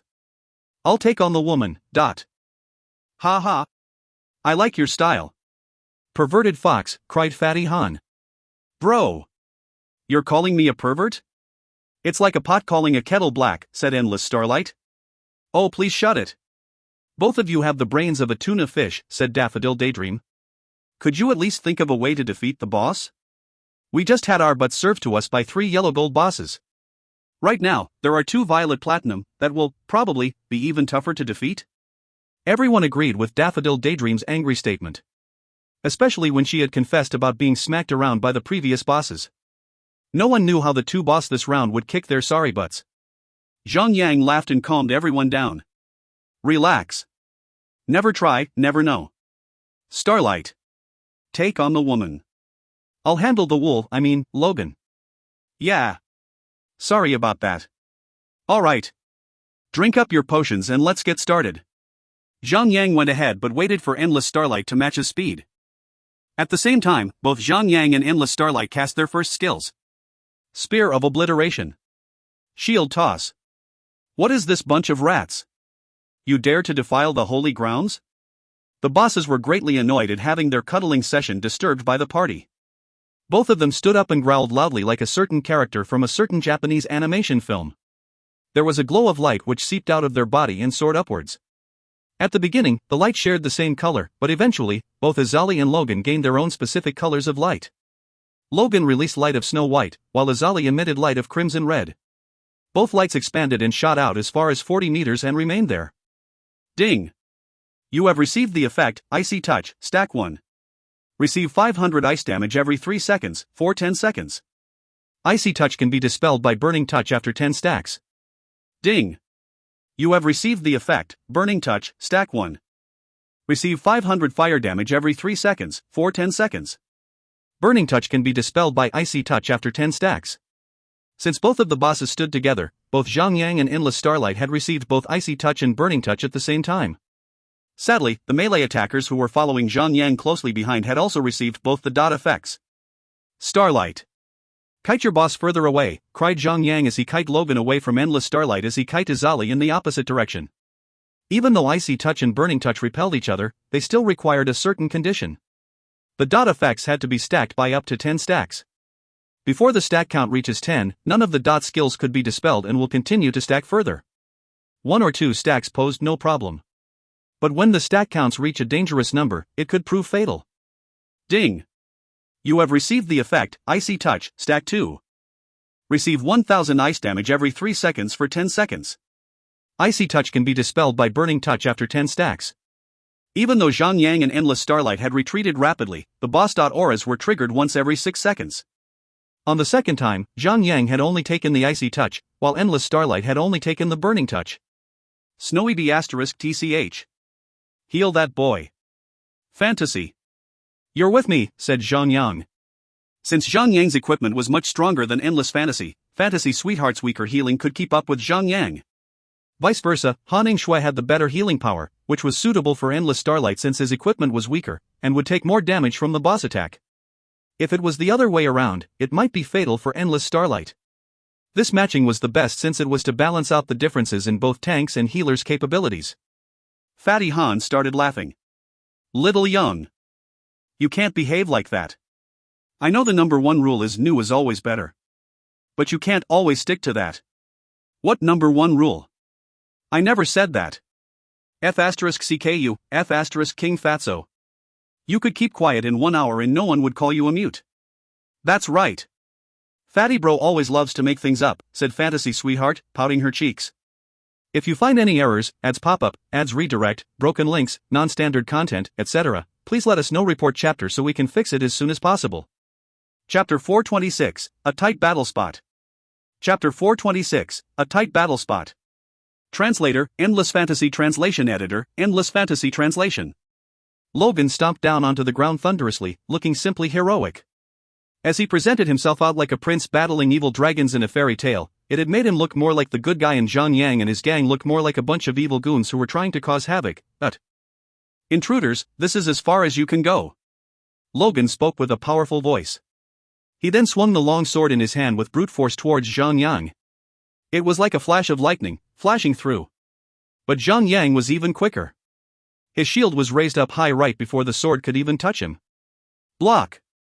-59. Hell yeah. Seeing the number of damage reflected back on the boss, the gang could not help themselves but cheered for Zhang Yang. The attack of the boss was extremely fast.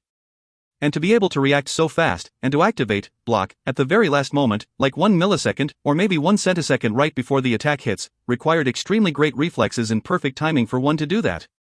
Unfortunately, the defense of the boss was 2,600 points. Even though Zhang Yang had Eagle Eye that ignored 50% defense, but without 5 layers of crippled defense, the boss would still have a total of 1,300 defense points. That was why the reflective damage from his shield was only 59 points. Crippled defense. -319. Shield bash. -4, 396. Zhang Yang smashed the first layer of crippled defense onto the boss before he gave a free blow of shield bash on the boss.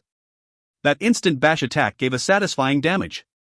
With his initial move to secure the aggro of the boss all onto him, Sun Xianu and the rest of his gang immediately unleashed everything that they had, rounding up on Logan and attacking the boss madly with their weapons. Endless Starlight was left in tears. Why didn't you guys come and attack the boss that I'm kiting? Hee hee, you're too noob. It won't be safe for us. Wei Yan Air giggled.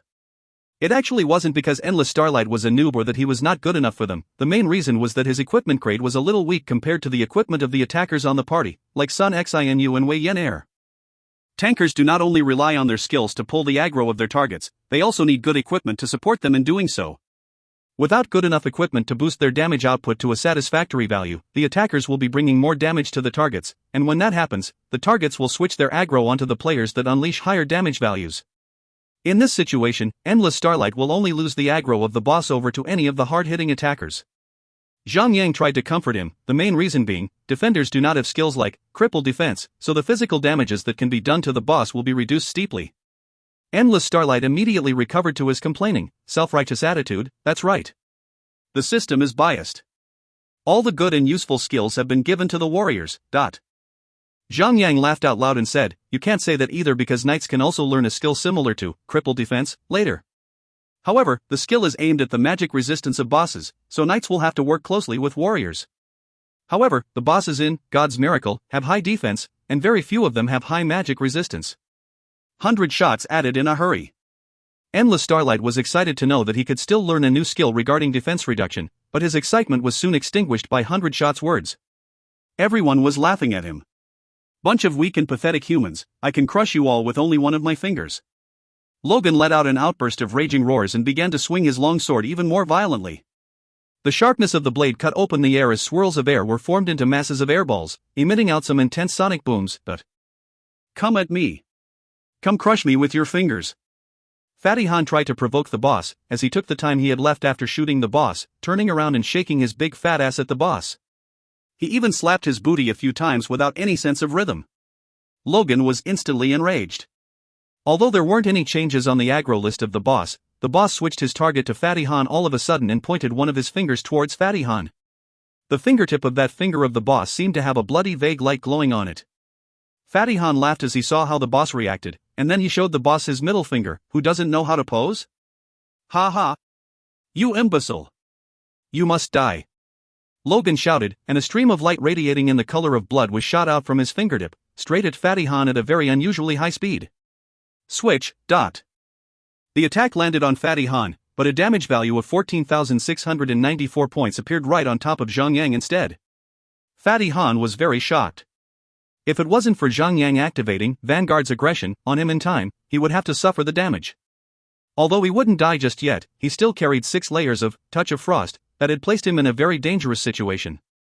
And Fantasy Sweetheart was focused on healing Zhang Yang as her priority target. She would only throw a regeneration onto the other players around and activate Mending Prayers to heal a player nearest to her at random. So, it would not be possible for her to cast the tanker aside and focus on healing any other attackers. After Logan struck out that attack, he no longer put his attention on Fatty Han and turned his attention back on Zhang Yang. Brother Fatty! Please don't provoke the boss without any reason. Fantasy Sweetheart was not Han Shui. Although she had been tagging along with Zhang Yang and his gang for a while and had obtained quite a number of good equipment, she was still no Han Shui. The main reason being due to the number of skills she had been far lesser than the skills that Han Shui had. So, whether it is her capability of emergency healing, or to sustain the endurance of the entire party, she would still not be as good as Han Shui. The little lady was so busy that she did not even have time to scratch her head. She was currently required to heal Zhang Yang with everything she got, while having to heal the others with her regeneration, whenever she is able, to prevent the effect of Touch of Frost from further reducing the health points of her remaining party members other than Zhang Yang. Zhang Yang laughed. That should be a random skill from the boss. It should be a coincidence that Fatty Han was struck. Maybe the boss was already trying to use the skill on us randomly, and Fatty Han went on to provoke him. Ha ha. Ha ha. Wretched Fatty. Literally an open mouth having the tendency to catch flies in the mouth. Wei Yan Air was making fun of Fatty Han. Ding. You have been affected by Touch of Frost, 10 layers, receive 4,500 frost damage every 3 seconds, lasts for 10 minutes. When Touch of Frost has been stacked up to 10 layers, it can be deactivated with Touch of Flame. The battle went on for 60 seconds, and both effects of Touch of Frost and Touch of Flame had been stacked up to 10 layers. Each of them will be receiving 5,000 damage every 3 seconds, but for a healer to heal all 10 of them, it's a heavy task. Zhang Yang pulled Logan over towards Endless Starlight. Starlight, time to undo the effects of the skills by stacking them together. Roger. The two tankers who were kiting a boss of their own began to move towards a point where the two of them would intercept. The other members of the party were naturally following them closely. In just a short moment, they met with each other at the intercept point, and so did the two bosses. Boom! A frosty white stream of light emanated right out of Azali, while a scorching crimson stream of light emanated right out of Logan. Then the light slid across the head of everyone around. Ding! You have been affected by Touch of Frost, 1 layer, receive 500 frost damage every 3 seconds, lasts for 10 minutes. When Touch of Frost has stacked up to 10 layers, it can be deactivated with Touch of Flame. Ding! You have been affected by Touch of Flame, 1 layers, receive 500 frost damage every 3 seconds, lasts for 10 minutes. When Touch of Flame has stacked up to 10 layers, it can be deactivated with Touch of Frost. Everything went according to plan, and Zhang Yang and his party members were able to loop the effects on them from 10 layers all the way back to 1 layer for the first time, and now they just had to wait for the effects to stack up to 10 layers before they do it again. As long as they can repeatedly loop the effects cycle by splitting up and regrouping at the right timing, it didn't matter if the health bars of the bosses are very long. It was just a matter of time before the bosses have to give in and die.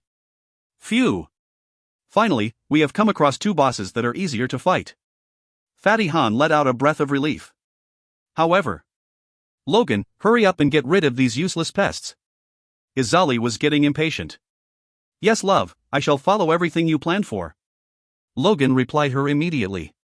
The 2 bosses raised up their long swords in their hands and clashed the 2 swords into each other. 2 streams of lights, the white one gushed into the body of Azali while the red one gushed into the body of Logan. Ding! Azali has acquired Defiant, 1 layer, physical attack increased by 10%. Ding! Logan has acquired Defiant, 1 layer, physical attack increased by 10%. The 2 bosses instantly acquired an additional beneficial effect on them as they were raising up their swords up in the air, and let out some raging roars. What the F***ck? Your mouth. You F***king wretched fatty. The 2 bosses split up again and the battle returned to the previous rhythm. The only difference was that the physical attack of the bosses had increased by 10%. Fortunately, the damage of the debuffs, Touch of Frost, and Touch of Flame, were not increased as they were considered as magic-type attacks. The shared health bar of the 2 bosses was currently at 87%. Zhang Yang made a rough calculation in his own mind. At their current situation, it would require them to repeat the cycle for 8 times in order for them to empty out the shared health bar of the bosses. After 8 times of this repetitive cycle, the physical attack of the bosses will increase by 180%, boosting their basic attack up to about 38,000. Let alone potions, the healing capability of Han Ing-shui and Fantasy Sweetheart would not be able to catch up with the damage done to their party members. And if they don't kite the 2 bosses to intercept and meet each other, then the effects of Touch of Frost and Touch of Flame will be stacking up indefinitely until the healers no longer can keep with their healing. What the F***ck? This situation is like pushing people to choose whether to jump off a building or jump into a river and drown. Neither of the choices were beneficial. Zhang Yang. We will not make it if this goes on. Zhang Yang wasn't the only person to see the problem. 100 Shots quickly spoke to Zhang Yang about it. Zhang Yang nodded, maybe it's time.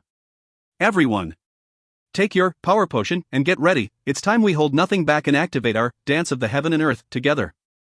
They could still crunch their teeth together and get through the previous bosses without much of a problem, but these 2 bosses had an extremely long shared health bar, or maybe it's just too long. Everyone followed Zhang Yang's instruction and took their power potions, and then they unleashed their Dance of the Heaven and Earth and other whatsoever hell onto the bosses. In the brief 10-second of time, the 2 bosses were inflicted with a massive number of damages, however, those were just a number of hits. Even though everyone had already taken Power Potion, Grade 10 Transmutation, they could only inflict a damage of 140,000 to the bosses. Yes, it is indeed a disastrous damage for the players, but for a boss with an extremely long health bar, especially having a shared health bar with another boss that made it even longer? No so much. They only managed to reduce the shared health bar of the bosses by 7%. Zhang Yang was trying to take out all of the scrolls available in his inventory as he was holding on against the boss. He would just throw any scrolls that can reduce attributes or stats onto the boss, as he kept on using the scrolls that can increase damages onto all of his party members. In short, he was clearing out everything in his possession in an attempt to take down the bosses. The reason he was willing to go so far was that he will not be able to meet Madran, the Son of God. And to not be able to meet Madron, he would never get his hands on the 7th piece of the dimensional key fragment. Be reminded that all 7 pieces of the dimensional key fragments must be in one place to form a complete piece of dimensional key, which was required to access the treasure vault in the void. Zhang Yang had been busting his ass trying to complete this main quest. And now that he is just one fragment short from completing the quest, he was never going to let everything go to waste, just because he was just trying to be stingy about the items in his inventory. So he's throwing everything he had out like a Santa Claus. With Zhang Yang's contribution regardless of the price to be paid, the firepower of the entire party got boosted up by a notch immediately. They were able to bring down the health bar of the bosses even faster. 70%, 50%, 30%, as the shared health bar of the 2 bosses were reducing rapidly, the beneficial effect on the bosses, Defiant, was stacking up layer by layer, and their damage output were increasing as the effects were stacking up, but... Here you go.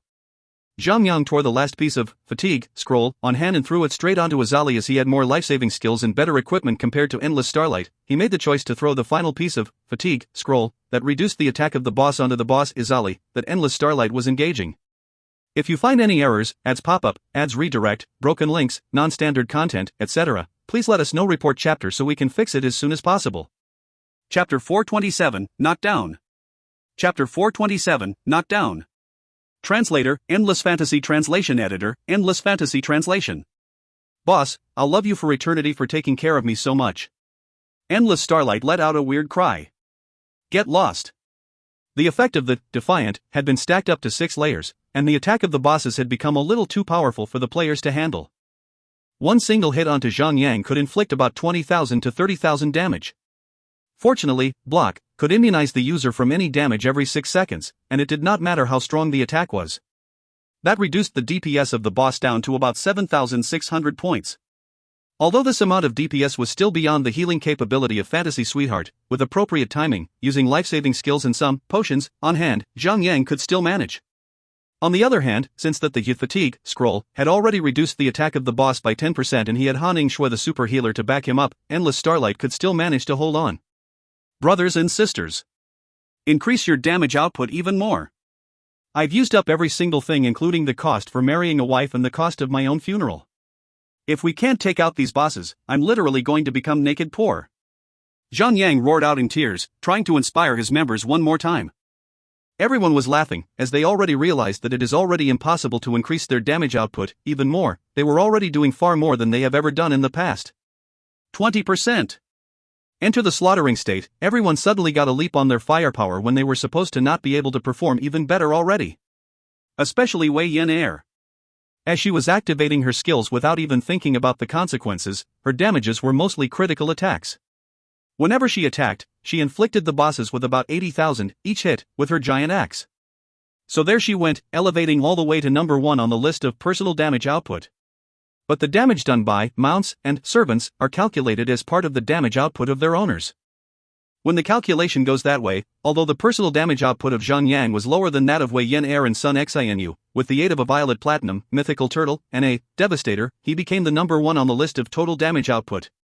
As Sun Xinu and the others did not have the skill, pet taming, they could not use pet mounts in an indoor environment. All they could do was to stare at Zhang Yang as his turtle wreaked havoc in the indoor environment. Wei Yin Air was irritated by the fact and she clenched her teeth. Noob tank. I'll give you 3 days to get me 1 Violet Platinum pet mount. Zhang Yang laughed out loud and said, I won't do something that does not benefit me, but... He. Wei Yin Air continued to slash the boss without holding back and she said, you give me a Violet Platinum pet mount, and I shall give Cousin Snow or Sister Sun, or maybe Sister Daffodil as your wife. Or if you want, you can have Sister Fantasy as well. You can pick. No way you getting sweetheart. She belongs to our second party. Fatty Han quickly shook his head and responded. Endless Starlight was triggered as well, that's right. I can use my body and strip naked for the boss. But sweetheart is the spiritual support of our second party. Boss cannot lay his finger on her, not even one finger. F***CK. When did you guys learn to talk so much nonsense? Focus on the boss, now. Zhang Yang roared in fury. 16%, 12%, 9%. In the slaughtering state, the health bar of the bosses was reducing very rapidly. 6%, 4%. The effects of Touch of Frost and Touch of Flame on everyone had already stacked up to 10 layers once again. Don't mind about it anymore, just continue. Zhang did not bother neutralizing the effects this time around. The reason was simply because picking and rolling would consume a lot of time, which would undoubtedly prolong the battle even further. Now they needed to end the battle as soon as possible, so there was no time to waste at all, not even one small millisecond. 3%. The followers of the gods will never perish. Devotion of faith will bring us back to life once more. The two bosses began to state their final words as if they already knew they are going to meet their doom. 2%. It still remained uncertain if Zhang and his gang members would win for sure. The two bosses were still left with a total of 380,000 health points on their shared health bar.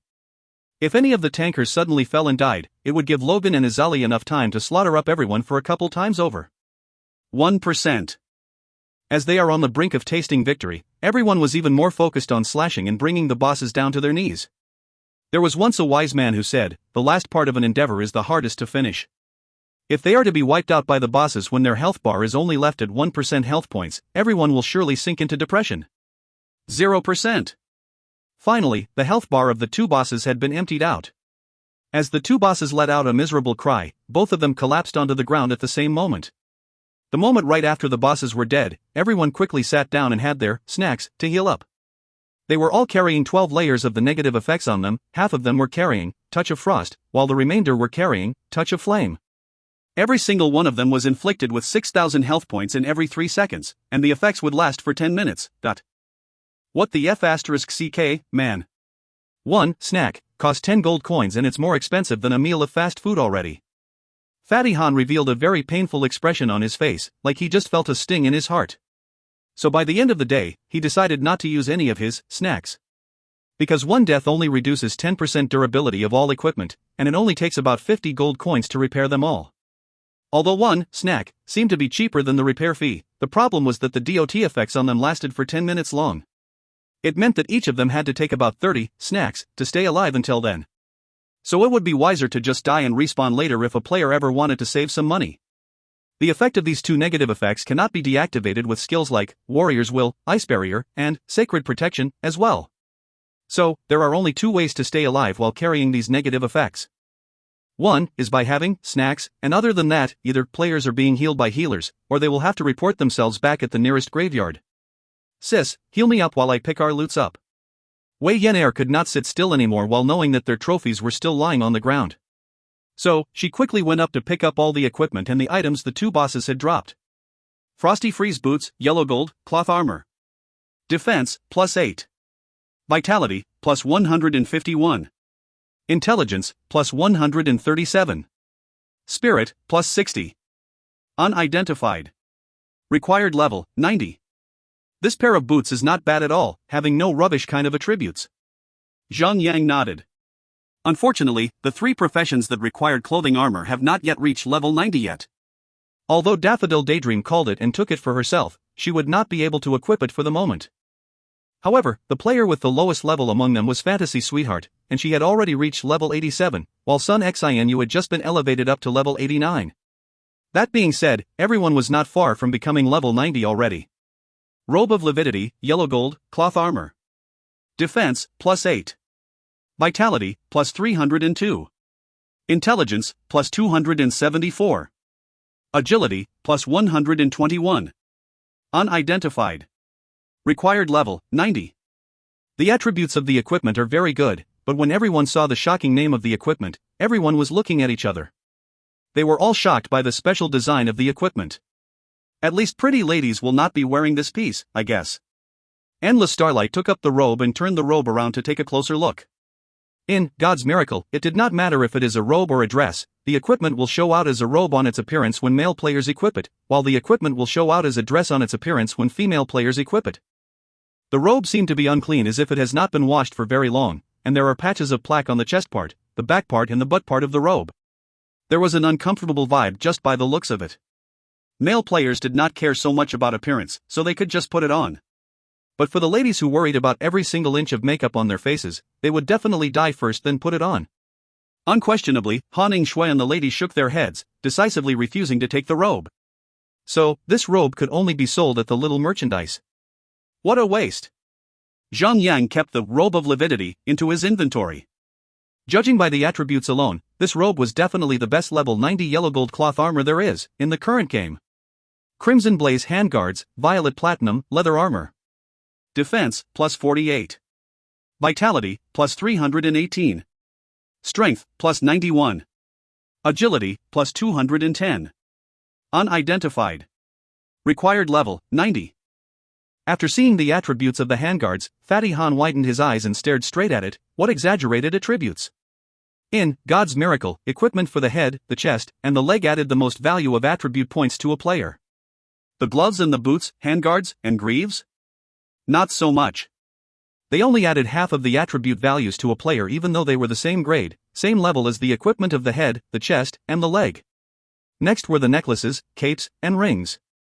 These equipment added even less value of attribute points to the player, about half compared to the handguards and greaves. Compared to the Frosty Freeze boots, the attribute points that this Crimson Blaze handguards can provide is almost 2 times that amount. It seemed that violet platinum grade equipment are really so much more powerful, But, after tossing the dice to decide who gets it, this pair of handguards went to Lost Dream, and Fatty Han could only drool on as he witnessed Lost Dream keeping the equipment into the inventory. Perfectly smithied greaves, violet platinum, heavy armor. Defense, plus 80. Vitality, plus 635. Strength, plus 181. Agility, plus 90. Equip, absorbs 179 damage points when being hit. Unidentified. Required level, 90. The moment when the attribute points of this equipment were presented, it was Endless Starlight's turn to widen his eyes and stare straight at the equipment piece. Great stuff. What an incredible power-up it would give. Zhang smiled, and then he took the equipment over from the little girl and threw it to Endless Starlight. I already have my Titan set armor. I'm not going to separate my armor set pieces to equip this. So you can have it. Normally, tanker equipment that gives agility attribute points should go to warriors, while tanker equipment that gives intelligence attribute points should go to knights. But, the main attribute of a defensive equipment that tankers seek were the vitality attribute points and the damage absorption points. Because some mere agility and intelligence attribute points would not make much difference for a tanker. Other members had given up on tossing the dice, so Endless Starlight got to keep the much-wanted equipment. Unfortunately, the 2 Violet Platinum bosses only dropped 2 pieces of Violet Platinum equipment. Everyone was ranting and complaining about how stingy the system was. They felt that they had put much more effort and deserved better than that. There were 4 pieces of yellow gold equipment in total. Other than the Frosty Freeze boots and the Robe of Lividity that came out earlier on, the other 2 yellow gold equipment were a little underwhelming to look at as their attribute points were a little weaker. The gang basically ignored the 2 pieces. Of course, the 2 fragments of Hammer of Sanctions Body Hammer were nevertheless presented to them as their rewards as well. So from there on, there were finally 10 pieces of fragments of the Hammer of Sanctions in the inventory of Endless Starlight. I believe that the bosses in the upcoming battle won't be squeezed in one stage anymore, would they? Fantasy Sweetheart was speaking out of her hopes. Very hard to tell. Wei Yenair began to speak her special mind out loud, and the final boss might come out together with the 2 remaining bosses. If that's the real case, everyone should just wash their heads and get ready to die, but... As the gang proceeded forward, they killed a couple dozens of monsters and completed the great rescue of the followers by the 11th blood pool. With their restless hearts, everyone charged into the boss stage to meet the boss. A middle-aged man wearing a set of red blood armor stood right in the middle of the room, with an unusually awesome aura. The man was very tall and sturdy, and his 2 arms that were exposed on the outside of his armor were so thick that they were comparable to the size of an ordinary man's thigh. His hands were holding a hammer that was half of his own height, and he had golden hair that was about 1 foot long, floating softly in a gentle breeze. There were strange-looking runes on the hammer itself, blinking from time to time, looking extremely mysterious. Roxburgh, the Warbringer, Violet Platinum, humanoid creature. Level, 95. HP, 9,500,000. Defense, 2,600. Note, one of the 12 disciples, representing the strongest force. Luckily, it's just one boss this time. The gang let out a breath of relief. Don't let your guard down so soon. Although it's just one boss, this boss is definitely not going to be easy to take on. 100 shots reminded the gang to stay cautious. Let's get on with this and complete the Breakthrough the Cage of Prison quest. This quest has a limited time frame.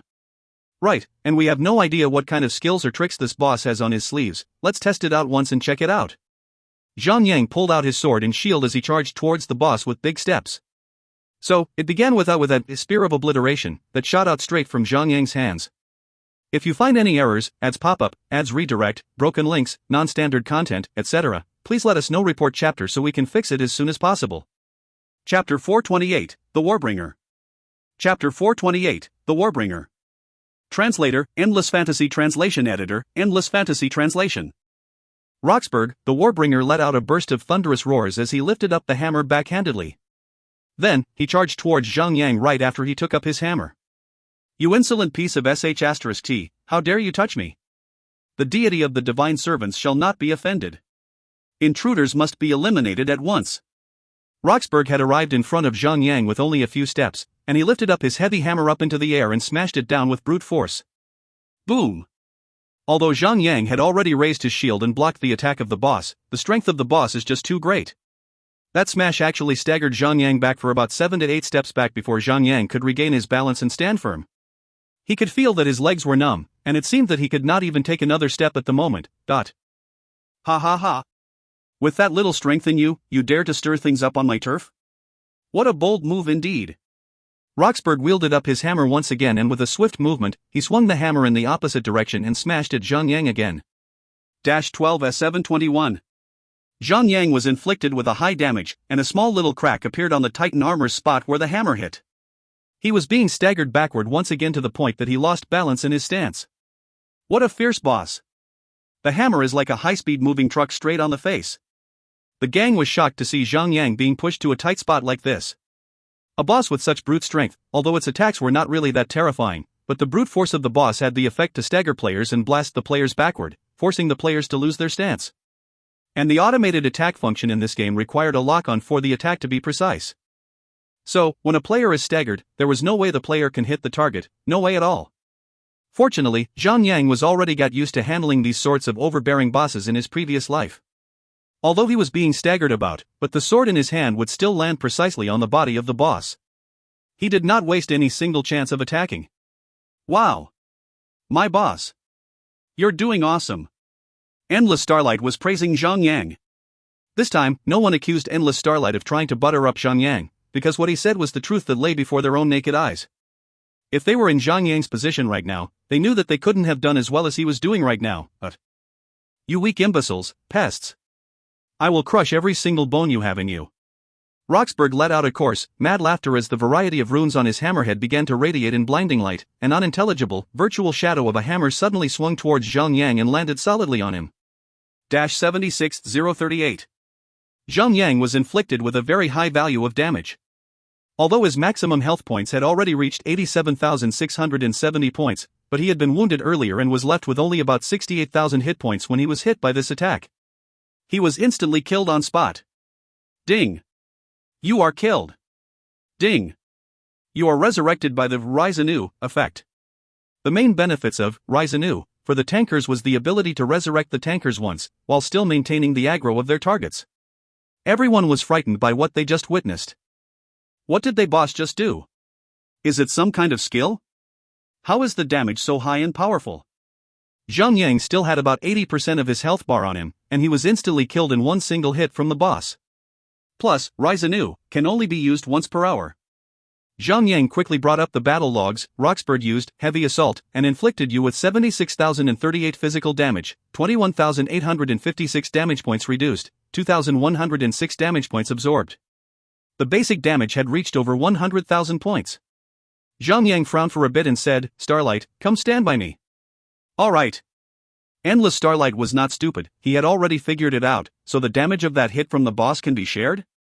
Zhang Yang nodded, it should be, or else, who on earth can sustain that amount of damage points? Although the Heavy Assault of the boss had a clear method of telegraphing, the sign would only appear at the same time as the assault comes out. It would already be too late to activate Shield Wall by that time. Furthermore, no one knew how long the cooldown period of that skill is. If this skill could be activated once per half minute or sooner, then the cooldown period of the Shield Wall would definitely not be enough to allow players to use Shield Wall frequently enough to counter this Heavy Assault from the boss. However, if the damage of this hit can be shared among players, then it would make better sense at least. The maximum health points of Endless Starlight was somewhere up to 42,000 points, and he also had an 85% physical damage immunity. He could share the load of about 50,000 damage points once. Endless Starlight came up and stood side by side with Zhang Yang. They tried to be as close together as possible. Roxburgh gave another blow over onto Zhang Yang with his hammer. Other than inflicting about 13,000 damage points onto Zhang Yang, the attack also added one negative effect to him. That attack was a destructive smash that reduced healing effects by 50%. That actually made the situation worse and even more dangerous. So, this destructive smash basically follows closely right after the activation of Heavy Assault. Even if the Heavy Assault does not instantly kill the target, it could still inflict a great amount of damage on the target. With an additional negative effect from the destructive smash that follows closely right after, players will be inflicted with a 50% reduction in their healing effects, and it would be much harder for the player to heal so much HP after being damaged by the powerful skill, Heavy Assault. Any tanker might snap anytime and die. That. Ha ha ha. Useless pests. Cry before your own demise. Roxburgh laughed madly, and with a sudden rise of his heavy hammer into the sky, countless shadows of the hammer were radiated out into the surrounding like arrows. Ding! Roxburgh unleashed the Hammer Shadow Assault. 19,800. 19,800. As the Hammer Shadow Assault struck them, everyone was inflicted with a basic damage of about 20,000 points. What the hell? This boss is just mean and violent, everyone was shocked and exclaimed at the same instant. A boss with super AoE skills such as Roxburgh does not fear being rounded up by players. At the current stage of the game, a basic damage point of 20,000 can directly kill at least 90% of the players in the entire game. Ha ha. So tell me, Roxburgh, what can you do other than brag? Zhang Yang gave his sword a flourish. I'm still standing here, but... You bastard. Roxburgh was enraged, and his face turned twisted and ferocious. A mere mortal like you, I will smash with ease. I'm waiting. Zhang Yang slapped out a shield bash on the boss and inflicted about 5,400 damage points. Useless pests. How dare you? You will regret it. Roxburgh let out a mad roar and began to swing his hammer about. Wei Yenair could not help but to laugh. Noob tank, you're so noob. You actually squabbled with the boss, an NPC, not a real person. You cracked me. You made my day. Ha ha. 36038. 39466. The runes on Roxburgh's hammer began to radiate brightly again, and countless shadows of hammer began to emerge from the surrounding and flew towards Zhang Yang in endless starlight, inflicting the both of them with massive damage points. Ha ha. You were right. The damage can be shared. Everyone began to smile, because the most fatal skill of the boss was no longer a threatening factor to them. Meanwhile, Han Shui and Fantasy Sweetheart quickly healed up endless starlight, as he was only left with 3,000 health points on him after the attack. One more hit and he would have surely been dead. Right after the Heavy Assault, the boss chained a Hammer Shadow Assault that made everyone yell in alarm. Ha ha.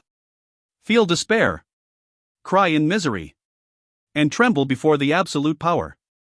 Roxburgh saw that the gang was jumping up and down yelling for help, and he instantly burst into his mad laughter again. Then, he wielded his hammer and swung it towards Zhang Yang again. 90%, 80%. Although Roxburgh has been acting powerfully all the while ever since they engaged him, the threat that he posed to Zhang Yang and his gang was not really that great, of course, forgetting about the one moment where Zhang Yang was instantly killed because they haven't understood the features of the Heavy Assault. Ha ha. This boss only knows how to brag. Fatty Han laughed out loud because he only needed to stand at the same spot and unleash everything that he had onto the boss without having to worry or think about anything. It did not require any pick and roll, or any formation at all. Undoubtedly, the difficulty of battling this boss was greatly reduced, and it suited the style of Fatty Han, who loved to play as part of a team. As his damage output was not that bad himself, he was not ditched behind by the other 5 DPS profession players in the party. Zhang Yang said, after encountering so many hard bosses, now it's a good time to give us one boss that is easy to take on. Hee hee, picking up soft fruits, like soft persimmon. I love it. 70%, 60%, 50%. Roxburgh only had one health bar, and it would not be enough to hold against so many players if his health was lower than 10 million points. In just a brief moment of time, his health bar was reduced to below 50%. This boss didn't seem to have any other new skills. Roxburgh was just repeatedly spamming his Heavy Assault, Destructive Smash, and Hammer Shadow Assault over and over again. For a party with regular equipment pieces on them only, the Heavy Assault and the Hammer Shadow Assault would have been fatal to them. Especially the Hammer Shadow Assault, that skill could wipe out every single DPS profession player with average equipment on them, which would later lead to the wipeout of the entire party. But, to engage with a top-tier party, Roxburgh could only sit back and wash some vegetables while waiting for the party to send him to his demise. 40%, 30%, 20%. The health bar of the boss was getting close to the bottom as they attack, as the boss had no chance to fight back at all before the strongest players in the entire China server. You damned pests! Cowards! Face me alone, if you dare. The boss was beaten to the point that he could only roar in anger, waving his hammer around like the sunset was about to end. He was just trying to prolong the inevitable, for he was about to meet his end. 10%, 7%, 4%, finally, the final drop of health points of Roxburgh was depleted. After letting out an outburst of an angry roar, the boss collapsed onto the ground heavily and dropped a few pieces of loot. Although this boss had managed to KO Zhang once, being the boss that performed the best among the 11 disciples that they had encountered so far, the process of battling Roxburgh was actually so far the easiest boss battle, compared to the previous boss battles. This boss was only designed to test the equipment of the players. If the players fulfilled the requirement in terms of equipment, then this boss battle would become very easy. But, if the equipment of the players did not meet the requirement, well, no matter how many players are sent forth to the boss, they would all perish under the powerful skills of the boss. After the boss died, Wei Yan'er walked up to pick up the gold coins and the loot with a joyous smile on her face. Boots of loyalty, yellow gold, heavy armor. Defense, plus 40. Vitality, plus 151. Strength, plus 137. Agility, plus 60. Unidentified. Level required, 80. Yo! This is one high-grade pair of boots for DPS profession players, man. Zhang exclaimed. But of course, it would only be high-grade, without comparing to other equipment of the Violet Platinum class. But there weren't many Violet Platinum equipment at the current stage of the game yet. Wei Yan'er made a funny face and stuck her tongue out at Zhang. Noob tank, you really are getting old now. You forgot that I have already acquired a Titan battle boots, already, haven't you? Oh. Then, you finally have 3 pieces of your armor set already then? Zhang asked her. Of course I do now. It gives me additional 500 points of strength. Wei Yan'er was feeling proud. Ha ha. No wonder your damage output today is so incredible, that explains it. Zhang smiled. With the current equipment Wei Yan'er had on her, 500 points of strength could give her a boost of 10% attack. Humph humph humph. When was I ever weak? I'm always strong.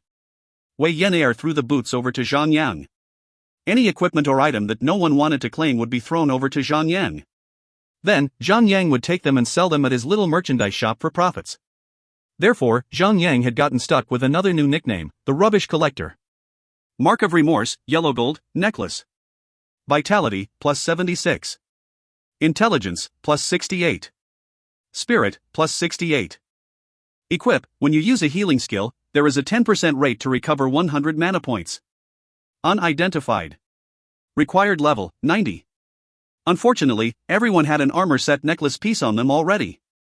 So, Zhang could only take the not-so-bad healing necklace and sell it in the little merchandise shop. Right after that, Wei Yan'er picked up a hammer that had many rune signs around the head of the hammer. It looked very similar to the hammer that the boss wielded. Hammer of Raging Fury, Violet Platinum, one-handed hammer. Attack, 1312 to 1712. Attack interval, 2.5 seconds. DPS, 605. Equip, after striking the target, there is a 2% rate to inflict 14,000 physical damage points to the target and other enemy targets around. This physical damage cannot be blocked or dodged. Unidentified. Required level, 90. Ha! The special effect of this weapon is the downsized version of the heavy assault that the boss used. Han Yingshui took the hammer over from Wei Yan'er and then tossed it aside. What an incredible attack this weapon has!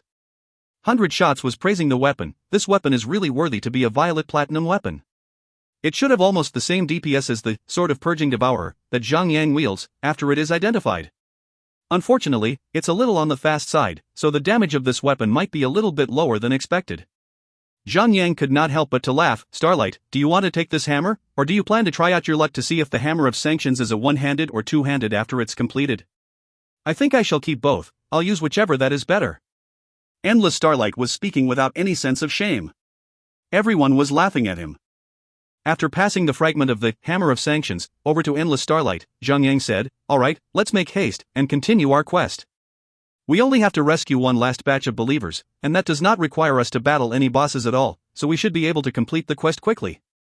The gang proceeded forward as they pushed on and arrived at the location of the final blood pool. After clearing up all the monsters in the area, they succeeded in releasing the believers from all the cages that they came across. Ding! You have completed a quest, break through the cage of prison, total death of believers, 388. You have acquired 5 million basic experience points, and acquired an addition of 5,100,000 experience points. Everyone received the system notification at the same instance. Ha! Just experience points? Fatty Han was feeling mistreated after battling so many bosses, and they didn't even give us a few pieces of equipment. What a stingy game developer. Zhang shook his head and said, "This is actually an additional side quest. Whether we do this quest or not, we will also have to clear out the monsters in the areas we passed through earlier on. So, this is like a convenient ride for all of us, without having to do extra work. 10 million experience points aren't that bad either. Just think about it, how many monsters do you need to slay just to get 1 million experience points? Now that you have laid it out so clearly, this quest is indeed a bonus for all of us. Alright, let's go now, we only have 2 bosses left to deal with." Daffodil Daydream was trying to hasten them up. Alright. Let's move. The gang proceeded forward. Zhang was actually more eager about getting the final piece of the dimensional key fragment, because he was just 2 steps away from getting it now. The party charged into the booze stage and they laid their eyes on the final disciple, right before them. It was a middle-aged man with a very refined look, dressed in light gray robes, while holding a blue staff in his hand. He was not huge nor small in size, just the average size of a regular person.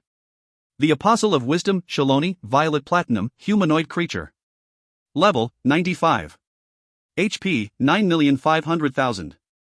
Defense, 2,600. Note, one of the 12 disciples.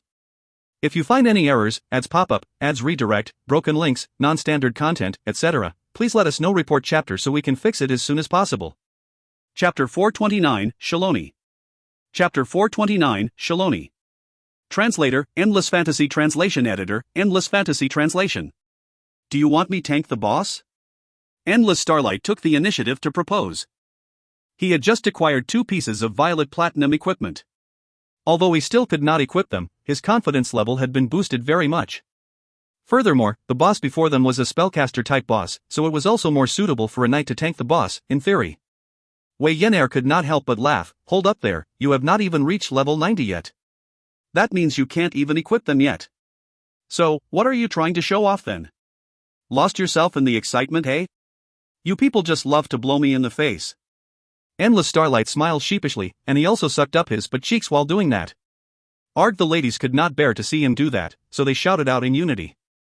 Zhang pulled out his sword of purging devourer and said, "Old rules, try it out first, figure things out along the way." Silly you, just be careful, the effect of my Rise Anew is still under cooldown period. It can only be used again after 5 minutes. Han Shui reminded Zhang. Alright, I'll keep that in mind. Zhang nodded, and then he charged towards the boss at a high speed. As he was charging, he swung out his right arm forward and threw out a Spear of Obliteration, straight towards the boss. -4, 382. Shaloni was inflicted with damage by the attack, and the attack succeeded in provoking the boss. Shaloni waved his staff up and aimed the tip of the staff at Zhang, and shoof. A stream of dark light emanated out and formed a gigantic skull. The gigantic skull had its gigantic jaws wide open, and it seemed ready to crunch on Zhang. -14, 694. The skull came through, and Zhang was inflicted with a high damage value. Since the attack was a magical type, the skill, block, was totally useless. Zhang could not do his usual move, that is to activate the superb skill, block, that immunized him from receiving damage, followed by a shield bash, right after. After the first attack landed on Zhang, Shaloni began to move towards Zhang with big steps. He spoke in a very low voice, "You little ants, how dare you crawl all the way in here? Roxburgh is a fool to allow ants to pass his defense, he was too weak. He is not worthy to follow in the footsteps of our Son of God." Wei Yan'er immediately reacted, "Stinky boss. What are you so proud of? You're about to be stepped beneath our feet. Ha ha. Other than the great gods and the great Son of God who can make me lower my head, other mortals are just like dust to me." Shaloni took a few steps back and took up his staff to point at Zhang again, and then he sent another gigantic skull attack at Zhang. Zhang kept moving backward until the boss moved forward to a spot about 3 to 4 meters away from the turtle, before he charged to engage the boss. About 10 meters from the boss, Zhang used charge and clashed into the boss. There it began. Zhang began to pull the aggro of the boss, while the rest of the gang stepped up and unleashed their assaults on the boss. They channeled every single drop of their firepower onto the boss, as if they were unleashing tsunami waves and volcanic explosions onto the boss. Mortals, you can stop your useless act and struggle, tremble before the great power. Shaloni raised his staff up high, and a casting bar of a 3-second chanting spell appeared right below the boss's head. The spell attack was called the Stardust Explosion. A large explosion. Everyone was intimidated by the name of the skill for a while there. The fatty Han said, "Little Yang, where should we hide? Just follow my lead." From behind. Zhang Yang almost got choked to death by what Fatty Han just said. This wretched fatty has experienced so many boss battles already, why is he still such a wimp? The boss finished the chanting of his spell very quickly. In just an instant, many oval white balls with smooth and shiny surface appeared all around the ground. They looked like a bunch of large white eggs standing straight up. Some of the white balls were crowded in some spots, but some were further away from each other. There was nothing else much about the situation. The face of Zhang Yang immediately changed the moment he saw these white balls. Get as far away as possible from those white balls. Quickly! Do it now! Those white balls will definitely explode. Dodging around like a bunch of chickens dancing around, the gang realized that those eggs were not really placed into the surrounded evenly, as some of the spaces between the eggs were a little wide. So, they quickly scattered out and scrammed, looking for a safe zone to stand. 5 seconds later. Boom! Boom! Boom! Dot! All of the white balls exploded at the same time, and the flashes of explosions were blinding. Fortunately, the radius of each explosion was only about 2 meters out. As long as they find a spacious spot in between the white eggs, they could dodge the impact of the explosions. On the contrary, if they stood in between the spaces where the white eggs were concentrated around, they might even get lucky and get blown up by 2 or 3, or even 4 explosions at the same time. As no one was blown up by this skill, Zhang Yang could not predict the damage that these explosions could cause to players. But, they would definitely cause super high damage, because regular skill attacks from bosses won't be cheap on trying to kill the players.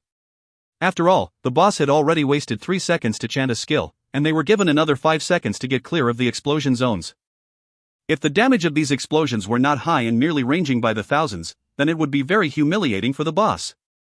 Shaloni kept himself close to Zhang Yang, while trying to bash Zhang Yang up with his spells. As his regular attacks did not require any chanting period of time, he only needed to point his staff at Zhang Yang and launch his assaults at Zhang Yang. However, there was a 2 seconds cooldown for every attack that the boss launches, so it might as well treat these cooldown period as the same thing as 2 seconds of chanting time. But, the benefit of using instant spells is that players would not have the chance or the time to interrupt the boss with their long-ranged attacks, because the boss can instantly launch the attack without having to chant. Ha ha ha! Let us have some fun! Shaloni let out a loud laugh and raised his staff high up in the air, pointing it towards the sky. Shoof shoof shooed, dot. Suddenly, 13 streams of dark light were shot right out of the staff of the boss, burying themselves deep into the bodies of Zhang Yang and his gang, including the 3 pets among them. Ding! You have been affected by the touch of soul. Lose your mind and blur the line between friends and foes. All damage from the player will be converted into health points of Shaloni, lasts for 10 seconds.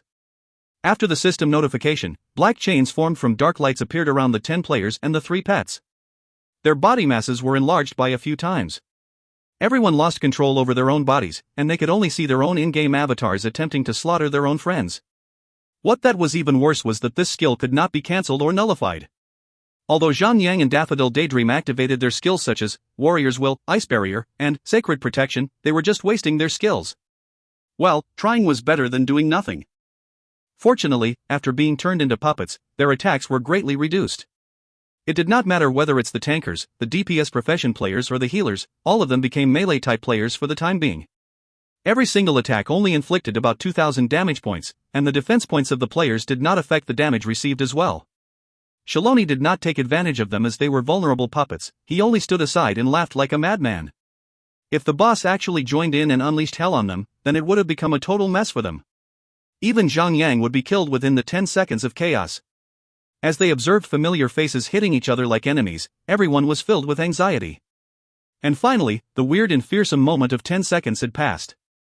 The chains around everyone vanished into thin air and the size of everyone's body had returned back to normal.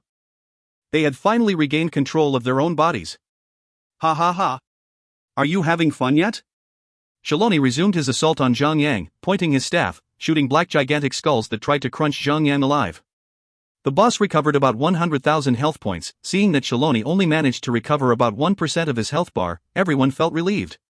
Actually, the calculations were simple enough for everyone to realize.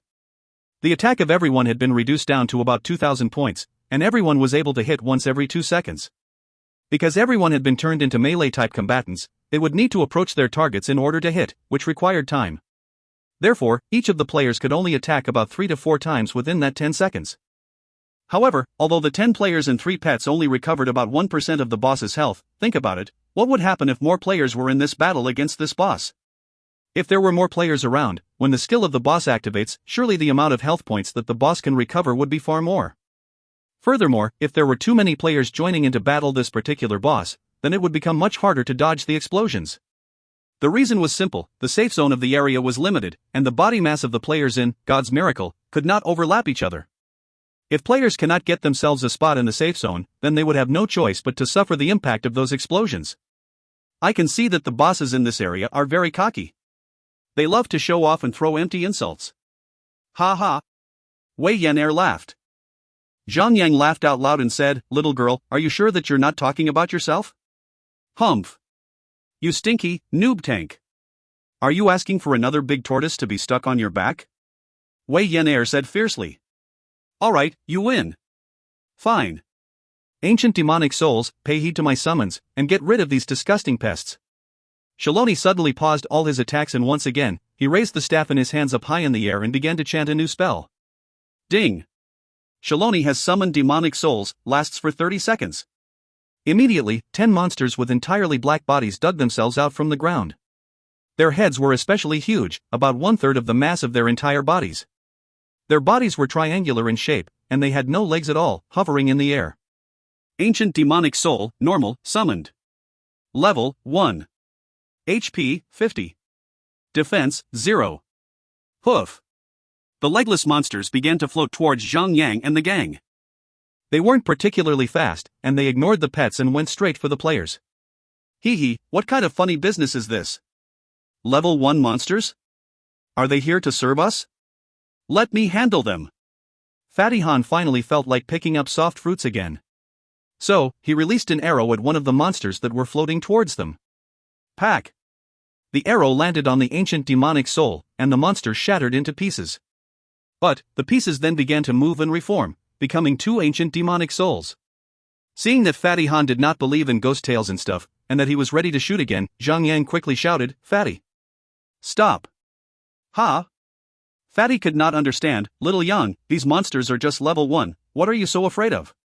Are you sure it is that simple?" Just as they were arguing, Shaloni began to chant the spell for Stardust Explosion, but pack pack pack. In just an instant, countless oval-shaped white balls, with smooth and shiny surfaces, appeared all around the ground just like before, filling up the area. Get clear! Get clear! Everyone began to pick and roll, searching for safe spots. This time, things were a little different. 11 ancient demonic souls were pursuing them as they were trying to avoid touching the eggs. As they were in a hurry to search for a safe spot to avoid being blown up, Fatty Han and 100 Shots did not manage to avoid the ancient demonic souls that blocked their way forward. They charged through the level 1 ancient demonic souls, thinking that these low-leveled monsters would not inflict any high damage. However, -33 420, -34 180. 2 high damages were inflicted upon Fatty Han and 100 Shots. What a coincidence that the values of the damages were the upper limit of their health points. So, the 2 were out of luck and they were instant killed on spot. Oh, the 2 ancient demonic souls that killed Fatty Han and 100 Shots suddenly expanded in size, and they opened up their dark mouths, screeching out chilling roars. After that, they began to pursue the other remaining players in the surroundings, at high speed. Bloody Ancient Demonic Soul, Elite, summoned. Level, 95. HP, 300,000. Defense, 500. Starlight, lure the 2 monsters in, and kite them. Zhang Yang quickly made arrangements to handle the 2 bloody Ancient Demonic Souls. Although the 2 monsters had acquired much more health points, it also meant that their attacks had become normal as well. Understood. Endless Starlight quickly activated his Finger of Justice and Shield Toss, hooking the aggro of the 2 new species ancient demonic souls over to him. Boom! Boom! Boom! Right at that moment, the smooth white balls suddenly began to explode, spreading out blinding and glittering streams of white lights all around the area, but Very good. 2 dead. And more will follow. By the end of this, everyone will be dead. Shaloni let out a thunderous, mad laugh. If you find any errors, ads pop up, ads redirect, broken links, non-standard content, etc., please let us know. Report chapter so we can fix it as soon as possible. Chapter 430, Ancient Demonic Souls. Chapter 430, Ancient Demonic Souls. Translator, Endless Fantasy Translation Editor, Endless Fantasy Translation. 100 Shots and Fatty Han quickly reflected on what that just happened. But what that had happened had already happened. Nothing good would come from blaming anyone. Fortunately for the remaining surviving members of the party, the Stardust explosion was over, leaving behind a spacious area for them to avoid being touched by the level 1 ancient demonic souls that had the ability to instant kill. But Endless Starlight kite the monsters away to a quiet side of the area, while everyone else felt not hurry attack the 2 monsters, because these summoned ancient demonic souls would just last for 30 seconds. So, all Endless Starlight had to do was to kite them around until the time was up, and let them vanish on their own. Soon, 30 seconds had passed. Pack! Pack! Pack! The summoned ancient demonic souls let out a screech and vanished into thin air. However, the 2 ancient demonic souls that already tasted blood did not vanish like the others, they were still beating Endless Starlight up. What the F***CK? So these ancient demonic souls will no longer be restricted by the time limit and vanish. Let's turn our attention towards the little ones. Lost Dream quickly said. Zhang nodded and said, everyone, DPS players. Focus fire on the 2 little ones. Sun Xinu and the others quickly turned their attention over to the 2 bloody ancient demonic souls and began their heavy assault. As the healers on the party were experiencing tremendous stress in keeping everyone alive, they only had one choice, that was to slay the 2 monsters first. Only were they able to lighten the stress that was being placed on Lost Dream. 100 Shots and Fatty Han were feeling even more embarrassed, as they were the ones who caused all this. If it wasn't for their carelessness, the others would not have to turn their focus away from the boss and onto the other 2 monsters instead. They had to do extra damage and extra healing just to take down the 2 monsters. Although the 2 DPS players in Zhang Yang's party had been killed, Sun Xinu and the other 3 DPS players were very powerful. It only took 15 seconds for them to take down the first bloody ancient demonic soul. Fortunately for them, the monster did not die and reform back into 2. Or else, the crime that 100 Shots and Fatty Han committed would have become even more serious. However, when they brought down the health bars of the bloody ancient demonic souls to 7%, Shaloni suddenly let out a thunderous roar and raised his staff high up in the air, pointing it towards the sky again. Let us have some fun. In just an instant, 9 streams of dark light shot right out from the staff of the boss, burying themselves deep into the bodies of Zhang Yang and his remaining gang members, including his pet turtle. Ding! You have been affected by the touch of soul, lose your mind and blurs the line between friends and foes. All damage from players will be converted into the health points of Shaloni, lasts for 10 seconds, but what the F***CK? The boss is using touch of soul at this time? What a great timing! Everyone lost control of their avatars once again, punching and kicking at each other mindlessly, causing as much havoc as possible. Fortunately, the bloody ancient demonic soul did not lose its aggro on Endless Starlight. It was still beating on Endless Starlight without any moment of pause. 1 second, 2 seconds, 3 seconds. Everyone worriedly they kept their eyes on the health bar of Endless Starlight. If he was to be killed by the bloody ancient demonic soul within that 10 seconds, everything would become hell for them. Little Starlight! You better don't fall asleep. Fatty Han was lying down on the ground in his soul state, but he had been entertaining himself, talking to Starlight. Brother Fatty, if I ever become a king, I shall take you in as my queen.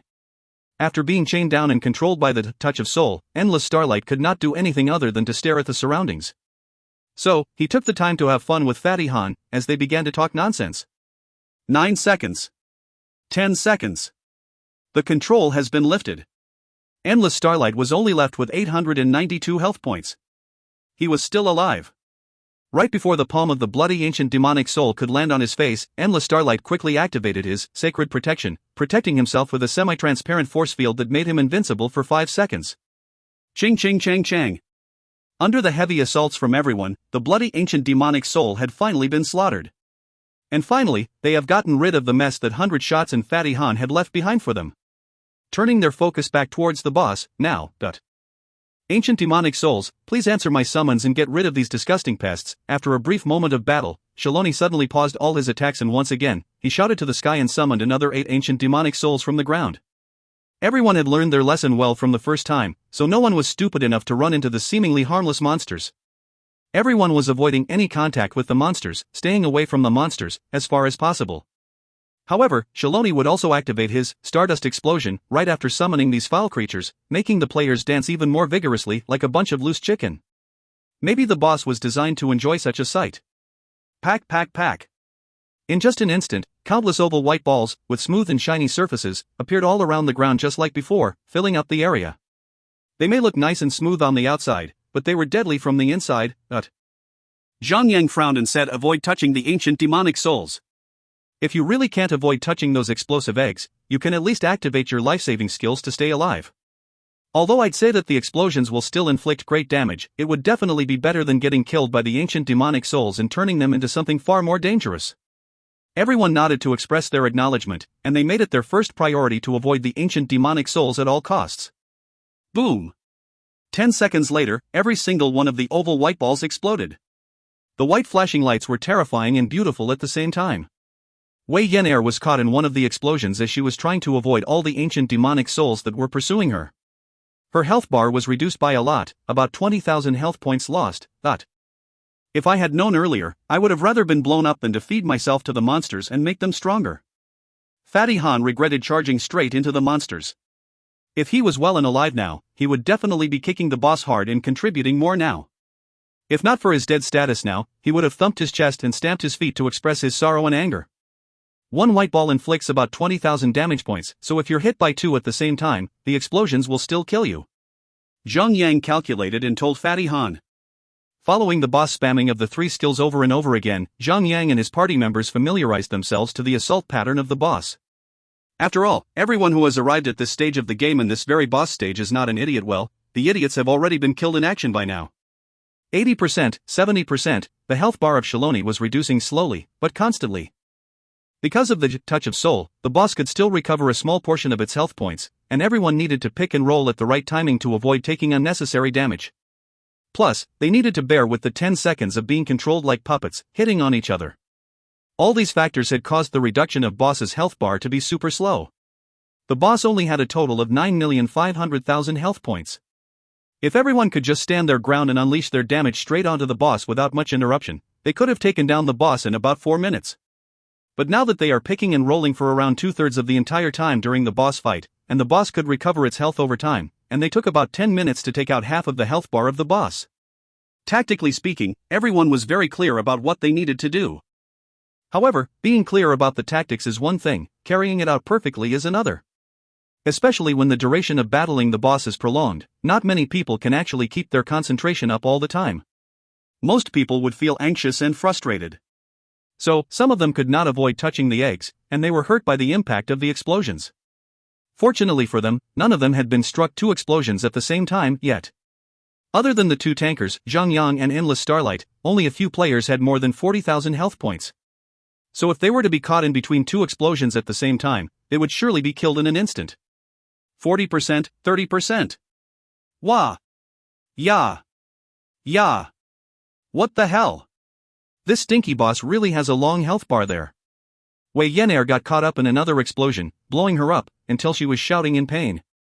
If the difficult part about the previous bosses that they had encountered before along the way was their horrifying damage output, then the difficult part about fighting this boss was the duration of time required to defeat him.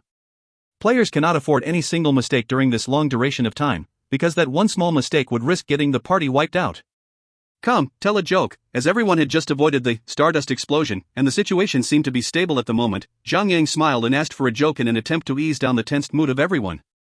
To be in an intense and yet stressful battle, only Sun Xian would be able to handle it with a calm mind.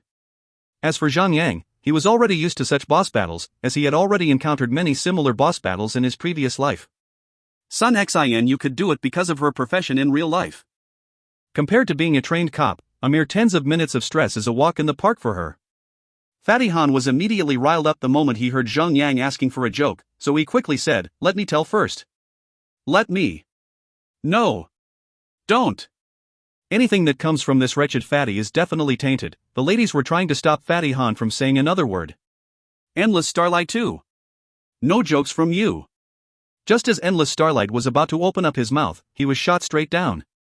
He blushed after being shut up by a bunch of ladies. Then, allow me to tell you guys a joke. Lost Dream took over the sacred mission and said, "It all happened yesterday when my little brother came back home. He came to me and said to me with pride, 'Bro, I'm no longer a virgin.'" The ladies blushed when they heard the words "no longer a virgin," while Zhang Yang and the other men were all revealing their wolfish faces and smiled like a bunch of perverts. "So I told him to sit down and tell me slowly." Lost Dream continued his story, but my little brother tightened his teeth and clutched up his ass, and he said, "I cannot sit, ow." PFF Zhang Yang and the men started to laugh out loud. Han Shui and the ladies were looking at each other, as they were not aware of the meaning of the joke. Wei Yan'er did not get it at all and asked, "Is that some sort of joke? What's so funny about it?" Zhang Yang gave it a long thought and said, "A man will never understand what is pain until they are poked from behind." "It's girl. You moron." Wei Yan'er immediately corrected Zhang Yang. At that moment, Han Shui, Daffodil Daydream and Fantasy Sweetheart had finally got the meaning of the joke, and they blushed. Only Wei Yan'er was still trying to understand the meaning of the joke, scratching her own head. After fooling around for a while there, everyone eased down a little, and they felt more relieved, increasing their efficiency in battle. 20%. Time to enter the slaughtering state of time. Everyone in the party immediately unleashed everything they had, and the health bar of the boss began to reduce a little faster. Impossible. You are just a bunch of ants. How can you manage to hurt my sacred body? Shaloni, who was already wounded badly, started bleeding more. Although it did not affect the boss's capability to battle, but he was looking really fatigued. Stinky boss. Just give up already. Wei Yan'er swung her axe until strong currents of wind could be felt. She went in irrationally, taking her power potion, grade 10 transmutation, that filled up her rage gauge and went on to activate all her skills without considering anything else at all. 9440. Within that 10-second period, the damage output of this little girl was terrifying. Even Zhang Yang, Sun Xinu, Lost Dream or Daffodil Daydream could not go near her damage output. 16%, 13%, 9%. Ancient demonic souls, please answer my summons and get rid of these disgusting pests. Shaloni was almost out of breath. This particular summon seemed to be his final attempt to summon the foul ancient demonic souls. Everyone quickly started scattering to avoid any contact with the foul monsters. They had already reached this far. If they failed there, it would definitely be a crime that cannot be forgiven for 1,000 years. 7%. 4%. 1%. I'm the invincible pack. The health bar of the boss was finally emptied out. Shaloni collapsed onto the ground and dropped out a number of loot all over the ground. Ha ha. Stinky boss is finally dead. Everyone let out a breath of relief. It took them almost 30 minutes to defeat the boss. Everyone was exhausted. Another word to describe this is tedious. Han Shui and Fantasy Sweetheart quickly went up to bring 100 shots and Fatty Han back. When it came to Fatty Han, the two ladies decided to use paper scissors stone as the deciding factor. Of course, the loser would have to do it. Naturally, Fatty Han started sobbing there and then. After being rescued, he went to a corner and drew circles on the ground to reflect upon himself. Yo! Time to reveal the equipment. Wei Yan'er was filled with joy, even her face showed it all. She had already leaped over to Shaloni's dead body and began her touch on the loot. If you find any errors, ads pop up, ads redirect, broken links, non-standard content, etc., please let us know. Report chapter so we can fix it as soon as possible.